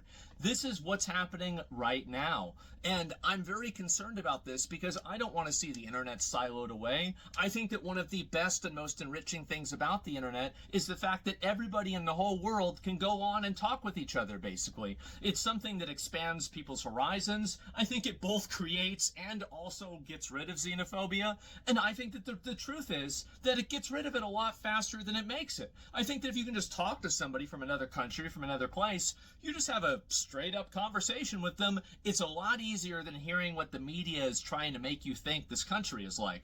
And I feel like there's been a lot of cultural understanding that the internet has created that weirdos and people that have agendas never like to acknowledge. I've been more enriched in my ability to understand the rest of the world because of the internet than anything else ever. And I would hate to see that not be an option for other people in the future, but it sure seems like things are going that way. I think the real problem here, by the way, isn't with companies doing this, okay? The companies are just pulling the trigger. You should look at the person who's loading the gun and who made the gun. And that person, that's the government.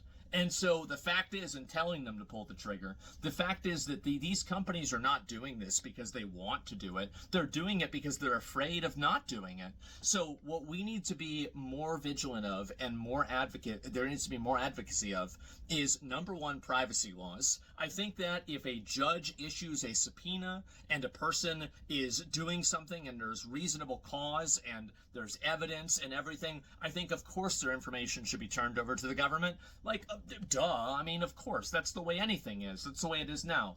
But the truth is that I don't want to have the government that just has, they can just read what you're doing on the internet all of the time. And unfortunately, it seems like that's where we're at. And I understand if you've got nothing to, if you've got nothing to hide, you've got nothing to fear. Yeah, definitely. Well, what happens whenever they change what to hide? That's the issue. And I think that's where everybody else is at too. I don't want to have my internet be controlled by the 20 most annoying Karens that are either in Collective Shout, that are in the T app, or that are in Congress. Or I don't want to have them controlled by the 20 most powerful companies that are basically pulling the strings for a lot of these types of regulations. I am very concerned about this, and I think that you should be too. I think there's an honest and genuine conversation to be had about which content is appropriate for children and which is not, and how social media should regulate itself and how social media should be regulated. But we are going a lot farther than that, and we're talking about the entire internet and websites wholesale. This is censorship. This is going to go too far. This is not for kids. This is for adults to prevent them from doing and saying things and organizing in ways that put the powers that are making these rules at risk. That's what's happening. And I understand I might sound like a crazy person, but after everything that happened during COVID, I can't see a single one of you guys disagreeing. And so anyway, while Real ID, I think, is inevitable, what isn't inevitable is the fact that these companies have to be the ones running it. They should not be the ones running it. I do not trust these companies. I don't trust the government either, but I don't trust the companies at all, and I just don't trust the government. And the fact is that, the government got rid of, at least in America, slavery in 1865. Private companies still have it right now. So I think that pretty much gives you a barometer on which one is better than the other, which one has a little bit more accountability. But again, we're scraping the bottom of the barrel here. So that's what I think we need to be looking at. We need to be looking at proactive Real ID implementations that do not actually put people's data at risk by the company being able to have that data on hand. You saw that with the T app. And again, I know there's going to be people that are against me on this because you're going to say, well, I don't want to have this at all. It's going to happen. It's going to happen. I cannot see a universe where it doesn't happen. If you drive around with a car, you've got to have a license plate. You've got to present ID with 1,000 other things in the world. Do you really think that we're going to live in a world where the internet stays like it was in 2007 forever? Of course not. And I'm worried about that because there are some great things about that. There were some not so great things, but I'll be honest, the people that are trying to control to get rid of the not so great things, they're also doing that as a massive Trojan horse to censor and control discourse on the internet and to have a effective lever that they can pull in the future if they need to shut down a certain type of conversation. You're already seeing this in the UK, which right now is one of the worst Western offenders. And I think that entire ideology is going to be exported to the rest of the West and the rest of the world, as it already has been in some places like China. And so I don't want to see that happen. And I wanted to make this video and spread awareness and let you guys know what's going on. I'm busy today. I've got a lot of stuff to do. I wanted to make a quick video and talk about this. Be vigilant, be proactive, and don't let these companies try to take all of your information. Again, information and some degree of verification is, I think, inevitable, but it certainly shouldn't be coming from these private companies because they are the easiest ones to hack. And if you don't believe me, look at Sony. So anyway, guys, thank you all very much for watching. I really want to hear what everybody thinks in the comments. I think this is going to be an ongoing conversation for the next, unfortunately, 5 to 10 10 years. And it is a losing battle, but I would rather lose in a way to where we don't lose complete anonymity. And, at least unless the government orders it or a fucking judge orders it, right? And so anyway, that's where I'm at. That's what I think. And that's where we're at. So anyway, guys, thank you all very much for watching, and I'll see you later. Peace.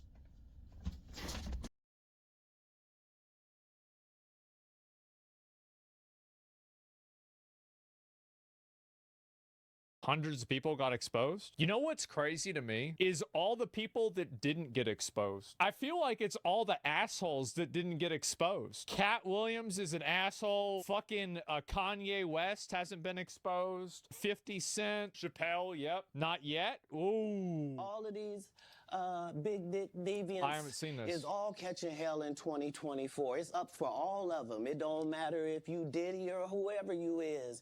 TG Jakes, any of them. All lies will be exposed. January 5th. And anyone who takes that the wrong way, know why they take it the wrong way. The truth is the light. I need to have another one of these. Amen, amen. Gee. What are the comments saying? I wonder if people were mad at him for saying this shit. They were initially? I kind of get one here. Right. After that, I don't really kind of know where to go. Let me one more time. Right. We good now? Because the people want to know, well, why would he get blackballed? Yeah, Oh, that. because in 30 years, I've done nothing but collect information, knowledge, and your secrets. So if you and a man was in a corner doing something you wasn't supposed to be doing... You will tell it? No, somebody come to tell me. Okay. I gather that. I value that. I'll pay for that. So people come, tell me. I know so many things I shouldn't know, and they all know it. They all know it. Why? Because you don't make me the villain. Not the guy that raises black children and ain't never done a hard drug in his life and don't have no stories of doing nobody dirty. And they'll just go out and they'll lie. The industry doesn't mess with Cat because he didn't show up for the studio. No studios have ever said that. Look at my IMDb. It will show you that no studio has ever lost money with me on the script. How? That's why I'm saying, that's why I can't let Ricky Smiley say he was supposed to play Money Mike, because I wrote the words for Money Mike. I designed the hair for Money Mike. I collaborated with the wardrobe department and made outfits to make sure that no one in America would be wearing what Money Mike was wearing. I told them to go get the Prowler. I then told them to paint it purple. I told them don't have an actor playing a pimp. We could get an actual pimp, Archbishop Magic Don Juan, to play. Like, This shit's good. This is really good.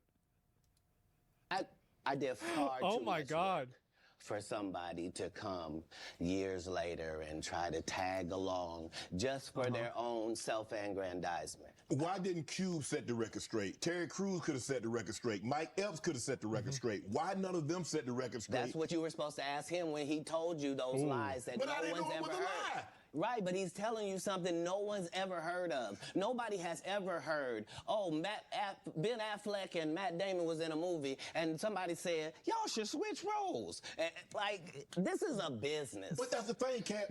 Normally when people are giving you information, I'm thinking I'm hearing it for the first time, and they're giving information no one else knows or has ever heard. So I'm taking them at face value. These are lies. He's not wrong. Of course, he's not going to try to go fight some fucking shit, like tell somebody they're wrong about a story they're telling him. Like, yeah, he got no frame of reference. Like, he's totally right. This is like Steve Harvey telling people he used to be homeless. That's my story. That's not his story. Steve Harvey wasn't never homeless. When Mark Curry was touring with him 25 years ago, he was making $3,000 a show in cash and doing 5 shows a week. To be fair, I can believe that because Steve Harvey used to be a comedian. He's been a comedian for a long, long time. Like, I feel like he's been on Family Feud for so long, people might have forgot that. But yeah, he used to be a stand-up comedian. And this is like way, way, way back. So is Cat Williams. Yeah, but everybody knows They just tell that. the stories. Thanks to my wife, I'm where I am. You said that about the first wife. You forget that? You told us it was her. Then you married somebody else that think like a man. Like, what are you talking about? They think they can said that about your first wife. That's some fucked up shit to say, man. Right history. Guy Torrey did a beautiful special about the Comedy Store and Fat Tuesday, where he said that Steve and Cedric and Kevin Hart and Tiffany Haddish came through there and made all lies. Steve and Cedric never performed at the Comedy Store at all. Tiffany was only seen at the Laugh Factory. In 15 years in Hollywood, no one in Hollywood has a memory of going to a sold-out Kevin Hart show, there being a line for him ever getting a standing ovation at any comedy club. He already had his deals when he got here. Have we heard of a comedian that came to L.A. and in his first year in L.A. he had his own sitcom on network television and had his... I mean, I've always thought Kevin Hart was kind of funny, but like, man, it's like, yeah. Oh my God. And so like, it makes me wonder, like, because basically what he's saying is he's saying that the people look at who's popular right now, look at why, like, think about why that is. And it's like him and these other people that have been put outside of it because they didn't want to play ball. You know, they didn't want to play the game. That's odd, man. That's really odd. Like, this is... Bro, what the fuck? His own movie called Soul Plane that he was leading. No, we've never heard of that before that person or since that person. What do you think a plant is? Maybe people don't He just says it. God damn. Than the definitions of these words. He just did his documentary with Chris Rock where he shows you that his whole upbringing in comedy was on the East Coast. Yeah, it was. So how simultaneously was he here in Los Angeles doing the same thing?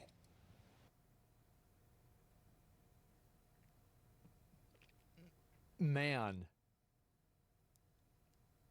That's crazy. It didn't happen. It didn't happen. And I hate to seem like a petty individual for picking apart lies, but Jussie Smollett gonna keep lying until you say we don't believe you. Forgot all about that one. That dude. Yes, I remember him. Oh my God. Absolute goddamn reference. Yes. In the checks and balances of the universe that liars not get to make complete narratives for themselves. Are you not afraid about being blackballed again? These are some power people. What do you mean again? What do you mean These again? people are not powerful. Satan can't create anything. That includes blessings for his people.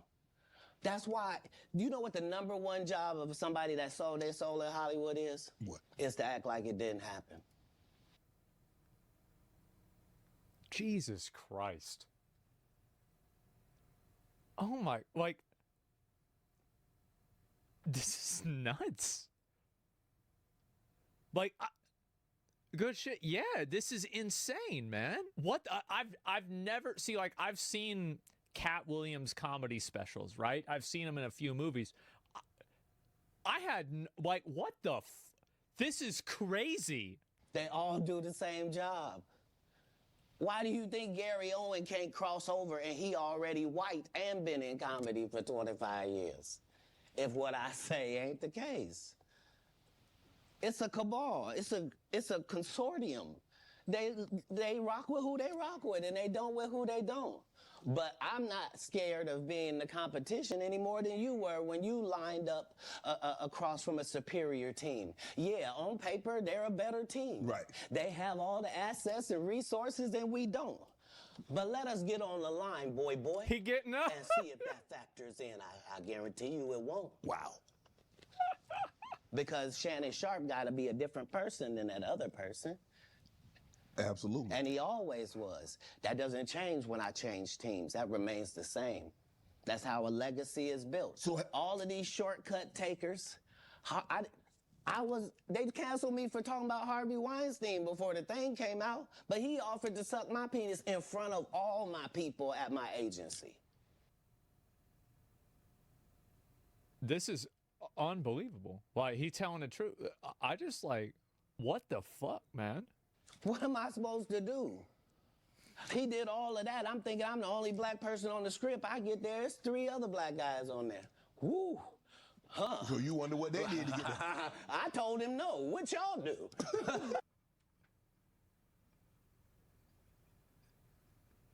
That's so fucked up, man. Oh my God. Jesus. And this is why when I walk in a room, heads go down. Behind my back, I'm nothing. I'm just a regular old comedian that's bitter and jealous. But in my face, no, no, no. The king has walked in and they have to respect it only because I've not taken the shortcuts. I've not been funded. They pay you to not talk about things they don't want you to talk about. They tell you that themselves. I can't do that because Steve told you that he stopped doing stand-up because he has 7 TV shows. The only problem is when he stopped stand-up, he didn't have those 7 TV shows. Oh my God. Do you think this is going to cause more racism toward black people? No, no. I mean, like, no, of course not. It's got nothing to do with that. What do you mean? No, bro, like, what? Where do you get that? What, because maybe Harvey Weinstein was racist? Like, who gives a fuck? Guy's a freak. He stopped stand-up because he got in a comedy battle called the Championship of Stand-Up Comedy with one Cat Williams in Detroit in front of 10,000 people and lost because Cat Williams said he was actually bald and that was a wig. And I went in and that's why he couldn't do stand-up anymore. Imagine. What the fuck? Bro, what? Imagine him coming to tell you another story where he got so big and it was Bernie and them's fault because they wanted to be movie stars. What? You called Ocean 11 to get that nigga's part. What do you mean you didn't want to be a movie star? So on the behalf of Bernie, I would have to say what I have to say. Have you ever been on tour with any of these guys? Every guy I mentioned to you is not funny out there in real life. So no. Faison's never done his own tour in 30. Just talking mad fucking shit. God damn. Years. Steve Harvey don't do stand-up no more. Cedric doesn't write. I'm sorry, he doesn't write. Ricky Smiley has been playing the same old black woman forever. Like, you can't get a young fan base with that. Like, you gotta be doing karaoke around the country to make that work. Right. And he is. Oh my God. But I'm a stand-up comedian. This is my 19th 100-city tour. I'm not gonna have a conversation with these lazy... Wait, really? Bums that'll take a shortcut at any point. Yes, it's easy. 19th 100 city. Holy fuck, bro. Oh my God.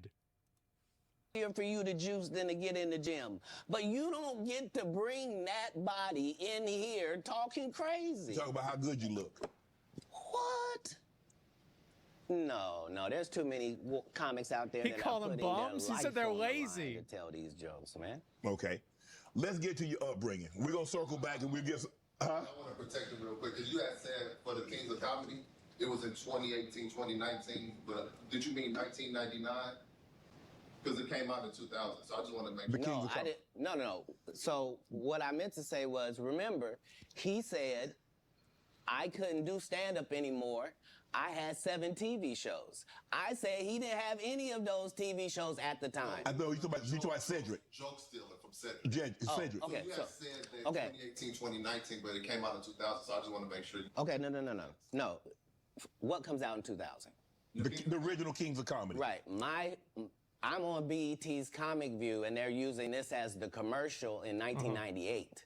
That's why I'm saying, yeah. So if I said the dates wrong, So let's go back and clear that up. Okay. You said you got fact checked. I had Cedric on here, and I asked him about the joke stealing, and he said the timeline doesn't add up. Correct. To your to I mean, that. to be fair, like they're sitting there getting drunk, and he gonna fuck up a number. Like, it is what it is. Right. So he thought that I was just a no-name comedian and that he could take this joke and nobody would know. Right. The issue was that I had already done this particular joke on BET's Comic View twice. Right. It had done so well on BET's Comic View that they had made it part of the commercial. Two of my favorite streamers are fighting, and it's really exciting. XQC versus Kai, man. XQC versus Kai. That's cool, because these two made such good content together, man. It's such a shame, especially when Kai thought XQC said the N-word, because he said, without it almost sounding like it, "You think you are unique or special." Now, if you say unique or special really fast, you will get what Kai thought that he said. What's going on with the kids? She's really, dude. You next day, 60K. Uh-oh. That's the go. You're supposed to be a manager and you calling me the N-word at 4 a.m. in the f***ing morning. Buddy. I sent him one text like last year. Now this drama stretches quite a long time. Bro, why does Pyro look like XQC's like little brother?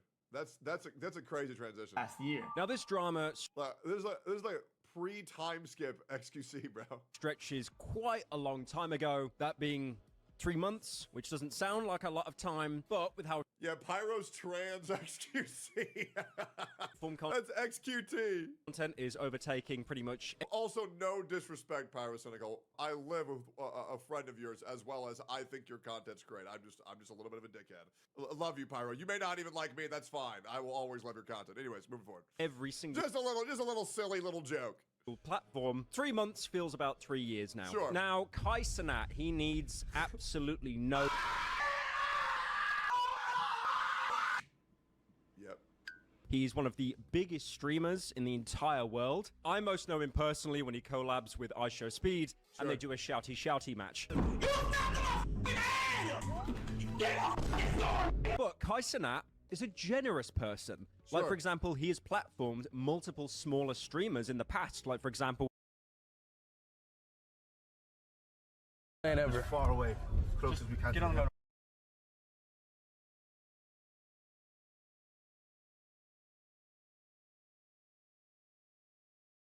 Who faster?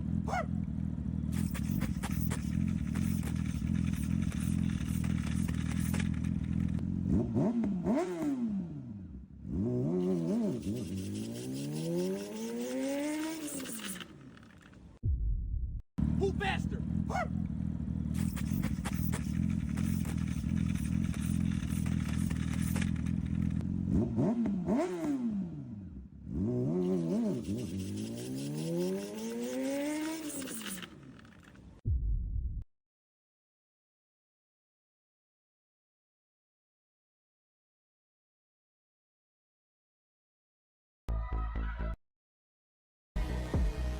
I know it was you. Them nights, like I'm a troop on the moon.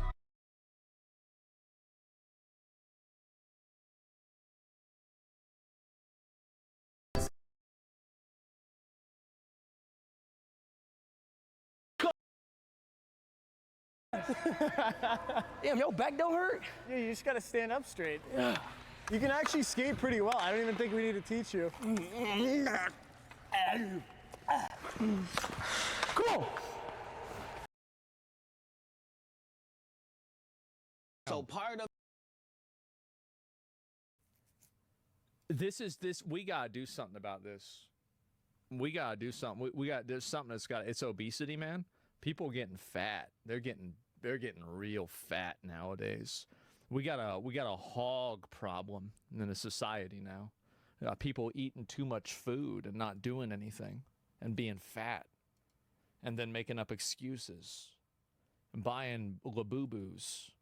Get RFK on the case. What he needs to do is what his fucking uncle did is where they make it to where like every single kid in high school has to do like fucking like you can't graduate high school if you're a man, you can't graduate high school unless you can do 20 pull-ups. That's it. That's just the way it is. Yeah, you can't leave high school. And that's it. So not you? Well, I mean, I probably could have in high school, to be honest with you. I could have. And I guarantee you if they had had me doing it, I'd be doing it. Yeah, for sure. Yeah, that's a lot, man. No, it's not. If you're a 17 or 18-year-old guy, unless you have a medical deficiency, you are absolutely 100% capable of doing 20 pull-ups. 100%. Do not let fat people tell you that's a lie. Don't let them lie to you.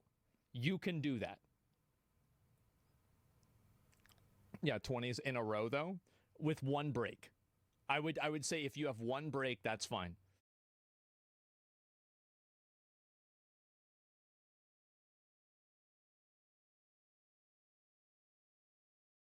Of the commercial of make sure you tune in to BET was you seeing me doing this joke. Right. And this joke is one of those jokes in comedy where you set it up and it takes a little longer to set it up, takes about 3 minutes, but then you're just hitting them with jokes after that because you don't have to set it up. Right. Mark Curry had already helped me work on this joke because I thought it was good because I was getting a standing ovation on it. He had me go back in the lab and help me craft it to be an even more powerful joke. So this is not just a random joke. This is my very best joke, and it's my last joke, and it's my closing joke. Okay. 1998, I'm doing this joke. It's on Comic View. Cedric comes to the Comedy Store. He watches me in the audience. He comes backstage. He tells me what a great job I did and how much he loves the joke. 2 years later, he's doing that as his last joke on the... Well, he didn't lie.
Nature Jab, headed by a guy named Julian Brown, who claims to be the innovator of microwave pyrolysis, basically creating gasoline or diesel out of plastic trash, apparently had went missing, ladies and gentlemen. Now, if it's something that I can tell you right now is, obviously we've all entertained a conspiracy theory. Imagine ever messing around with any of these big mega industries. Imagine if you discover the cure for cancer. Would Big Pharma be happy if you would take away their cash cow of treating such a disgusting illness? Or would they absolutely favor it and just let you drop your product? Do you think, big oil, the people that make billions upon billions of dollars every year, literally just by drilling up fossil fuels, refining it, and putting it into our vehicles, would be okay if some guy came out and basically made a way to take your average plastic trash and turn it into good old-fashioned to our vehicle, literally just by drilling up fossil fuels, refining it, and putting it into our vehicles? Would be okay if some guy came out and basically made a way to take your average plastic trash and turn it into good old-fashioned diesel. Ladies and gentlemen, that is the person we're looking at today. So this account, Nature Jab, that I've been kind of looking at, he's got about 1.4 million followers, and recently he made a video where he was basically saying that people are kind of coming after him. I think he's being followed. I know that I'm not gonna live long, and that's why I put every day, every hour, every minute into building, into growing. Why am I out here working on this plastic into fuel reactor I've been working on for 5 years? Since I was 17. Why am I out here in 100-degree weather? Why am I out here despite being falsely accused and reported to the EPA and the IRS? Why am I out here despite weird black helicopters that turn off their radar transponder circling me 6 times at night? Why am I out here sleeping in my van, crazy humidity, mosquitoes, gnats flying in, and yet I still do it? Why am I out here despite having to drive 4 hours every time I want to work on this machine, because when I was doing it in my parents' backyard, I blew myself up? Yeah, there's a lot to process from this video, okay? So recently he's uploaded a couple of these videos, and, he's been talking about helicopters flying over, people falsely reporting him to the Internal Revenue Service and the Environmental Protection Agency. He might actually, in his mind, be thinking that he's stepping on some pretty serious toes here. Again, inside the research for this, it really was an interesting rabbit hole to go down, because has this person discovered a new fuel that could topple this industry? An industry that is already being sort of attacked by other big players like EVs and shit. What if this guy actually is making diesel fuel out of trash? I mean, that could be a serious game-changing thing. All right, listen, everybody. I can't go into too much detail, but there is some very, very odd stuff going on. I'm certainly under attack right now in many different ways, and I just want everybody to know to just kind of have your eyes open. And I have my eyes open, but there's a lot going on. So there's apparently a lot going on. He actually really feels like he's being gang stalked, tracked by these big oil cartels. So let's get a closer look at his actual science and kind of start seeing maybe he's onto something. Maybe if they're going this hard to track the guy down, let's actually see what he's made real quick. So Nature Jab for over here, this is his first world continuous solar microwave plastic to fuel fundraiser. And he's actually got a little GoFundMe over here, which he's raised $30,932 out of a $16K goal. So immediately I wanted to go over to his account, and again, he has one on YouTube with 366,000 subscribers, and you can see this is. So basically, we had a recent crash out. I like Joey Swole, by the way, I do. He made a post that was positive about Hulk Hogan, memorializing Hulk Hogan. And he actually went out and he did an apology for making a memorial video about Hulk Hogan. Just for context, before his apology, he had this to say to the cancel mob. Listen, I can post Hulk Hogan if I want to. Just because somebody makes a mistake in their life doesn't mean that they haven't done good things. I don't know what he did, and he said something 20 years ago and apologized for it. If you're going to attack me, you better go after the colored athletes and the people that are black and minority that went and posted him as well. Okay, the man was nice to me. He made a mistake. I'm not God. People make mistakes in life. I owe my followers, my community, and all of social media an apology. A few days ago, I reposted an old video of me in the gym wearing a Hulk Hogan Halloween costume on the day that he passed. Last night in my live stream, a lot of people expressed how upset and frustrated they were with me. I didn't know to the extent of all the horrible things that he had done. Since last night, I have done a lot of research, talked to a few people, and learned all of the horrible things that man has done. Also, during last night's live stream, I used the word colored instead of saying person of color, which is Do you really think that he's saying that because he's some kind of like secret crypto racist and he wants to use the old word? So once again, to anybody that I offended, I am sorry. In my heart, I will continue to try to make the world a better place. The people that want you to apologize do not want to make the world a better place. They want you to apologize because it gives them a power trip. Hogan's vilified for private conversations that got leaked. Reports that Hogan used racial slurs in audio secretly recorded. I was at the lowest. I never should have said what I said. It was wrong. I'm embarrassed by it. If everybody at their lowest point was judged on one thing they said, it'd be a sad world. The mob's been trying to cancel him for the longest time. This was just the final straw for them. The mob can't cancel anybody. The only way you can get canceled is if your own audience stops watching you. And I can guarantee you for Joey Swole, one of the best ways to make your audience stop watching you is to apologize for thinking Hulk Hogan was a cool guy growing up. That is insane. Hulk Hogan was an American icon. Everybody knew him. In the entire world, people recognize Hulk Hogan. The vast majority of the people that were complaining and crying about Joey Swole making a post about Hulk Hogan were never his fans. They don't like you to begin with. They never liked you, and they never will. All they're doing is using this to push you down because you represent something they don't like. That's it.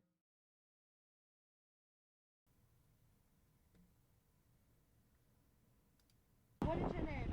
I'm Agent Greg Gorey of the Cape Cod Gories. Agent. You have a warrant? Cart return here, Narcoteers. Cart return there as well. Now I spotted something. Oh, that's a nice car. That Corvette. There's a secondary cart. Oh, right here. Oh, no. And it's this lady in the gray sedan. Oh. We keep rolling. You left your cart there. Cart returns right there. Can't hear you through the windshield. Wait, he caught her? Oh, shit. Okay, now I get it. Because I wasn't picking up on this. Okay, so basically...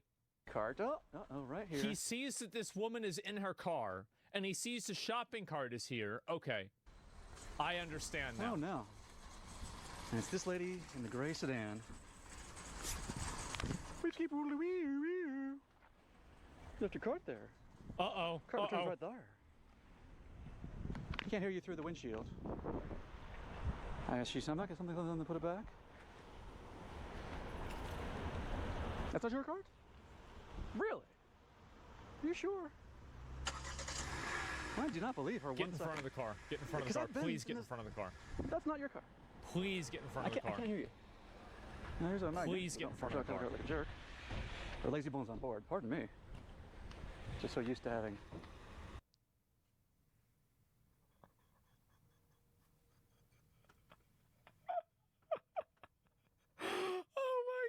Puts this shit on her fucking car. Lazy bones on board. Ma'am, is this not your card over here? Okay, that's not. Okay, that's rude. That is rude. That's. I'm not putting it back. Why not? I'm not walking over this. I'm going to hand it back to you. Well, now, why would you leave your card out where I could hit this? I have a car loaded of stuff and I have to go somewhere. Wait, what do you? Is there some sort of? Is there some sort of? You want to give me a ticket? Give me a ticket. This is a ticket, essentially. It's a citizen's ticket. I'm glad you enjoy your job. Well, I wish my job didn't exist, quite frankly, because now you left your car where I could hit other people's cars. My favorite part.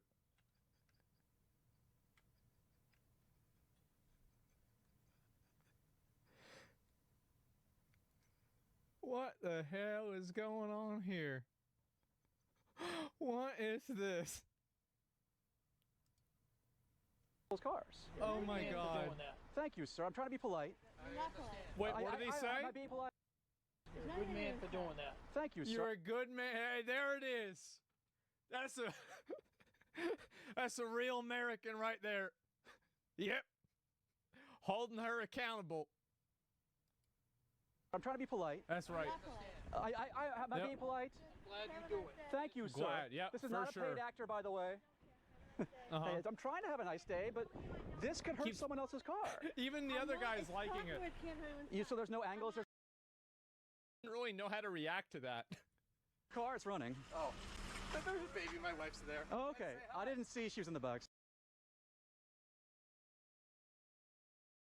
I'm Brett. Agent Greg. Nice to meet you. What they get.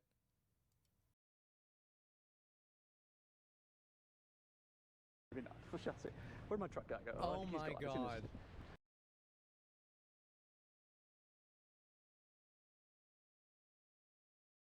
Back, I'm better than everyone else. This is amazing. Well, why don't you then?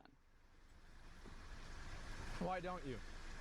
You don't have a good. Well, no, you didn't because you have emergency. Because she's fat and lazy. That's the reason why she didn't take the cart back. Everybody knows it. What do we need? We need an investigation? Just look at her. They tell you that's the reason why. I guess toilet paper. Said it was an emergency. You said you had to get it back quickly. Bye.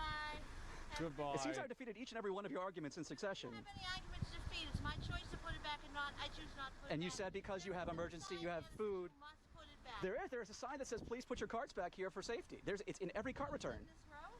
Yeah, there's one. It's right there and right there.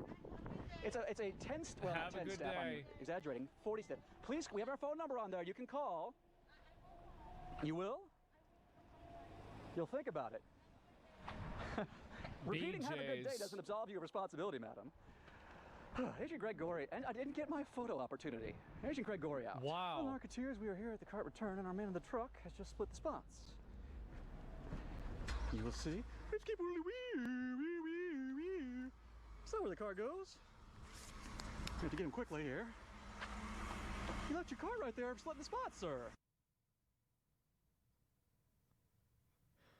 Oh boy.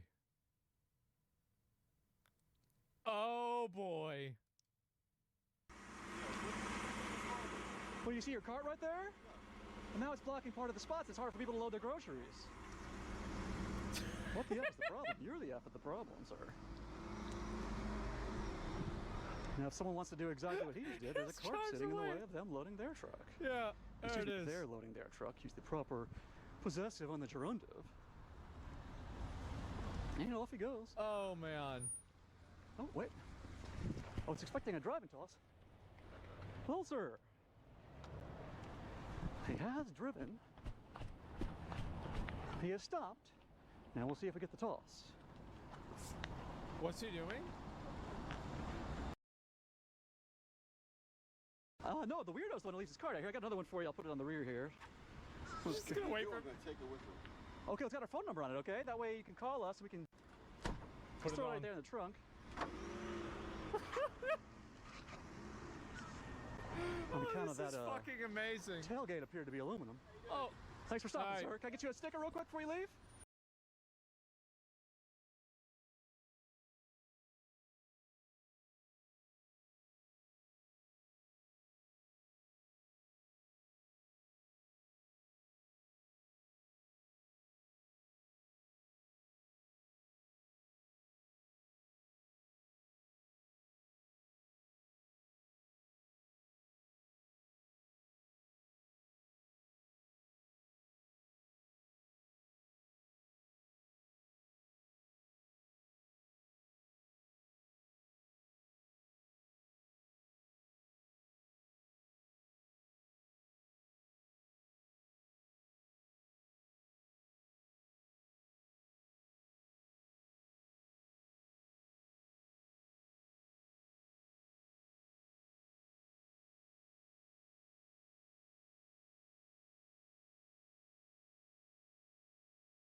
This is like actual reactor that he's built.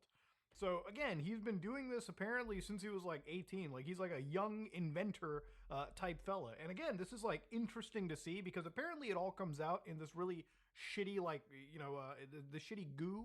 And then he like refines it into what appears to be like just diesel fuel. So there it is, man. It comes out, he's lighting it up on fire, and boom, it apparently seems to be just actual fuel, ladies and gentlemen. It's wild stuff. So he takes like obviously discarded shitty plastic and he puts it into this reactor, and it uniformly like burns down this actual like plastic and allows him to like convert it into this oil. Now, obviously, this kind of technology and this kind of claim isn't really new. There's been plenty of people that have come with like different alternative fuel sources that would absolutely, if true, destroy a lot of the big oil industry that pretty much, you know, does lobby and does push for their technologies around the world, right? So, for instance, one of the things you might have heard of was Stanimir and his water-powered vehicle. So for instance, this one buggy would run on like 22 gallons of like just tap water, and it would just like drive across. Like according to this, Meyer claimed to have replaced the spark plugs with injectors that introduced a hydrogen-oxygen mixture into the engine cylinders. The water was subjected to an electrical resonance that disassociated it into its basic atomic makeup. The water fuel cell would split the water into hydrogen and oxygen gas, which would then be combusted back into water vapor in a conventional internal combustion engine to produce net energy. So obviously the thing with this kind of technology is, you know, people started to look into it, and scientists had realized that obviously very quickly the first two laws of thermodynamics were kind of being attacked with this. Now, there was a lawsuit that came out of it where it was termed fraudulent after two investors who he sold dealership offerings the right to do business with that technology sued him in '96. And so basically a bunch of experts started to look at it and said that his water fuel cell was later examined by 3 expert witnesses in court who found that there was nothing revolutionary about the cell at all, and that it was simply using conventional electrolysis. So while Myers was apparently dining at a restaurant with apparently 2 Belgian investors, he runs outside and goes, "They poisoned me." And after an investigation, the coroner actually came out and said that he had high blood pressure and actually died of a cerebral aneurysm. Now again, that's what the coroner report says, and people who follow into this conspiracy actually think that, you know, maybe he had something that he was going on with and he probably was poisoned. Because if he invented this technology that would completely topple oil, that would change the course, that would destroy an entire economy, an entire industry that was thriving. So the thing about it is, when he produces this like fuel with microwave pyrolysis, he calls it plastodiesel. Now he ended up taking it to a laboratory, ASAP Labs here, and apparently according to this laboratory and what he says is based on the actual graphs and the data, the diesel that he provided might actually burn better than conventional diesel, or at least cleaner than actual diesel. So the thing is, obviously, like, he's going to the actual lab and showing the graphs as well with these guys. So I don't know, it might actually be like a legitimate fuel that he's made for sure, especially considering that this is like a full laboratory that is putting their own, like, they're putting their own balls on the line basically by siding with this. So according, if it's lab friendly, you know, I feel like maybe this guy is really onto something. Pyrolysis is basically the idea of thermally breaking down like a plastic in the absence of like any oxygen, so you can produce things like that liquid diesel that he was basically producing. And this was studied for decades in just like the world of recycling, from my understanding. Where things do change is obviously Julian's usage of microwave pyrolysis, which again, this is where he heats it in a more like uniform fashion. And in his understanding, it's just better efficiency. And it's better than like just standard like heating methods, right? And again, pyrolysis, for anybody that has no understanding of like how it was ever used, it was actually used at one point. And I researched this, and apparently the Nazis, back in the days of World War II, when they had a lot of coal but not a lot of oil, they would take their massive abundance of coal, for instance, and effectively just like liquefy it through a process known as the Burgess process or the Fischer-Tropsch process, and through that they would actually turn their coal into liquid fuel or some usable fuel that you could bring in for actual, like, you know, applications. Now the thing is, this was pyrolysis built fuel and it was absolutely inefficient. And not only was it inefficient, one of the things that came out of it was that it required a lot of energy to effectively produce just a little bit of fuel. But remember, at the time, the Nazis were at war. So it's better to expend a lot of your resources to produce that liquid gold you needed to possibly win the war, especially when you had such a massive abundance of that coal to begin with. Now even people in Julian's comment sections go out and ask, how much plastic does it take for a gallon? What's the waste from the process? How much energy is actually required? The problem that pyrolysis has is it's energy intensive. And if you don't have scrubbers on your stacks, it does release a lot of pollutants into the air. So this guy's been working on this method for years now, and one of the things that has always kind of shocked me a little bit is as he's doing this, there isn't really a lot of safety that I think he personally applies. So I'm kind of hoping that, for his health, he's not breathing in some of the worst chemicals known to man. I mean, this could be some serious, massive health hazards down the road, especially if he's not being careful right now.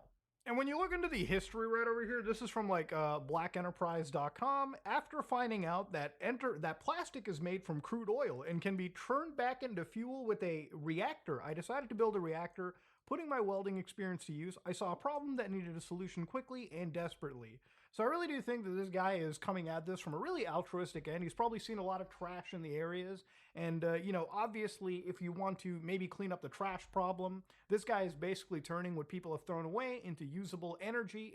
And hopefully that can maybe make a cheaper energy solution for a lot of people who live in areas where, well, let's just be honest, gas is expensive in any capacity. So having gas made from trash doesn't sound so bad.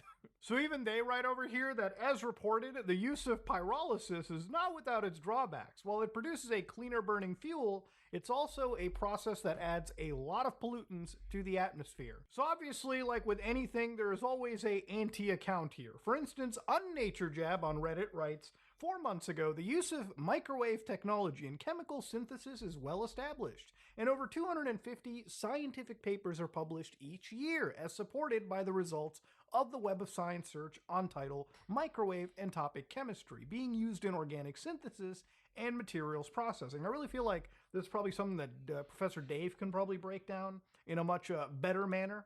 But the idea here is that the tech was patented in '71, widely used and available, and there's nothing new to determine outside of how to make it more efficient, which there are companies who have been doing this for the last 40 years and use high vacuum and inert gases to help reduce the amount of electricity needed to run the reactor. NatureJab isn't even remotely close as to what is the current standard in doing this reaction. Wake the fuck up. And obviously people are like, yeah, it's real, but it's not efficient, even a little bit, and he exaggerates things. And exactly what I was thinking, I've always wondered if this guy realizes just how much pollution he is creating thinking it's clean.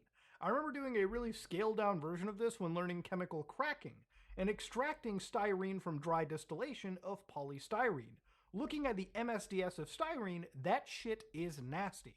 The amount of benzene, styrene, VOX, dioxin, PCBs, and other shit this guy is concentrating and releasing to the atmosphere is actually nuts. Which is one of the reasons why I think maybe the EPA was called into this, because, it is the Environmental Protection Agency's job to make sure the environment is fucking protected. Again, you might disagree with that, but that's exactly why they would have been called.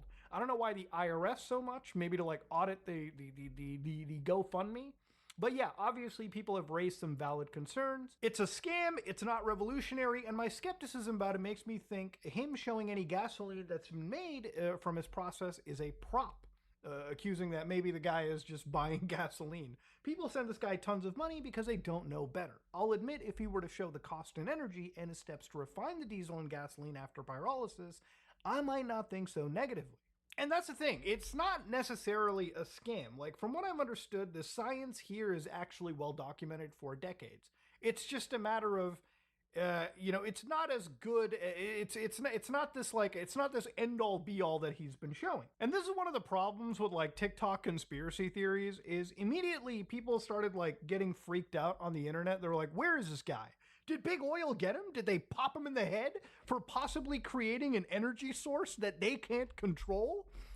No, apparently he did disappear, and there were people who looked into like the Atlanta police reports or police reports in his area just to see if there was possibly something of him being missing. And the thing is, there wasn't really anything. His mom actually ended up coming out and basically saying that he's actually fine.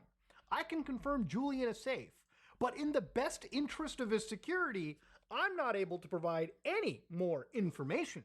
So again, it's still ending on a note where maybe the guy's life is actually in danger. Who knows? And he has gone completely radio silent, right? Which is, again, super duper weird because he's been posting pretty actively. Like, he's gained a lot of traction, like millions of plays on some of these, just showcasing his, I would assume, almost near finished project of microwave hydrolysis, or, you know, pyrolysis, sorry. And you can see, like, this is what looks like the actual final almost reactor, right? I assume these are like, you know, he's got like, he puts in the plastic into this reactor, they uniformly heat this, and because it's microwave, it's supposed to be a lot more efficient than your traditional heating method. So even the people who are watching this are saying, bro, 8 kilowatts of power to make 5 milliliters of gasoline. It's not necessarily about the gas, it's actually about the plastic waste. But again, even if you're burning the plastic waste, I do absolutely ask what that's doing to the environment, right? There's a lot of questions to be asked, and yeah, it's a lot more complicated than one would think. Now, I'm sure for a lot of people, they could be like, well, what if the oil companies try to kill him? And the reality is the oil companies are not going to kill a guy that's super duper popular, okay? That's just literally giving the conspiracy theorists the actual W. No, what's actually more likely to happen over here before we end this video off is that it is more likely that the oil companies will probably find a way to acquire the actual product over here, whether they pay him a large sum of money or they actually use some form of like patent suppression, which has happened in the past, where they will just literally like actually have patents or probably bring up something they wrote like fucking forever ago and use that to actually suppress this guy if he makes some serious progress in this field. I mean, you can read from 9 years ago, companies like ExxonMobil, for instance, patented tons of technologies for things like low-emission cars, electric vehicles even. In fact, some of the first electric vehicles, which, you know, granted if, you know, the first EV was not like Tesla, for instance. One of the first EVs back in the late 90s, early 2000s were things like the GM EV1 and, of course, the RAV4 EV, which would use batteries, the NIMH battery technology. Companies like Chevron, for instance, would use their actual stakes in companies like Cobasys to limit access to those battery technologies, right? And of course, this would absolutely fuck over anyone that was trying to use this battery technology to make electric vehicles that could actually pose a serious competition to that traditional gas-powered car. So no, you don't have to kill somebody, okay? As long as you're running corporate America, you can use any of these tools to basically suppress any of the stuff growing in your area, and people will just be fighting over legal battles while you'll be raking in billions of dollars. It's just like that in the country. Now, if he actually makes some serious progress with plastiline, then color me shocked, I would be excited to see it, okay? Something like a cleaner, burning energy that is taking away the plastic wastes from our Earth is something anybody wants to see. But has it been done here? I don't personally think so. I think that the idea is interesting. I just don't think that it's as efficient as Nature Jab is saying. But ladies and gentlemen, this was the weird disappearance.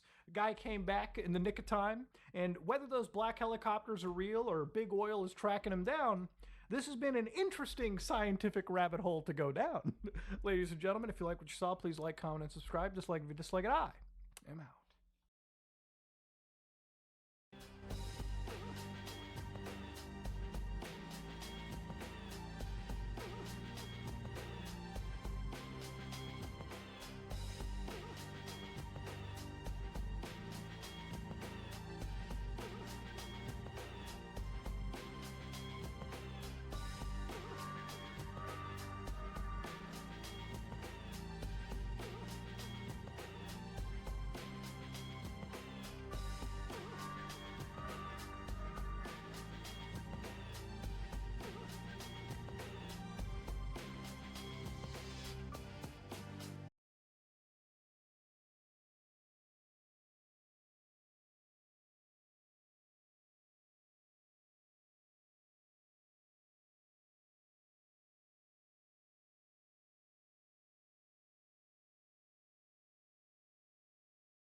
Have you ever That's the noticed same thing for me. I was the enemy, and I gave the game a 7. A good game doesn't Yeah. need anybody to run defense for it. No. It just exists. It's just there. It just speaks does for its itself. thing. So it got me thinking, what are the chances that these Mm-hmm. communities are the ones that have been ruining games? We've seen 100%. so many games come out to seemingly no audience. The quest for the Yeah. mythical modern audience, where they seem to exist in certain social circles and social media, but Yeah. the minute that a game hits the market, they evaporate. Where did it go? They never existed in the first place, and they only put it out there. There's a lot of people who they want to have the right opinions, but they don't actually care about the video games. I've noticed this with a lot of games, is that people will say that like they're fans of a game. Like I noticed this with Metaphor ReFantasio. There were like 4 or 5 people that I talked to about the game, and they were like, yeah, I really liked it. I'm like, how far did you get? They said, I played the demo. Yo, what is up, ladies and gentlemen? We are back with another banger video here. Today, I'm going to tell you guys a story of how I caught one of the biggest scammers in Diablo 2. So this man right here, Mr. TC, aka Clown, was scamming people on a website called D2JSP. D2JSP is a trading website for Diablo 2. You can buy items with their website's own currency called Forum Gold, and you can sell your items there as well. So this man was scamming a lot of people through the method of impersonation. So he would pretend to be other users on the website. Then he would join their games. He would gain information about the game names and the passwords. And then he would join there and steal items. And then he would try to whitewash those items for untraceable currency, such as runes in the game or small charms, things like that. So we're going to be using a little bit of slang here. So if you're not a Diablo 2 nerd, I'll try to do my best to explain them. But anyway, currently we are running a little bit of a sting operation here. So we are in a game. It's called Offering 3 2020s Need GG. Now, 3 2020s is a small charm in Diablo 2. It's used for trading high value items. And need GG basically means that we need like insane items, like insane rare items, because those are the best items in Diablo 2. So anyway, we are in a game right now, and I've been running this game for several days, trying to bait this scammer to join the game, because I know that he has a lot of stolen goods that he needs to whitewash. So I've been running this sting operation. It's a bit of a magnet to scammers. And finally, he joined the game. So right now we're in a game with TC, aka Clown 23390 on battle tag, and he is showing off all of his stolen goods. So let's roll the video here. And I want you guys to remember that Soul Nash that we just saw there. So you can see here his battle tag, TC Clown 23390. Now that Soul Nash is going to be very important, that axe that I was hovering at the start of the video, because we are going to use that axe to connect this account that he's on, which is his clean account, to his trading account, to all of his other accounts. And there's going to be a lot of accounts to keep track of, but as you guys can see right here, Clown is accused of scamming in this thread. And he says, did you read my signature? I changed it yesterday. That my only battle tag is Clown 23390. So right now, this is proof that his trading account belongs to this battle tag. Now, we're going to keep rolling the video here. He's going to show off these items. These are his clean items. And we are going to get him to join on his scammer account, which has all of the stolen shit. I tell him that his items are nice, but I don't need them. Do you have other items? So he ends up leaving the game here. I'm going to skip ahead a little bit. He leaves the game. Then he rejoins the game a couple of minutes later. And he does something clever here. He reintroduces himself to try to kind of distance himself on this new account to his old account that we just saw, the Clown 23390 account. So A6 Coin joins the game, hashtag battle tag FB6 hashtag 2101, and he says hi, and that's pretty clever because this kind of removes the previous account from this account. So he could have just left the game, right, and then never came back, and then this could be a new person. So that's kind of what he's going for here. But don't worry, guys. We are a professional. We're running a professional sting operation here. And, of course, we are going to connect the two accounts by making him say some incriminating shit. So the first thing he does here is that he links Eagle Song Warfist. This is a scammed item, and that's his first global, so we can take a look at this item. Eagle Song Warfist, 40 attack speed, 272 enhanced damage, Fool's Mod, which is the attack rating and the maximum damage based on character level, 148 attack rating, and then 5% life leech. Now, this item was stolen here. Ox FFA was selling this item, and then Clown pretended to be interested in this item to buy it, and then he ended up stealing this item from Ox FFA. And you can see here in this thread that Ox FFA is talking about that. He says, I transferred a 520 all-res life coin, which is a small charm, 12 jar runes, Griffin, and a Warfist 40 attack speed, Fool Zod. So right here, he says he got scammed on this Warfist. And you can see the actual stats of the Warfist in that previous topic here, that this is a perfect match. So this was stolen, confirmed, okay? So right now we know that he has stolen goods on this A6 coin account. Now we're gonna keep rolling it because he gets more interested. I tell him that I don't need that item. He says, be right back. And then he comes in on yet another character on the same account here, FB6 hashtag 2101. So Mostays joins FB6 hashtag 2101. And Mostays, obviously being A6 coin, the character that we just saw that had the stolen Warfist, starts showing a trade window here with more stolen items. Now, the first thing he does is he starts showing off these Grand Charms here, which are also stolen. 10, 63, 44. Now, there's a lot of Grand Charms, so we're going to try to do our best here to keep track of these. But 10, 63, 44, 10, 73, 45. Then we got the 1071.45 right there.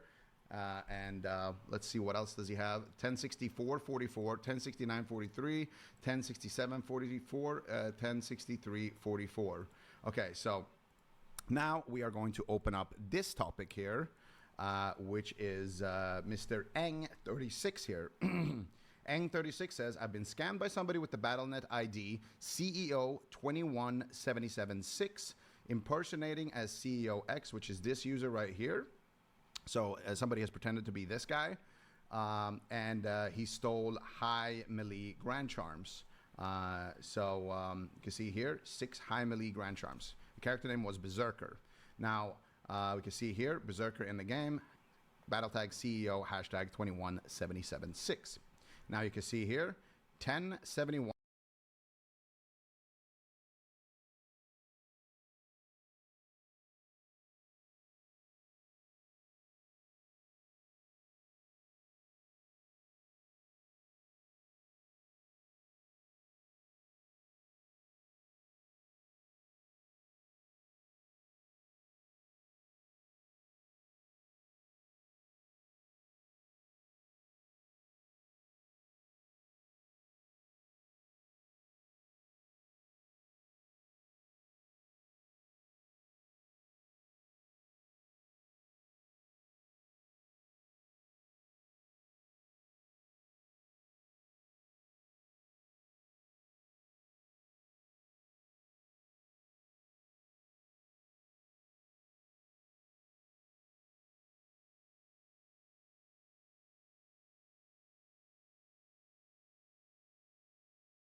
$145. We just saw that one. That was the second one from the left. And then he's talking about more Grand Charms here. Let's see here. Is it further down? Yeah, here. You can see 1063.44 times 2. We saw 2 of those. And then we also saw the 1064.44. So these are the scammed charms here that belonged to Eng36 by the character named Berserker. We can take a look at the charms just quickly once again, just to double confirm. 1064.44. We saw that one. And then we saw the 1063.44. There was 2 of those. This one was also a 1063.44. And then this one was a 1071.45. So those are the stolen Grand Charms right here that were stolen from Eng36 by Berserker, a.k.a. CEO hashtag 21776.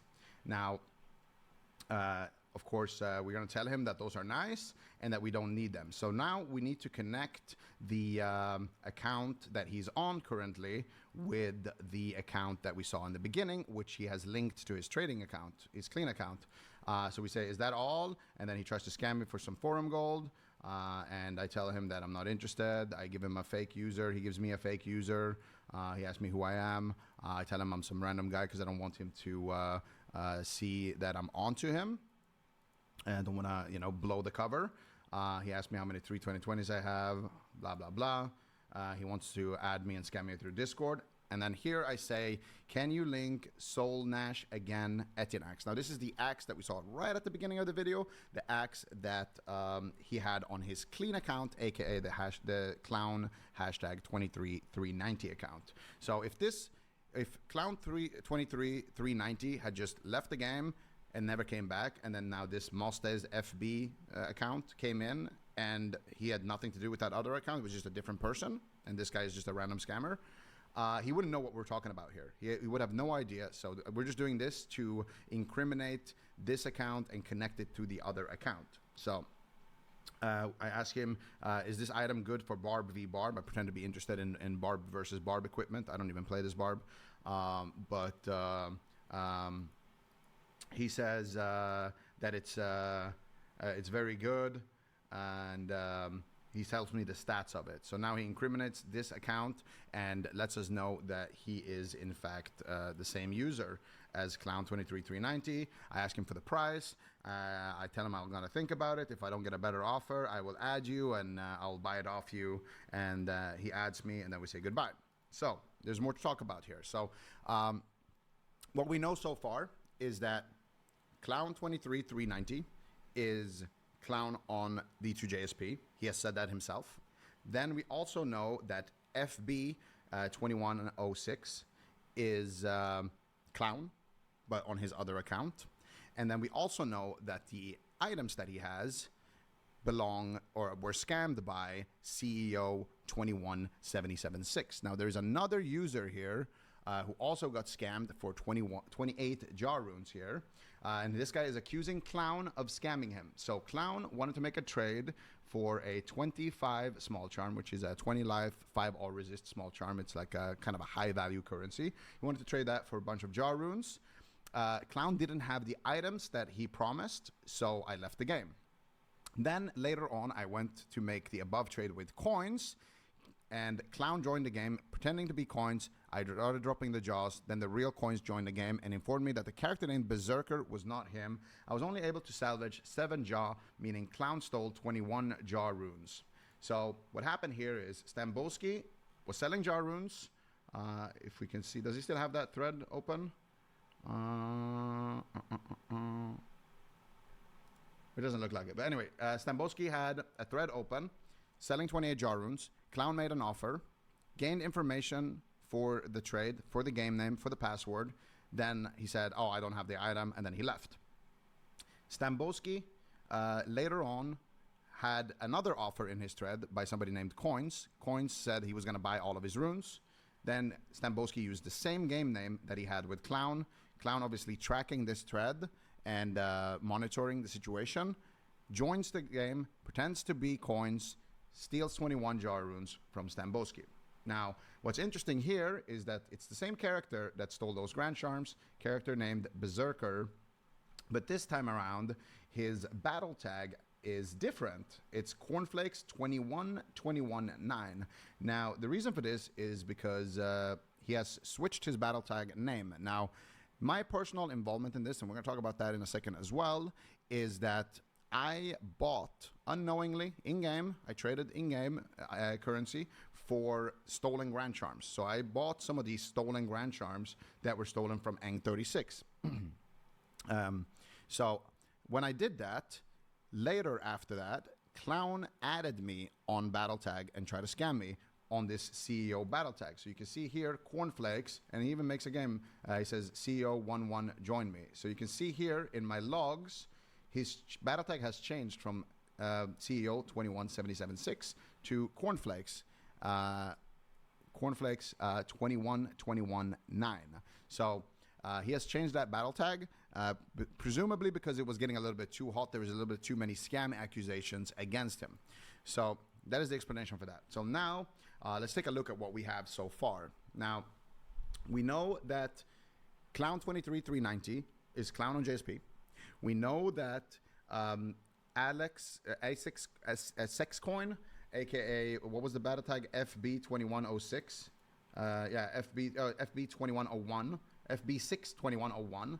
We know that this is also Clown 23390, and then we also know that the items that he has were stolen by the battle tag CEO 21776, which later on became Cornflakes 21216. So we know that this user is all of those accounts, responsible for all of those scams.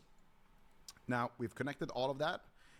What is my personal involvement in this? Like I mentioned, I traded in-game for some Grand Charms. So I joined a game that was offering these Grand Charms, and I made an offer. I left the game, and then I got a whisper from the person who was in the game, and he said, join back. I asked him, what's the game name? He said, offering Grand Charms, max attack rating, life. I joined back to the game, and then he asked me, what do you offer?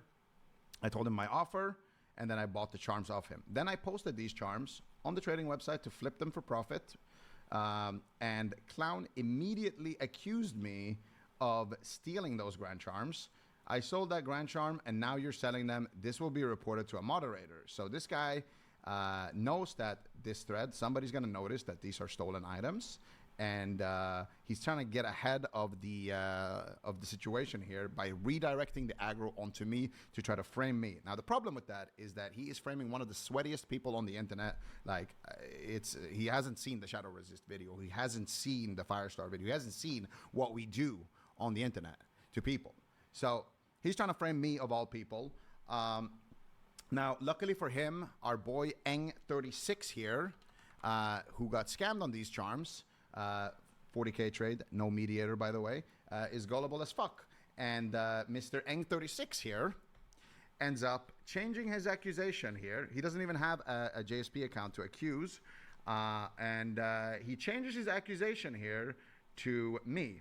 So all of a sudden, I'm accused of scamming these charms. So that is why I'm personally involved, and why I went through great lengths here to try to prove my innocence, but also to bring justice to the victims. Now, I have some great news for you guys. I did send this video, well, a different version of this, like a more raw, I guess, video, as soon as I caught him, to the moderator, aka Mr. Textbook here. This guy is the lead moderator, senior moderator. He's the leader of the scammer accusation team. And Mr. Textbooks very much enjoyed that video. And he even donated me 1,000 forum gold, saying donation for being awesome. And he banned Clown. So Clown did get banned here. Now, before we close this video and we close the chapter, I just want to show you guys how many people this man scammed. Look at this. This entire scammer accusation first page here is scammed by Clown, 28 Jaw, scammed by Clown, CEO 21776 scam, scammed by ex-CEO X, and CEO scammed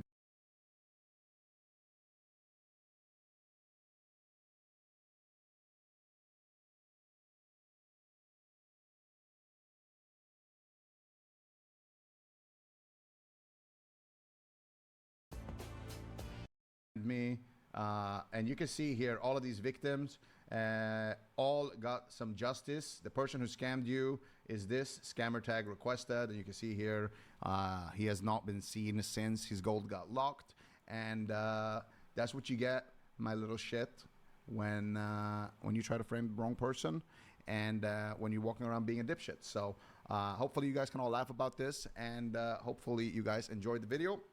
It's a bit different from like the usual like World of Warcraft type of content that I make, but I hope you guys enjoyed it regardless.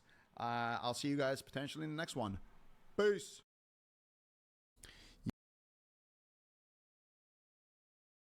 I left 3 more. Is this guy talking to me? Hell no, brother. Level 24 red quest, that's all you, dude. Somebody died in the keep? What? There's now? Where? Oh my God, Selena, dude, this is the guy. This is the guy. This is the guy from earlier chat. The guy who was asking, the guy who said, look, this is the guy. LF3 more assault on Fenris Isle. This is the guy. And I was like, red level 24 quest? Nah, pass. Yeah, this warrior just roached on him. He literally just died. Bro, this place is content, by the way. I've seen 2 people die here, man. And I'm just in minding my own business, AoE farming here. This place is content, dude. Both hello there. Go to the same barber. Ooh, fresh meat. Fresh meat. Oh, one of these guys is gonna die for sure. No way, these guys are going in here at level 17. These guys are cooked. These guys are absolutely cooked. They don't know, man. Can we go in and watch? Can I? Is there any camera angle? Oh, these guys don't know, man. Okay, remember their name. Moroto and Riango Slin. Oh, one of them is for sure getting cooked. There's no way they're going out of there. There's no way they're coming out of there alive, boys. There's no way. There is no shot. A few moments later. Why am I standing here like a rat waiting for these guys? Oh, there they are! No way. Did they make it? No shot they made it. I'm such a rat, man. I'm such a rat. Oh, look at the totems. Oh my God, those totems, man. If we get a respawn here in the lair, oof, it could be big. We can't risk killing anything right now, guys. We have to see this. Oh, look at them. Oh my God, they're going back in. They're going back in. They're going back in, boys. Oh my God, dude. If this totem pulls anything, bro, they are so cooked. Oh my God, the searing totem? Can it pull? Oh, they put down a new one or they despawn or something. I don't want to clean, I want to do a pull, but I want to see what happens. You know what? I'm going to just stay on this side here. I'm just going to stay on this side. Here we have a good camera angle too. Where would, I just asked myself, where would Pika stand? Wherever Pika would stand, that's the best camera spot. Like, we don't want to interfere with the natural course of things, but we also want to see. Hello again. Oh, here we go, here we go, here we go, here we go. Oh, shit. Oh, shit, they're dragging, what the they're dragging them to me. Hell no. Hell no, boys. What did I say? Oh my God, no shot. There's the days. Oh my God. Oh, there it is. What did I say? What did I say? These guys are crazy in their minds. An absolute cinema, dude. These guys are out of their mind, bro. What did I say, boys? We got the Pika cam. No shot. Sunnyvale Trailer Park. No shot, man. I'm gonna say 07, boys. Sorry, I was low. I couldn't help. Buggers in the lair. We go again, boys. Pika would be proud, boys. I'll tell you that right now. Oh, man. That's so good. I told you that there's no way. What are they doing in there? I'm just potting, dude. I'm not, like... There's no instant karma clips happening here, bro. Bro, what were they thinking, man? What were they thinking? There's no way in hell they were doing that. What did I say, dude? Did Pika message me? Pika kill cam. Stop taking my names, you f***ing cocksuckers. They ran to me for help too, man. They're like, there's a mage here. Maybe he can save us. Hell no, brother. I was like 30%. No shot, boys. Ryan Gosling. There's no way that's him, dude. There's no shot. It is. There's no way. There's no. I don't believe that. We didn't see the 2 mobs on the left upstairs. There is no shot. This is the real Ryan Gosling right now. That has to be a viewer who just yoinked his name, dude. Log your old character. Prove it. He said, okay. Is it actually him? No shot. We're getting an interview right now with Ryan Gosling. It's him! Yo. Oh my God. It's actually him. No shot, man. No shot, it's him. All right, we got some interview questions. We got some. He says we go again. Can I ask? 07. We go again. Can I ask why the hell are you guys here at level 17? We had Oni. You see? Somebody in my chat said that. Somebody said they're roided out of their minds with world buffs. We gave them that overconfidence. We got cocky. Yeah, I fell victim to the same thing yesterday. Yeah, they got overconfident, chat. Was it the totems that pulled some shit? I didn't see what happened inside. I just saw them when they were roaching. And I'm willing to bet it was either a hyper spawn or a totem that pulled like a pat. And that cooked everything. It was up the stairs. Yeah, no. I see. Yeah, no joke. Like 10 minutes before you guys, some level 18 mage got cooked in there. I saw a warrior roaching his ass up. There's 2 mobs on the left, 2 on the right, and there's 1 padding. He says, we saw the clip live, by the way. Of the mage? He says, I'm not even mad, it's content. He takes it on the chin, boys. What a f***ing trooper. What a trooper, man. We go again, dude. Hey, that's how it goes, man. Sometimes you provide the content, and sometimes you become the content, man. Yesterday, I became the content. Today, I got to provide the content with their assistance, so. Can we get some 07s for the boys, guys? Sunnyvale Trailer Park.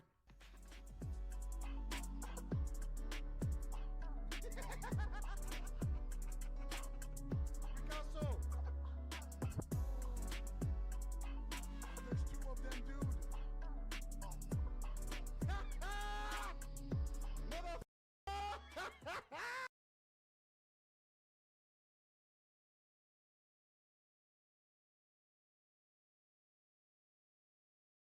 Yo, what is up, YouTube Nation? We are back with another banger of a video. I'm rubbing my hands together.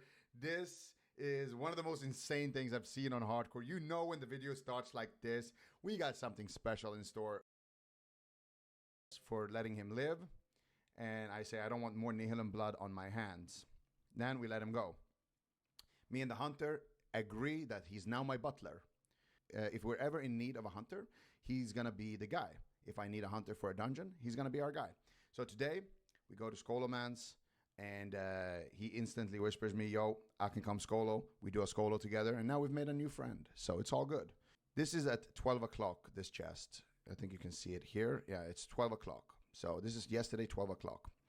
Now, what happens after this kind of pissed me off. So we are in Stranglethorn Vale, once again, going for the Arena Grandmaster Trinket. When I arrive here, and this is kind of where the villain arc begins of Death Row, at least in my eyes.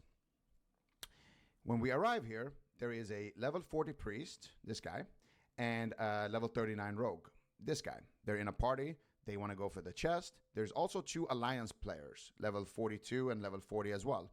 Now, as soon as I saw them, I told them, you know what, guys, you can have the chest. I'm going to go to a different layer and just pick up the chest there. It's all good. So I do that. So right now, I'm not even here. My character is layered in a different dimension. The priest is like, oh, can you come and help us? So I join his party, and I'm waiting to be layered. I tell him, you guys can go for the chest. It's safe. I have a rogue friend there who will help you guys with the alliance dudes if you guys get into a fight. And I'm telling them it's okay. You guys can jump down and, bait the alliances. So the priest takes my word for it. He's level 40 priest. And he goes for the chest. And right now the priest is trying to bait the alliance dudes to jump down. And he says, oh, they're scared. So the alliance dudes, classic alliance, run away. And they don't go for the chest, which is probably the smart thing to do here, honestly. So at this point, we're like, dang. And I'm asking him, hey, did you get the chest? Sorry about the quality. I don't know why the quality became so bad all of a sudden. What the heck? All right, there we go. All right. So at this point, he got the chest. He's trying to bait the alliance, but they leave. He's like, well, shame. And I asked him, did you get the chest? He said, I do. So he got the chest, because I'm on a different layer asking him. He's like, but I wanted to see some more blood. So at this point, you know, it's all said and done. And then Death Row says, wrists to me. So he wants a little tip. And at this point, I get layered in. So now I'm in the layer, and I can see what's happening here. And the priest is going to give him the arena wrist guards as a little tip. And then he says, a little G, please. So he wants a little gold tip as well. He has 55 silver. He wants a 1 or 2 gold tip. And the priest says, nah, bro. And then the rogue decides, you're not going to tip me? Well, he's like, wait. Okay, please. But it's too late. The damage is already done. And our rogue, Mr. Death Row here, has murdered the priest. Now, at this point, I get really triggered about this because I kind of told the priest it was safe to go down here and do this. So I jump down and try to kill Death Row. So I jump down, and we have a Makora here, basically. And, you know, we have our duel here. I get the iron grenade, and I'm starting to send damage. And I get, you know, some damage off here. And right here, my Cone of Cold, if he crits, he lived with 512 health. If that crit, he was back in Brill. But he pops a freedom and, you know, a free action potion and a sprint. He dodges my blizzards, and he runs away. So Death Row here manages to escape death in this situation. So close to dying after that. And you can see the priest here says, I had 90 gold. The priest just transferred because he was level 40. He was just about to buy the mount, and he had no gold left to buy his mount. Because he died with all of his gold. And he's going to go again. I felt really bad about that. So I gave him a little donation of a couple of gold, like 20 gold, on his new character. But I felt really bad about this. And this is where the funniest things start happening. Today in Stranglethorn Vale, may I introduce you to another episode here of Stranglethorn Drama. So we got our boy Death Row here once again. But first, we're going to pause. In the death log... Anybody look familiar here? We got Simeon, level 60 hunter, going for the chest and dying. Now, I think he died to an alliance rogue. I don't have a clip, sadly, of the hunter dying, but our butler, he's finished. Now, Death Row is here once again, griefing some lobies. And he goes after this level 2 guy looting the chest. But all of a sudden, a 60 alliance rogue opens onto him and sends him all the way back to Brill, dude. Now, this is less than 24 hours from when he killed that innocent priest. And, I mean, this is some karma, man. Oh, my God, dude. That is just unreal. So I think what happened to Simeon is that he tried to go for the chest and the level 60 rogue killed him. And what happened to Death Row is that, well, he got found by a 60 rogue and he got a taste of his own medicine. So, guys, if you are going for these Arena Grandmaster trinkets, probably good idea to bring a friend or two because there's a lot of rogues in the water. And if you decide to be a shithead, just keep in mind that these things can happen.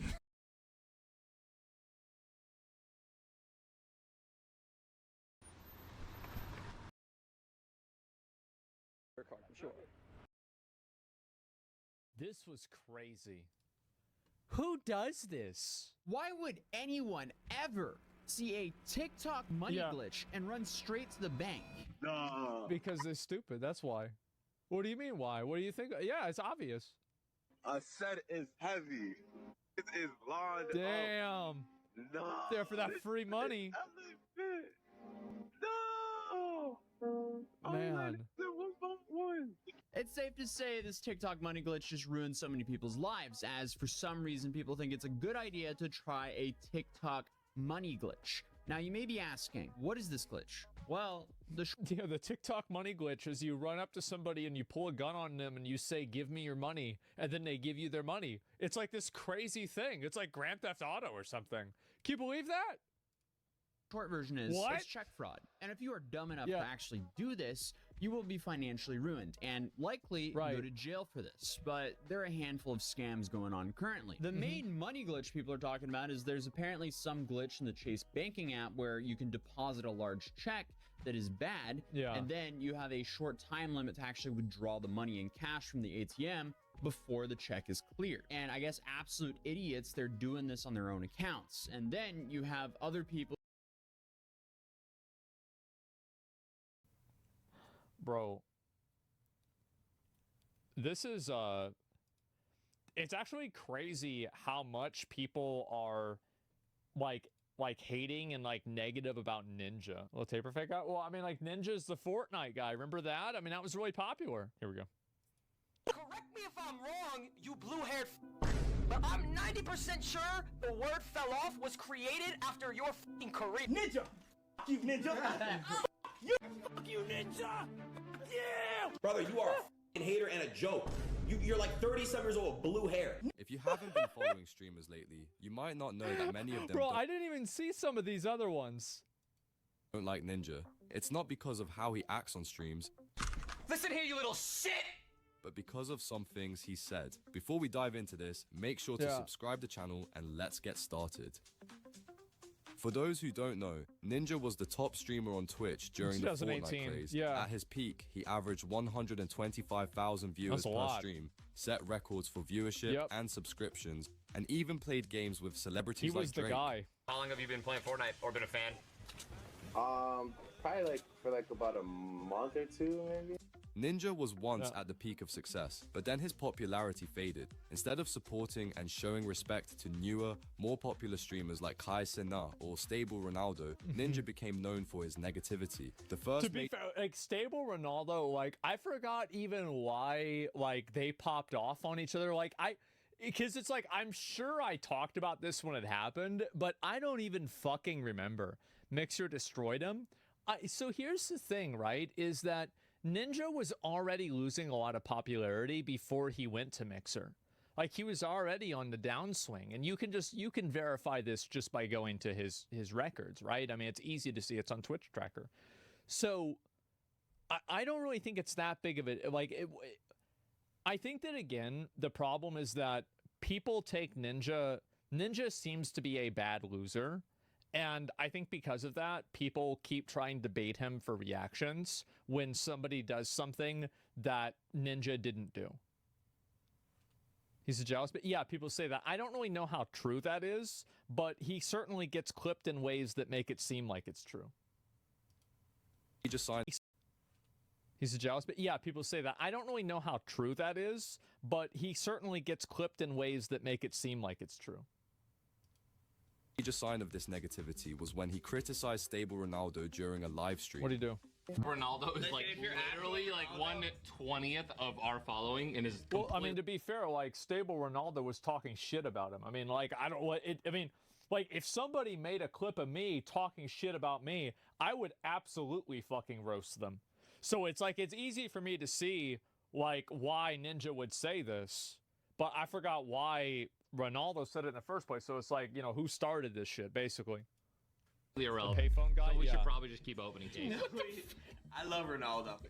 Ronaldo. Why you hating on him? He tried to be an IRL streamer and failed. Yeah, I mean, Cloak and Tim don't want to have anything to fucking do with this shit. Like, they don't want to have to fucking deal with this. They don't want to have to fucking, like, defend, like, why am I getting involved in, like, your beef with, like, this streamer? Like, what the fuck is this? I'm trying to play the game. You know, like, what is this? Yeah. Can you guess why Ninja said all those negative things? If you guessed that there was no real reason, you'd be right. Ninja went on a rant about another streamer just because they were less popular than him, even though there was no conflict or insult between them. It was just classic, unprovoked hating. I don't know why he did this. Even one of his friends on the live stream told him to shut up. Oh, you're like a combination of He's a great gamer. of clicks, like, oh my god, I might be good at the game, and like myth, like you went to YouTube and what happened? You know what I mean? Like that's you right now. All right. What?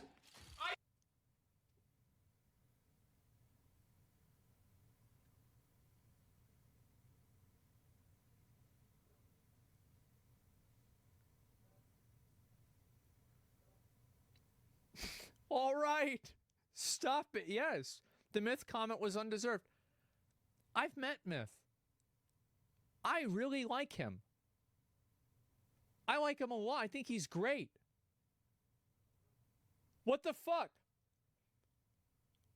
Like, it doesn't matter how many viewers Myth gets, if he's getting 30 or 40K in Fortnite or 30 or 40 on YouTube. I still like him. I don't care about, like, I don't give a shit. Like, it doesn't matter. What is this? I said what I said. Shut up! I said what I said. Shut up! I said what I said. Shut up! Just shut. Thank you. Holy Thank you, Tim. Thank you. You know what I mean, though? What, do you know what I mean, though? RT Game, 3 million subs, 2.5 years, but YouTube dropped its policy. We won. What is this about? And I can say that at the start of this video without fear of consequence. Because YouTube has now dropped its policy on swearing at the start of a video. Great. And this is like a huge weight has been lifted for me, because what the fuck is he saying at the beginning of his videos where he is this stressed? I mean, bro, I say fuck and retard like every other word, and even I was like, oh, okay, cool. Wait, what is this guy's intro? What's up, all you fucking like, all right, Jesus, man, what an intro. This is a policy that's been very personal for me, and I've been very involved with since its introduction. Some people may not even remember at this point. Yeah, his intro. What up, my nigga? Like, okay, bro. All right, well, you won. Just how impactful this policy has been on my channel specifically. Yeah, what did it do? So let me just recap. Okay. And tell you why this is a bit of a big deal. Okay. At the end of 2022, I made a best of RT game for 2022 video, which was a big montage and supercut video of all my videos from the year, as a sign off. Yep. Now this video got age restricted, flagged, and severely limited in its reach. Yeah, it actually is dope because, like, my channel's reach and monetization has been fucked so hard because, like, I'll be real, guys, like, almost every single one of my streams is limited. 30% of my videos are limited because I'm not going to censor what I say at all. Besides, like, directly saying slurs that I would say off stream. Yeah. So this is actually huge for me, too. But what actually happened is after that video went up, it had a huge knock-on effect for a lot of my channel because YouTube basically went back and flagged a lot of the videos on my channel and limited their reach and demonetized a lot of them because it had introduced a new policy at the time regarding swearing, where you weren't allowed to swear at the start of your videos specifically. And me being Irish and it being a... Yeah, Irish people do be saying some crazy shit, true. Cultural thing where we kind of swear quite casually. This had a lot of... And what's funny is, I'm also Irish. And so, you know what? Maybe it is, like, genetically passed down, man. Who knows? On effects where suddenly a large amount of my videos were flagged by a policy that didn't exist at the time I made those videos. And I then got onto YouTube interrogating them about this policy, to which I found out that even if I fixed my videos, they would still be flagged forever, and that there was nothing I could really do to change this, which felt so unfair because you've introduced a new policy and you're retroactively applying it to all the existing content without the chance to even change it. That's the thing. I didn't really mind the policy itself if I could change my videos, but YouTube said no to that. It specifically said no, that even if I made my videos adhere, nothing would be fixed, which felt so unfair. And so some of you might remember at the start of 2023, in protest, I adopted using the word YouTube as a censor or a swear word, basically, on my channel. And it was strictly in protest of the absurdity of this policy when it was introduced. And a lot of my videos, especially in the last 2 years, That's so good. You can hear the YouTube censors in them. And I think the association is quite funny for a lot of my audience. I think even now, hearing me say the word YouTube so much, a lot of people are just going to think I'm violently swearing because it has been the censor word all this time. Now, we pushed back so hard against this policy that it was dialed back in March of 2023, and YouTube very kindly admitted that the scale and severity of this policy was a lot more than they ever anticipated. Good. And this was actually due to the implementation of this policy on my channel specifically. I had a lot of back and forth meetings with YouTube staff themselves discussing this policy and how I thought it needed to be changed. Much love to Connor, who is the head of YouTube monetization policy at YouTube. We have had many chats through the years since this policy was... Yeah, I feel like YouTube's low-key just a f***ing hater, bro. To be honest. Every video, because I swear so much in my videos, they just assume that I'm going to keep swearing.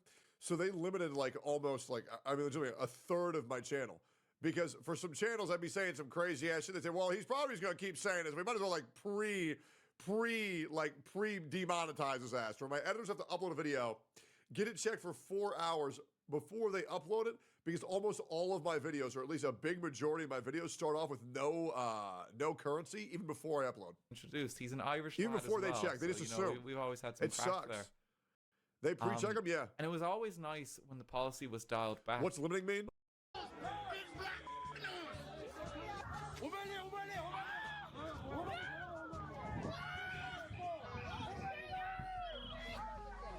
My haters, lolly mindset, pedo mindset of Tozy. We winning. We not going nowhere. We run this country. You guys think I'm going to jail? I have freedom, and we're showing you freedom. Guys, Johnny Somali just got banned from another platform. Yep, that's one more way for him to make money. Gone. This is the latest update, and I'm here to break down exactly what's going on with Johnny Somali right now. As most of you already know, Johnny is currently facing his 8th criminal charge, and things are getting worse. His appearance at a recent protest in South Korea might even lead to a new charge being added soon. It's like the Korean authorities are stacking charges on him before every trial even begins. So in this video, I'm breaking these are stacking charges on him before every trial even begins. So in this video, I'm breaking everything down. What's happening, what's coming next, and how Johnny Somali is basically running out of ways to survive online. Let's get started.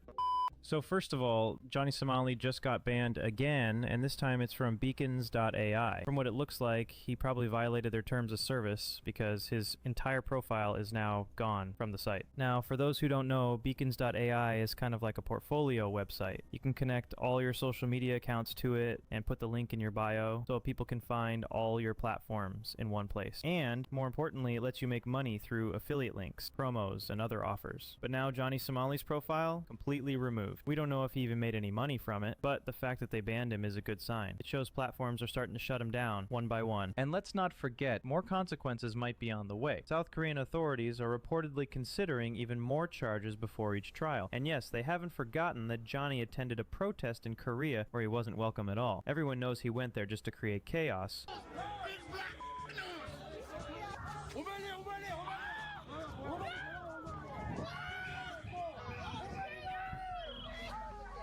Why exactly he went? Authorities might dig into that soon. But will Johnny Somali care? Absolutely not. He's been trying to stay low, not showing his face, but people still remember what he said before. In fact, there's a video from his documentary where you can clearly see Johnny threatening other creators and saying he'll escape and return to YouTube soon. My haters, lolly mindset, pedo mindset of Tozy. We winning. We not going nowhere. We run this country. You guys think I'm going to jail? I have freedom, and we're showing you freedom here. Look how happy I am, man. Look at this. You can't take the smile off my face. My enemies. Everybody on YouTube. I'm coming back to YouTube soon. Yes. Yeah, he really thinks he's untouchable. Everyone knows by now, Johnny Somali is the king of delusion. Whatever he says, it's probably something that already happened in his dreams. Because right now, people are predicting that he could face up to 12 years in prison. But surprisingly, no one seems satisfied with that. Just look at the comments.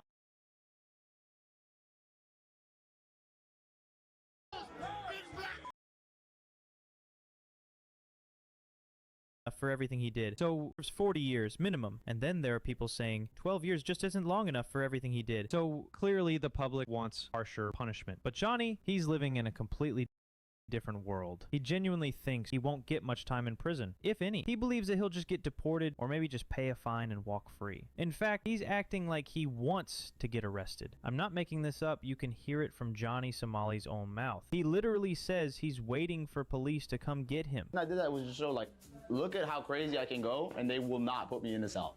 So don't get your hopes up. Like, I did that as almost a f you to the motherfuckers that cover me and my haters. You know what I mean? Like, that. Like, come get me. Like, I was screaming to people. I was drunk off my ass, but I was screaming to people, call the police. Do it. Put me in a cell. Like, do it. I'm waiting. Either put me in a cell or deport me. Like, let's get it over with. Let's say I'm able to leave Korea with a fine or just a deportation, which is a win in my perspective. Big W. Do you think these people, do you think they're going to move on? I think they won't. Like I always say, Johnny Somali never just sits around doing nothing. He's always trying to find a way to escape or disappear.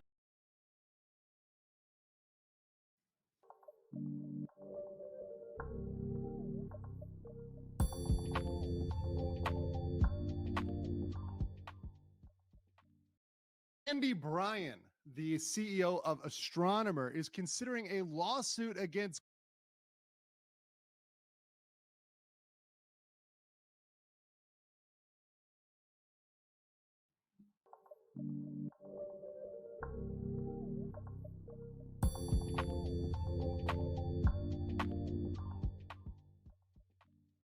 Tectone must be canceled. Today, I come to you with very serious news on the legal mindset. That is in no way, a troll or a joke. This is serious stuff, people, and I'll let you be your own judge. Now, we all know that I'm a simple lawman, and most of the time I rely on the law and the facts and the system.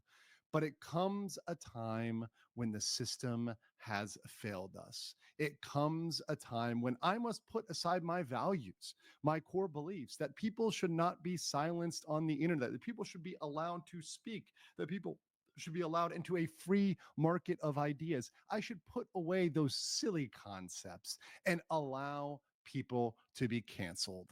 And indeed, for the first time ever, I am calling for cancellation. I am taking off my hat as a humble lawman and rising to you, my comrades. And yes, comrades is the word, to cancel Mr. Tectone. And of course, we have a PowerPoint on this Fast Facts version. If you like PowerPoints, and if you are my comrades in this struggle against the Eggman, please smash that like and leave a comment below. So let's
get into it with the PowerPoint today.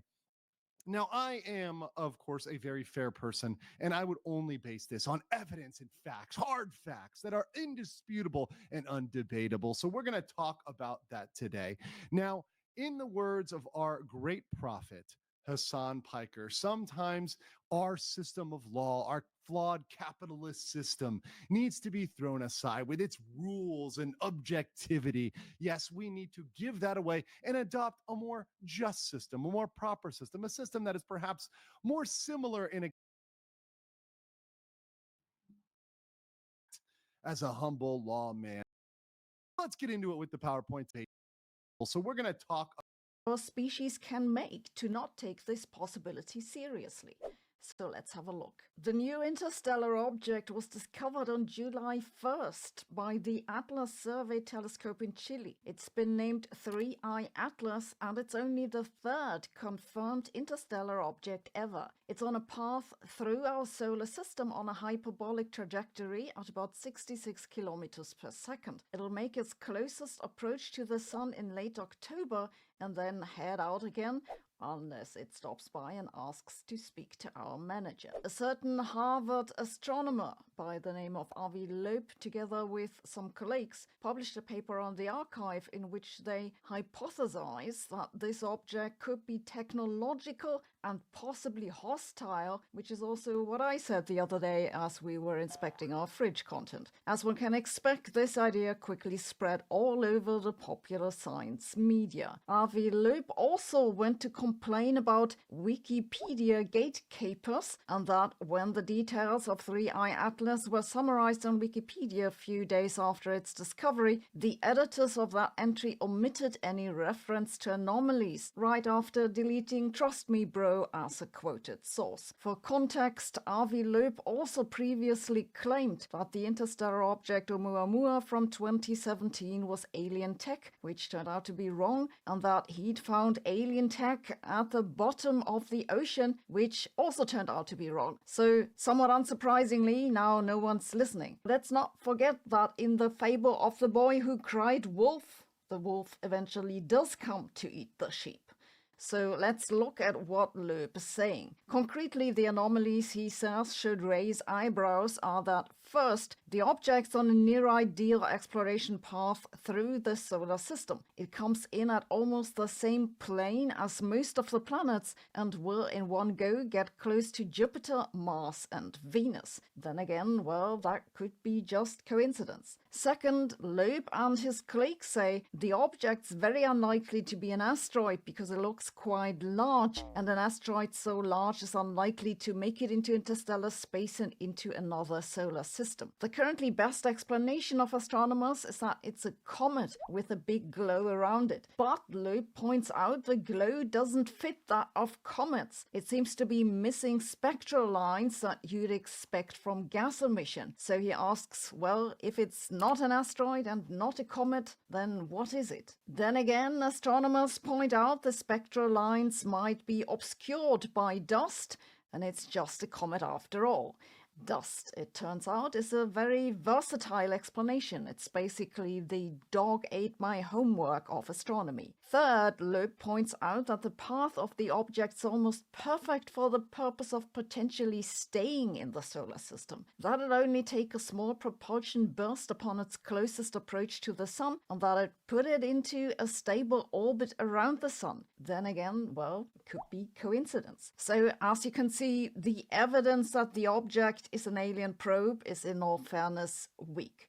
Though, of course, the situation could change at any time. And I think that Avi Loeb is making good points when he says that we need to be better prepared for the possibility that one day it's not a fire drill, but really an alien probe, and that we should have intercept missions ready to go to have a closer look. However, he seems to be a little too eager to feed journalists with alien quotes, and that has, alienated a lot of his colleagues. Loeb is also highly critical of research in the foundations of physics overall. In a recent blog post, he writes that the physics community became too dogmatic and risk-averse about the directions worth pursuing. Taking the wrong mainstream paths and not exploring alternatives brings the community to scientific dead ends, rich in mathematical gymnastics, but with no experimental support. That's of course entirely correct, but it won't have made him many friends.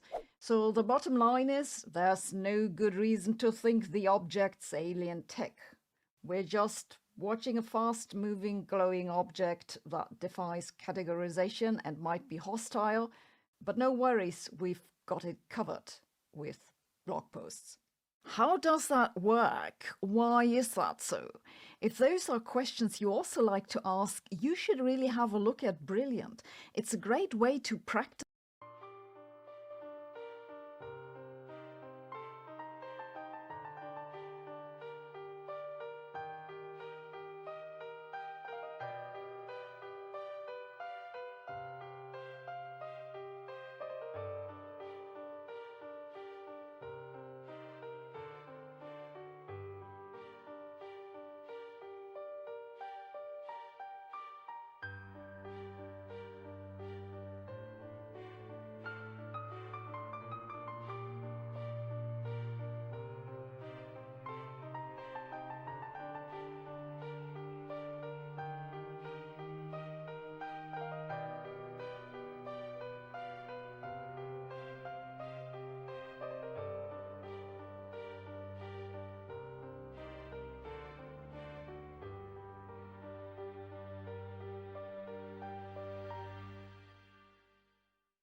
But the measurement errors in these observations are quite large, so the statistical significance of this lingers at barely 3 sigma.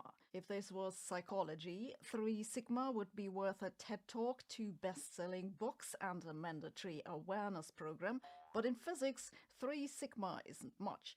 It's about a 3 in 1,000 chance that it's just a measurement artifact, a coincidence from the sampling maybe.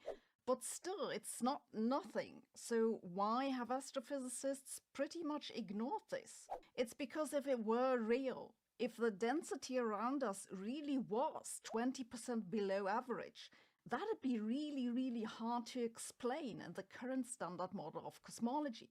When I refer to the standard model of cosmology, I mean the one with dark matter and dark energy, also known as lambda CDM. In this model, you can ask, what's the probability of this happening just by chance, that we'd find ourselves in such a hole in the universe? One paper has put the chance below 0.5%, another one at less than 1 time in 10,000, and yet another one said it'd be a 6 sigma deviation from standard cosmology. 6 sigma! At this significance, psychologists would start a new religion. You see, accepting that we live in a void would require more from standard cosmology. 6 sigma!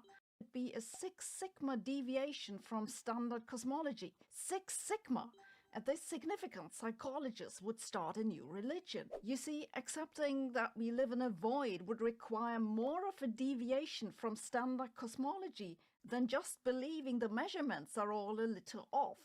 This is why astrophysicists have mostly ignored this. The authors of the new paper now ask how this underdensity, this whole idea, would fit together with a completely different sort of observation, the baryon acoustic oscillations. Baryon acoustic oscillations are density waves like sound waves that rippled through the plasma in the early universe. They then become frozen in and leave an imprint in the distribution of matter. This matter goes on later to form galaxies and galaxy clusters. So the matter that we see around us today was seeded by the density distribution that had an imprint from the baryon acoustic oscillations. These density patterns are, however, affected by how the universe expands, and that expansion happens differently in an underdense region. That is, you can use the baryon acoustic oscillations to infer the local expansion rate. In the new paper, the authors do a pretty straightforward analysis of baryon acoustic oscillations in various datasets. They just ask, what scenario fits better to the data? The standard cosmological model, or that we live in a hole?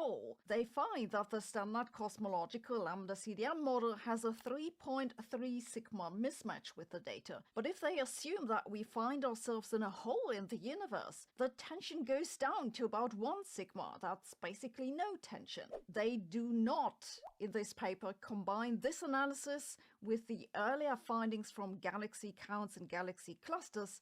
However, I'd expect that if one were to do this, the significance would go up, possibly into the range of 4 sigma or so. By the way, this video comes with a quiz that lets you check how much you remember. I give this a low reading on my bullshit meter. I can't really tell if the analysis was properly done, but if correct, I think it's a very important result. If we live in a hole in an underdense region, that affects the way we need to analyze all cosmological data. It'd basically mean that we've tried to explain our observations the wrong way for decades and that the standard cosmological model needs to be abandoned. So maybe we live in a giant cosmic hole, or maybe other galaxies just don't like us. Maybe you've noticed that I've recently begun doing shorts. If you've been thinking about doing this too, I have a recommendation for you, starter pack, because I finally found a microphone that I'm super happy with. It's a wireless mic from Hollyland called the Lark A1. I think it's the best low-cost clip-on mic on the market right now, and it clips on with a magnet. So convenient. You can hear for yourself that it's great audio quality, but let me give you some more details. For a microphone that small, the audio quality is absolutely remarkable. The frequency response is amazing and the noise bottom is very low. It also has a built-in noise reduction that you can turn up or down as you need it. The battery lifetime is a remarkable 54 hours. Yes, you can get cheaper microphones, but not at this quality. This is probably one of the most unhinged bugs of the year for two reasons. The first reason is it allowed the NNSA, not the NSA, the nuclear NSA that controls America. The most sacred principle for astrophysicists is the idea that we aren't special in any regard, that our universe is... Hey, 42 here. Unless you've been living under a rock for the past few months, I don't blame you if you have. It's pretty wild out there. You've probably already heard about what might just be the greatest scientific discovery of all time. Using the most advanced telescope ever built by humans, the James Webb Space Telescope, a team of scientists from the University of Cambridge have detected a possible biosignature on a mysterious planet called K2-18b. That biosignature is a molecule called dimethyl sulfide, DMS for short, which scientists have detected floating around in K2-18b's atmosphere. That's pretty exciting news, because on Earth, DMS is only produced in one way, by living things, predominantly marine phytoplankton.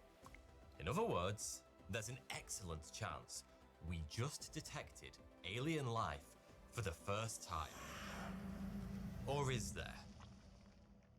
It's important that we get this right, because we aren't just talking about the possibility of aliens on a single planet here.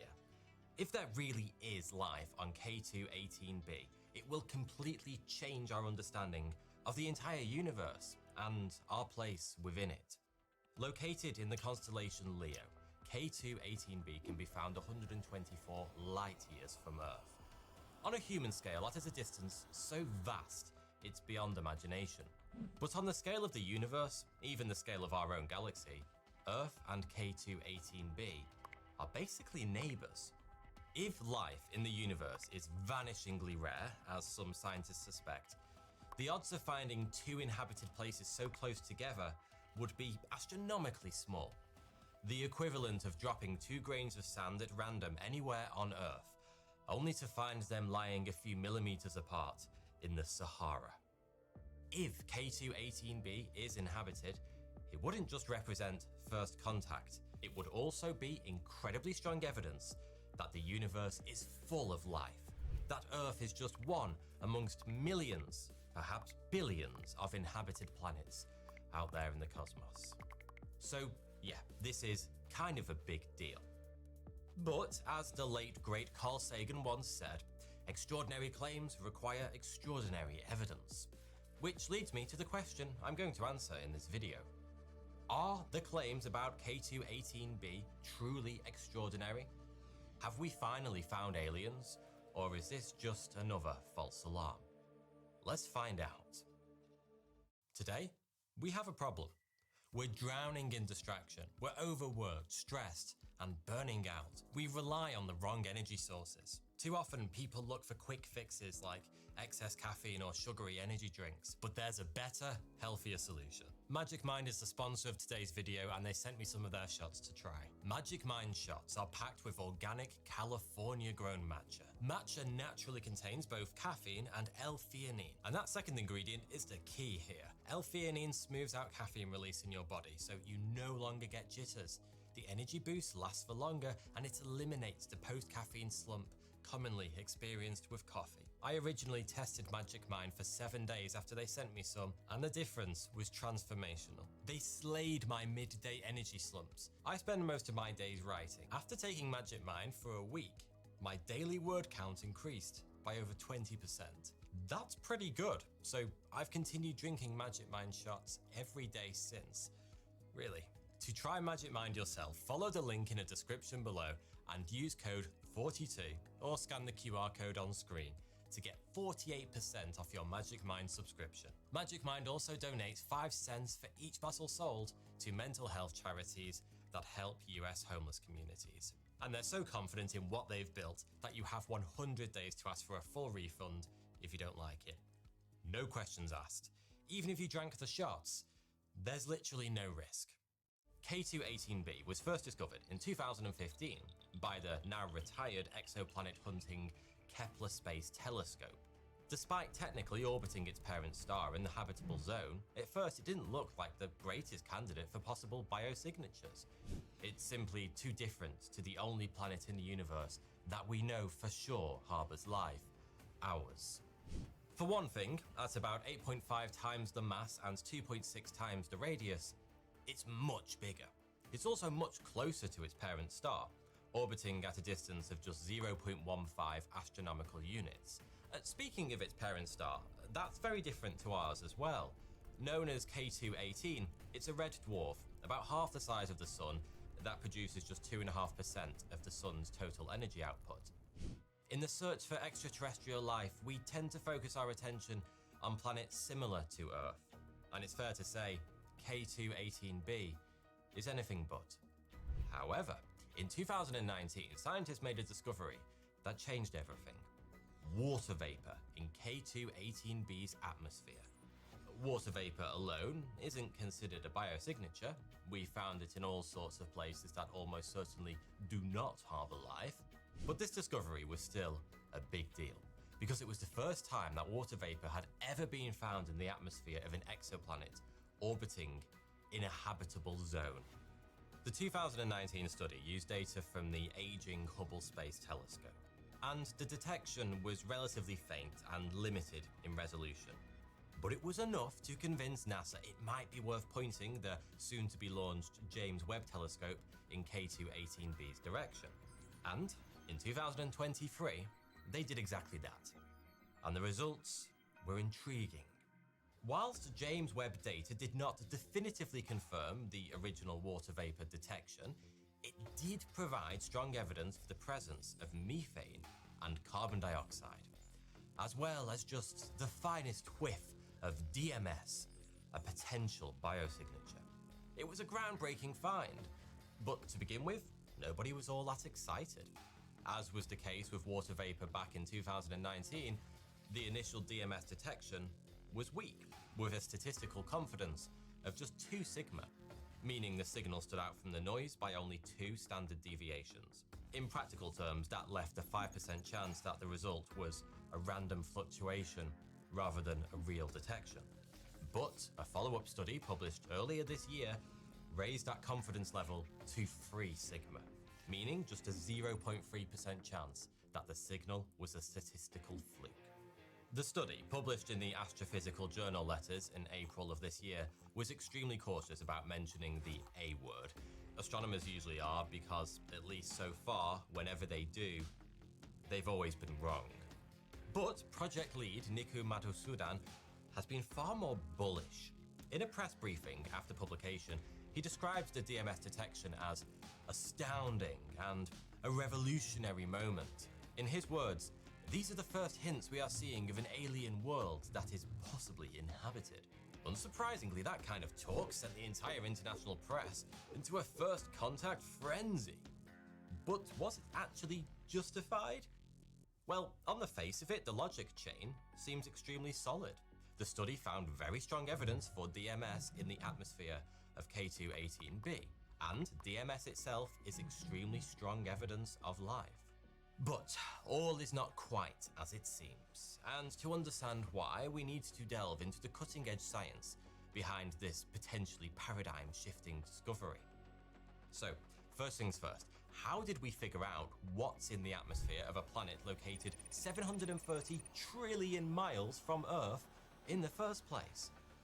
Well, whenever a planet passes directly between its parent star and one of our telescopes, we witness a slight dip in the star's luminosity. Monitoring for these tiny cosmic blinks is called transit photometry, and it's how the Kepler Space Telescope found K2-18b in the first place. But with telescopes as advanced as James Webb, we're able to go one step further. Picture a typical planetary transit. From our perspective, here on Earth, most of the light hitting the planet is simply blocked, but a tiny sliver of that light will pass right through the planet's atmosphere, if it has one, before continuing on its merry way to Earth. And by analysing the atmosphere-filtered starlight, a technique called transit spectroscopy, we can learn a lot about the molecules it interacted with on its journey. Well, that's the theory, anyway. But there's a catch. Transit spectroscopy is really bloody hard. For one thing, we're only interested in a truly tiny fraction of the total light output of the star, just a bit that travelled directly through the exoplanet's atmosphere. That means, before we can even get started with the analysis, we have to tease out a minuscule signal from almost overwhelming noise. If we do that properly, we end up with something like this. A kind of barcode of light wavelengths known as a spectrum. Different molecules in a planet's atmosphere will absorb light at different wavelengths. So, by reading the dips in the barcode, the missing light, so to speak, we can figure out which molecules are likely to have been responsible. Unfortunately, this is where the barcode analogy falls flat on its arse, because interpreting light spectra is nowhere near as simple as just scanning a barcode. Atmospheric conditions can alter our signal in various ways, muting, masking, or shifting aspects of the spectrum. It's all very complicated, but for our purposes, all we really need to know is this. In order to accurately read the spectrum, we must understand certain things about our exoplanet's exoatmosphere. For example, how much cloud cover or haze there is, and what the temperature and pressure gradients look like. So, how do we know these parameters for K2-18b? The answer is, we don't. Scientists get around this problem using advanced computer modeling, simulating thousands of potential atmospheres based on our best guesses of the conditions on a given planet. And for each of these simulated atmospheres, the model generates a synthetic spectrum and compares it to the real one captured by the telescope to find the closest match. It's an ingenious solution to a truly tricky problem. The trouble is, atmospheres are incredibly complicated, and there are so many variables to consider we could never simulate all of them. Instead, we have to make some assumptions. And this is where things start to go wrong. The 2025 study that made headlines around the world focused its analysis on the key assumption that K2-18b is a so-called Hycean world, an ocean planet with a hydrogen-rich atmosphere. It used atmospheric parameters consistent with such a planet, and it tested for gases that we would expect to find there. That isn't necessarily wrong. The Hycean world hypothesis broadly fits the data we have on K2-18b, but it isn't the only scenario that does. Some scientists believe K2-18b is more likely to be a magma world covered in an ocean of molten rock. Others that it's a mini Neptune with no distinct surface at all. The fact all three of these wildly different scenarios are still on the table shows how little we really know about this distant world. More importantly, such dramatically different atmospheric conditions would each have completely different spectra for a given set of molecules. That impressive sounding 3 sigma confidence level for the detection of DMS is only actually valid if the team's initial assumptions are correct, and many scientists think they aren't. A couple of weeks after the publication of the bombshell paper, a physicist from Oxford University reanalyzed the spectral data using a different model with different assumptions and concluded that there was no evidence for DMS whatsoever. The fact that 2 different teams of scientists can take exactly the same data and come up with completely different results is a pretty good indicator of just how tricky transit spectroscopy really is, at least for now. This is science at the very limit of both our current tools and our understanding of many of the concepts involved. But, for the sake of argument, let's just say there really is DMS in K2-18b's atmosphere. Well, it turns out it might not even matter. DMS has long been considered an excellent biosignature candidate because it is exclusively produced by living things here on Earth. But in recent years, we've started finding it in places where we know for certain living things can't have made it. In 2024, scientists detected DMS in the tail of a comet in our very own solar system. And it goes without saying that this barren hunk of ice and dust has no atmosphere, no oceans, and no biology. And yet, thanks to some currently unknown abiotic process, it harbors a so-called biosignature. So, if we know it can be produced abiotically, even if there is DMS on K2-18b, how can we be certain it was made by living organisms? Well, we can't. The more we learn about life, the universe, and everything, the more scientists are starting to suspect the idea of finding a single silver bullet biosignature may be a little optimistic. As is the case with DMS, just because a molecule is only produced by life here on Earth, it's hard to say for sure it can't be produced abiotically elsewhere in our universe. The universe is big, and there's lots of weird shit going on that we don't really understand very well, particularly on exoplanets that are very different to Earth. To convince the wider scientific community that a planet is inhabited, we may need to dig a little deeper and build a kind of case for life. For example, we could search not just for a specific biosignature gas, but also for seasonal atmospheric variations that might hint at underlying biological rhythms. Or we could try to combine biosignatures with technosignatures, like evidence of pollution or the presence of synthetic chemicals. It's a bit more complicated, all that, possibly beyond our current technology, but it would be a lot more convincing. Okay, so where does all of this leave us with K2-18b? Well, for now, at least in my opinion, there's a good chance, an extremely good chance, that there isn't life on this distant world. The DMS detection is based on shaky assumptions, and even if it's actually there, we can't be certain it was produced by life. But these results do give us a strong incentive to keep studying K2-18b. It's very likely to be another false alarm, but it's an interesting planet nonetheless. And the only way to be certain, one way or the other, is to gather more data. It's also a pretty great candidate for study in general, thanks to its tight orbit. A year on K2-18b lasts just 33 days. That means there's a new transit to analyze about once a month. All that data could prove incredibly valuable. Transit spectroscopy is a relatively young and rapidly evolving technique. And the more practice we get, the more we'll learn. That can only be a good thing. After all, we want to make sure we're ready if we ever do point our telescopes at a planet that harbors life. Thanks for watching.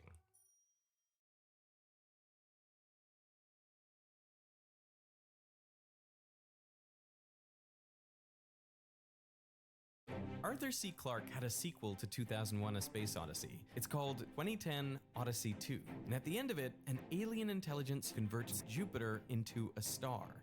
As a group of astronauts narrowly escape the implosion, they receive the following message from the aliens: all these worlds are yours, except Europa. Attempt no landing there. Now, that was just a novel, but it suggests that already in 1982, we suspected that Europa might offer our best chance of finding alien life in our solar system. 42 years later, in October 2024, NASA is actually launching the most advanced mission to hunt for signs of alien life. And it's going to Jupiter's moon, Europa. There's just one problem. Jupiter kills everything around it. So how could life even exist there? And how do you make a probe that can withstand the perilous conditions?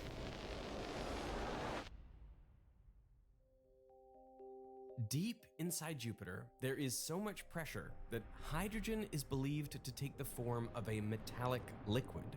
And this metallic liquid hydrogen generates an incredibly powerful magnetic field, almost 20,000 times stronger than Earth if you measure at the same distance away. So if you could see this magnetic field from Earth, it would appear twice as big as the full moon. On its own, that magnetic field is harmless, but right in the middle of it is the most volcanically active world in the solar system, Jupiter's moon, Io. The volcanoes on Io's surface shoot out tons of sulfur dioxide, and every second, 1 ton of this material gets ionized and trapped inside Jupiter's magnetic field. And the field accelerates these particles to rotate incredibly fast with Jupiter, so they whiz around at over 300 kilometers per second. Their inertia actually pulls back on the field, stretching it out, And this trapped material slams into other moons, ejecting even more particles from their surfaces. This cycle forms massive radiation belts which span past Europa and the other moons of Jupiter. Now for electronics, this intense radiation is kryptonite. In the 1970s, the Pioneer 10 and Voyager missions only briefly passed by Jupiter, but the radiation caused glitches, gave the instruments false commands, and corrupted some of their data.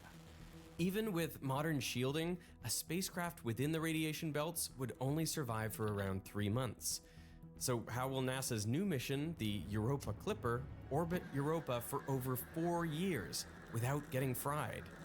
Well, the solution is it won't. It'll orbit Jupiter from afar and then swoop in every few weeks to quickly fly by Europa and then leave again. And since the mission is going to collect a lot of data, it can use the downtime while it's way out here to transmit it all back to Earth before going in for another swoop.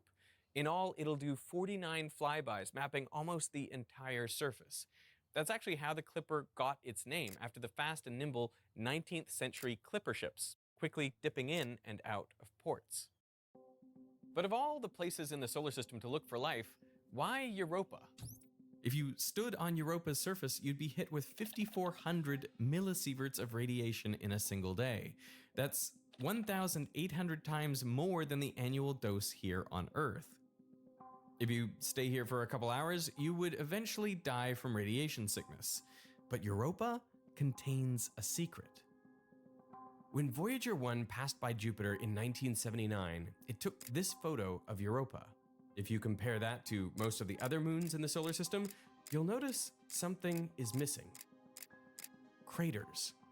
Every planet and moon has been bombarded by asteroids over billions of years, and most planetary surfaces show it. But not Europa. So why not? Well, something recent, say over the past 60 million years or so, must have been happening on Europa to erase most of these craters from the surface. 16 years after Voyager, Galileo arrived to Jupiter. It spent 8 years studying both the gas giant and its moons. And Galileo's magnetometer picked up something interesting on Europa. Jupiter's magnetic poles, like Earth's, aren't aligned with its geographic poles. So as the planet rotates every 10 hours, the whole magnetic field wobbles. This changing field from Jupiter induces a magnetic field on Europa, and a relatively strong one at that. That means there must be an electrically conductive layer within Europa that reacts to Jupiter's field. And readings from Galileo indicate that it must be somewhere close to the surface, only tens of kilometers deep. So what kind of conductive layer? Well, Europa's white surface is almost entirely covered in a thick crust of water ice. These reddish-brown regions, when observed through a spectrometer, fit the description of a lot of things, like hydrated salts, sulfuric acid, or even bacteria. We need more data to be sure, but recent experiments at JPL found that sea salt, when bombarded with intense radiation, turns from white to this same brownish color found on Europa. So scientists suspect that there's a whole saltwater ocean inside Europa that could be 100 kilometers deep, meaning Europa would contain twice as much water as the whole of the Earth. And it must be driving geological activity that constantly smooths out and renews the surface of the moon. But the Jupiter system only gets about 4% of the sunlight we get here on Earth. So Europa's surface is constantly below negative 160 degrees Celsius, so you'd expect the whole ocean to be frozen solid. But there's a way to generate heat that doesn't rely on the sun. And I've got a little demo here to prove it. Europa's orbit around Jupiter isn't a perfect circle. This is because Io, Europa, and Ganymede are all in orbital resonance. Each time Ganymede completes one orbit, Europa completes 2, and Io 4. Because of that, Io tugs Europa inward on one side of the orbit, while Ganymede pulls it out on the other, making its orbit more eccentric. Now, Jupiter's pull is stronger on the closer side of the orbit than on the farther side.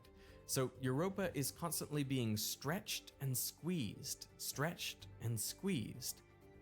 And you can see how this rubber ball gets warmer as I squeeze it.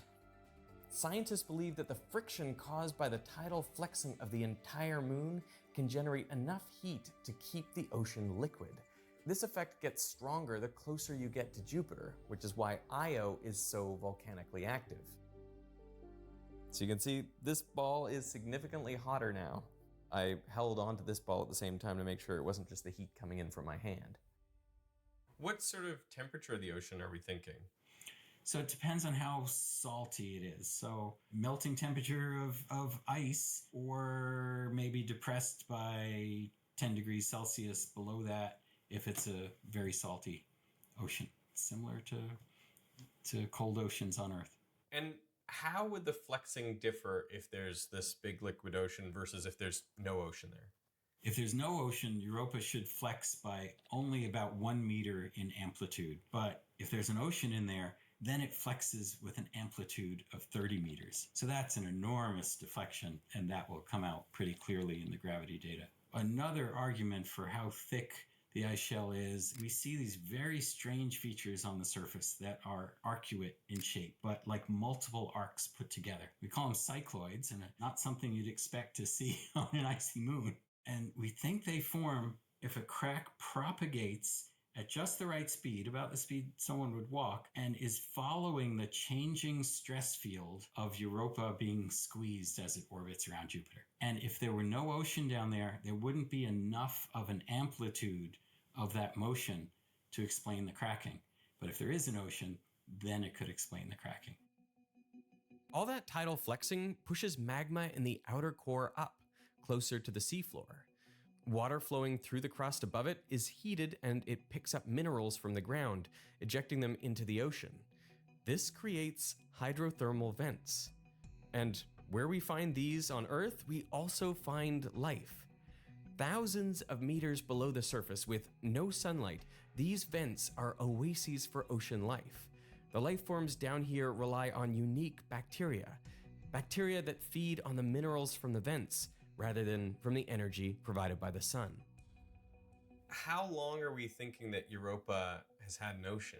It could be 4 billion years. We don't know for sure. That amount of time could give life the opportunity to evolve in those oceans. Right, exactly right. Organisms can use methane, carbon dioxide, sulfur reactions. Any chemical reaction you can think of that might happen in the ocean can potentially be used as a fuel for that organism's metabolism. So we're not talking about searching for fishes or whales or squids or something down there, but looking for single-celled organisms.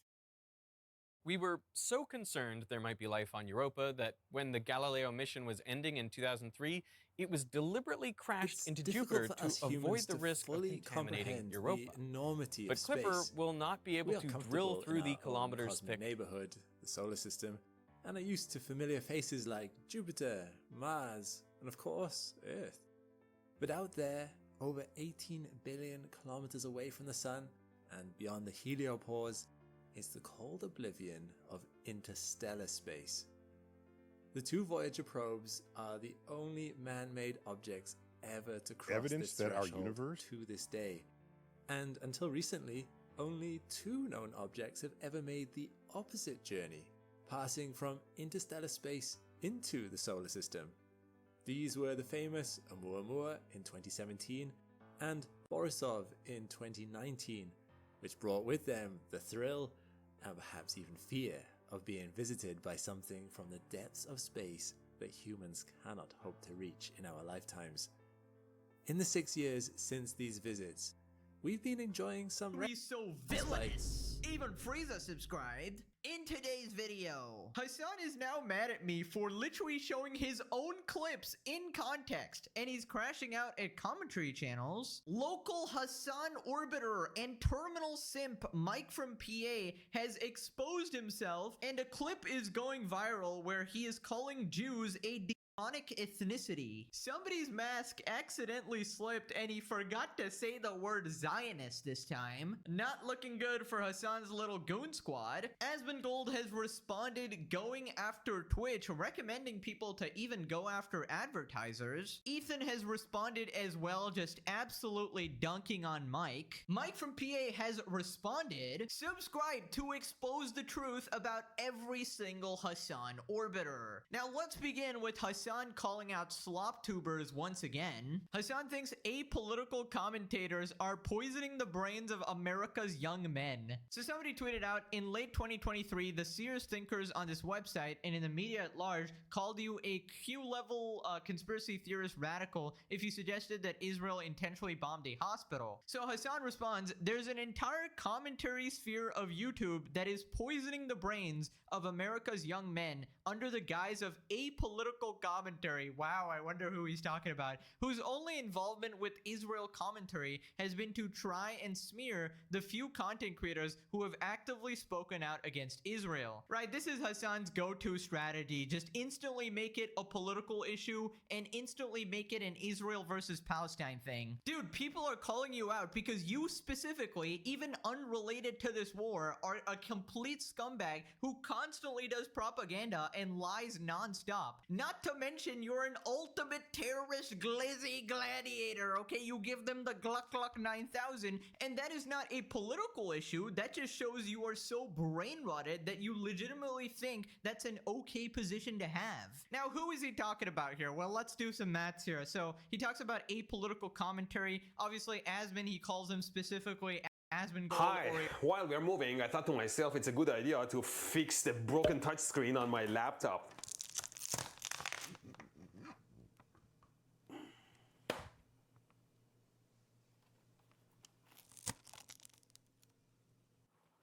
What the f? Why is my touchscreen oozing? That's not normal. It likely indicates physical damage or internal component failure. What is the clear sticky liquid used behind touchscreens on laptops? It's typically a gel-like adhesive known as optically clear adhesive. I dropped my laptop and cracked my touchscreen, and that's why it's oozing out from the cracks. I guess there is no fixing this touchscreen. Let's talk about how touchscreens work.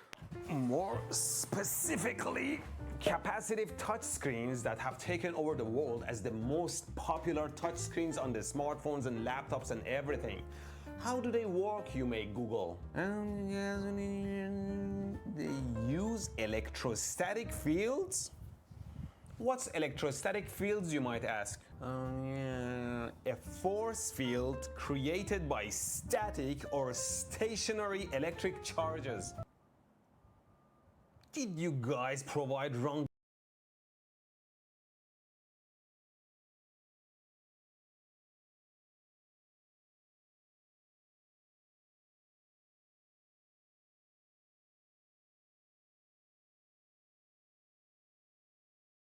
Windows! No, stop doing that. That's not the correct Windows. Yeah, the one you use on your computer. No, Windows Update. I love using Windows. But haven't you thought at least once in your life, one layer of Windows is not enough? No? Well, I need more. I'm setting out on a quest to see just how many Windows layers deep we can go. Like the thing I used to do with the bathroom mirrors. I'm talking Windows 95 inside of Windows 98, inside of Windows 2000, inside of Windows XP, inside of Windows Vista, inside of Windows 7, inside of Windows 8, inside of Windows 5, inside of Windows 9. Layers deep we can go. Like the thing I used to do with the bathroom mirrors. I'm talking Windows 95 inside of Windows 98, inside of Windows 2000, inside of Windows XP, inside of Windows Vista, inside of Windows 7, inside of Windows 8, inside of Windows 10, inside of Windows 11. How far will it go? I don't know, but we're gonna find out. And to see how well each layer works, we're gonna use the most scientific benchmark we know. Minecraft. And it's gonna all be done on a mini PC, so maybe I have a small chance of creating a neutron star centralized in my bedroom. That'd be pretty cool. Anyway, here we go. Hey, where are you going? Rest is unacceptable. You're not resting until every square of this task manager is blue. Got it? All right, so to shove all of our virtual machines inside of each other, we're going to be using Hyper-V, which is basically just virtual machine software. And the reason I'm using this over something like VMware is because 1, it's built into Windows, and 2, there's no need to get screened and drug tested and probed to install freaking Windows inside of Windows. I am not doing that. How do I use this? Quick create. Oh, this will go great. I can already feel it, that this is gonna work perfectly. So yeah, we're installing Windows 11 inside of this Windows 11, which is gonna run Windows 10 and so on. An ever-decreasing window of Windows inside of Windows. And then we're gonna test how well each layer performs with Minecraft. Is the maximum RAM set to frickin' a terabyte?